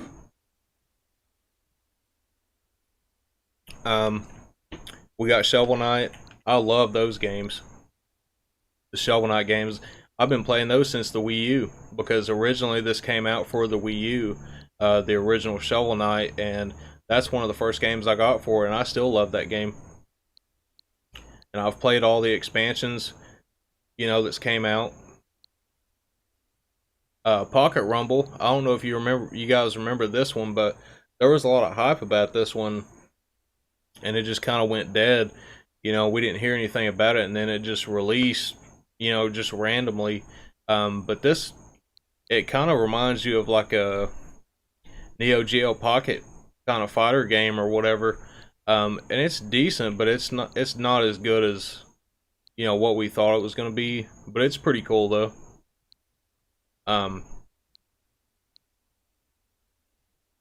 This is another one I want to play for you guys too that I haven't checked out yet, and I think I downloaded this for like 20 cents or something. It was on sale, but it's Raining Fists and Metal. And I guess it's supposed to be like a beat 'em up rhythm game or something weird like that. But yeah, there's a ton of stuff I've got to stream for the Switch, you know. Stuff that I haven't even had much time to play yet. So we'll definitely get into some of these other games pretty soon. But I think tomorrow I'm definitely gonna do some MAME stuff, maybe some Steam shooters. So we'll see how that works out. Hopefully I don't have any issues with that. I think just as a precaution, I'll probably go ahead and plug up my Switch and all my stuff too, just in case, you know, there's issues running it, or, you know, if the stream's not smooth or something, then, you know, I'll just you know, we'll just stop the MAME stuff and just play some of the Switch stuff, possibly. But I do want to do a Strikers 1945 stream as well, for the Psycho Alpha Collection on the Switch. And I know I've played those before, but I've never played them all in one stream. So I think we're going to do Strikers 1945 1, 2, and then Strikers 1999, which that one actually never came out on consoles until now. That was only in the arcades. And if you ask me, that's the hardest one. Strikers 1999 is.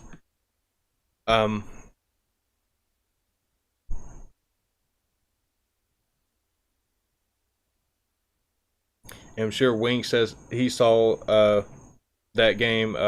It's Raining Fist of Metal on Xbox. Oh, that's cool, man. I haven't. I just saw it that one time. I got it on sale last week or the week before last. Yeah, I think it was like 2 or 3 weeks ago. And that's the only time I ever saw it, but it looks okay. I figured, you know, for a couple bucks or however much I paid for it, you know, it'd be pretty cool. But I love just looking on the Switch, you know, like once every week or two and just see what they have, because sometimes they have some really amazing stuff on there, you know, for dirt cheap, you know. And you know, sometimes you might get a game that's really not that good at all, and sometimes you might get something that ends up being like one of your favorite games. And that's happened with quite a few of these games that I've bought. Like Cuyo Blaster that I showed you guys a couple hours ago. I really love that game, you know, and it was only, I think, $5 or $6. But yeah, we'll definitely have to do some more tate mode streams. I know I'll probably do one tomorrow, whether it's MAME or Switch stuff. This is another tate mode game we haven't played yet. Danmaku Unlimited 3. And for those of you who don't know, Danmaku is the Japanese word for like bullet hell, like a bullet hell game. And that's a pretty cool game too. I haven't beaten that one yet. But I also play a lot of RPGs, you know. I've got a lot of RPGs on here, you know, that we could go through. Gunlord X, I know that's one people's been talking about a lot here lately.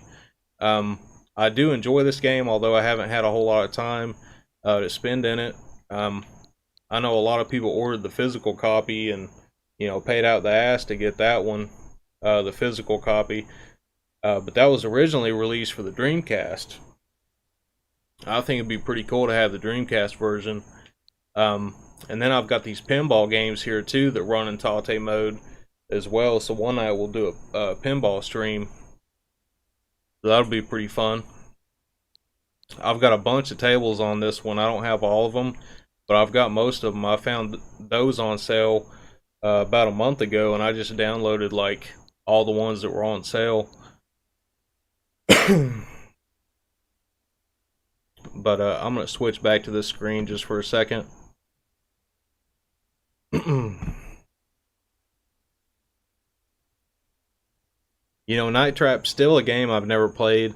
I don't know if I'll get the Switch version. I know eventually I want to get a Mega EverDrive Pro, and you can put all the Sega CD games and stuff on there too. So I'll probably just wait until I get one of those, play it on there possibly. But I've really been considering getting either that or the Effects Pack Pro here like really soon. Now the Effects Pack Pro is in stock right now on Stone Age Gamer, but it's $200. The Mega EverDrive Pro, you can order it from there, but it says it takes 3 to 6 weeks to get it, and it's been saying that for a long time. So I know some other people in the Saramaru Discord just got one from there, and they said it took forever to get it. But the thing is, though, is if I get that, I've already got, you know, a Model 1 Genesis. I've already got the HD Retrovision cables and everything, so that's the only thing I'd have to buy. You know, with the Super Nintendo, I'm using a Retron 2. I don't know if it even supports the EverDrives or not, or if it plays all the games. So I'd probably have to get, I've been wanting to get a Super Famicom forever anyway, so I'd probably have to get a Super Famicom and then pre-order those HD Retrovision cables, because those aren't supposed to ship until December, and they take forever too from Castlemania. So it'd probably be January before I even got that. So I think if I get one, I'll probably go with the Mega EverDrive Pro, just because if I'm gonna have to wait anyways, you know, to get all that stuff, then I might do that, but I'm not really sure yet, because it's a lot of money to spend on all that stuff, you know. And those EverDrives are like $200. But oh, another thing I wanted to mention too, before I end the stream. So you guys know I talk about it all the time. You know, I'm signed up for Kid Shoryuken's Game Box, and I talked about doing an unboxing video when I get my next box. So I actually talked to Jim about it yesterday, and you know, he's okay with me doing that. So we're definitely going to do an unboxing video once I get my package, and he said he just shipped it out yesterday. So it should be here hopefully next week sometime. I know the last time it only took probably about 5 days for it to get here, shipped via Yamato. So yeah, I should have that next week. So next weekend, you know, definitely, you know, look out for that video. I'll definitely post a link. He's gonna post it everywhere too. He said he's gonna put it on, you know, Facebook, Twitter. He's gonna do a YouTube post about it and everything. So just keep an eye out for that, because, you know, that'll be a fun video. I'm telling you, man, I was shocked that first box I got. You know, just all the awesome stuff he sent, man. I was literally like a kid in a candy store, or a kid on Christmas morning or whatever, you know. And so that'll be really fun. And a lot more awesome games we can stream. So that'll be pretty awesome. I'm gonna try my best to stream tomorrow night and Saturday like I have been doing, unless something just comes up and I can't do it. But I did just want to bring up too, I know we've talked about PC Engine streams, so I'm thinking about maybe sometime this weekend, maybe Saturday, if I can do it, we might do a PC Engine stream. So it's been a while since I've done PC Engine. I think the only one I did was the Winds of Thunder, and that was a pre-recorded video too. So, but yeah, we'll have to dig into the PC Engine library. I don't have a Super SD System 3, but I do have a Turbo EverDrive, and I do have, you know, some real games for it. So, and some burn games I have, you know, for the CD portion. But yeah, that'll be a lot of fun.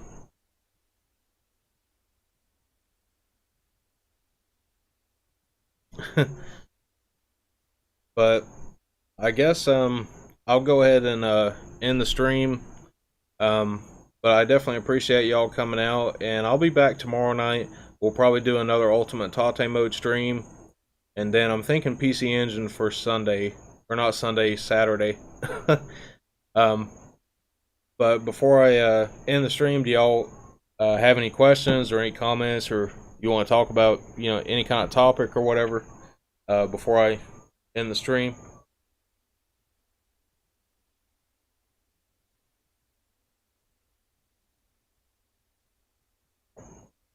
Got my PAL block here.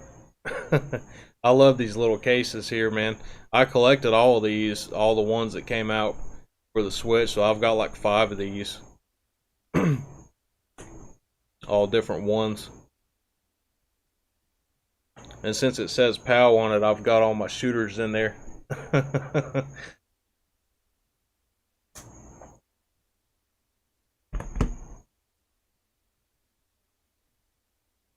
Yeah, definitely GT Beakerman. I have a lot of fun doing these streams, and I appreciate y'all watching and everything. The horror movie basket case. I don't know if I've seen that one, but I love horror movies, and I don't think that's one I've seen, so I'll have to look it up. I guess after, well, I guess I'll let you know after I watch it if the unboxing video is going to end up like that movie. But I'm going to check that out and see if I can find it tonight.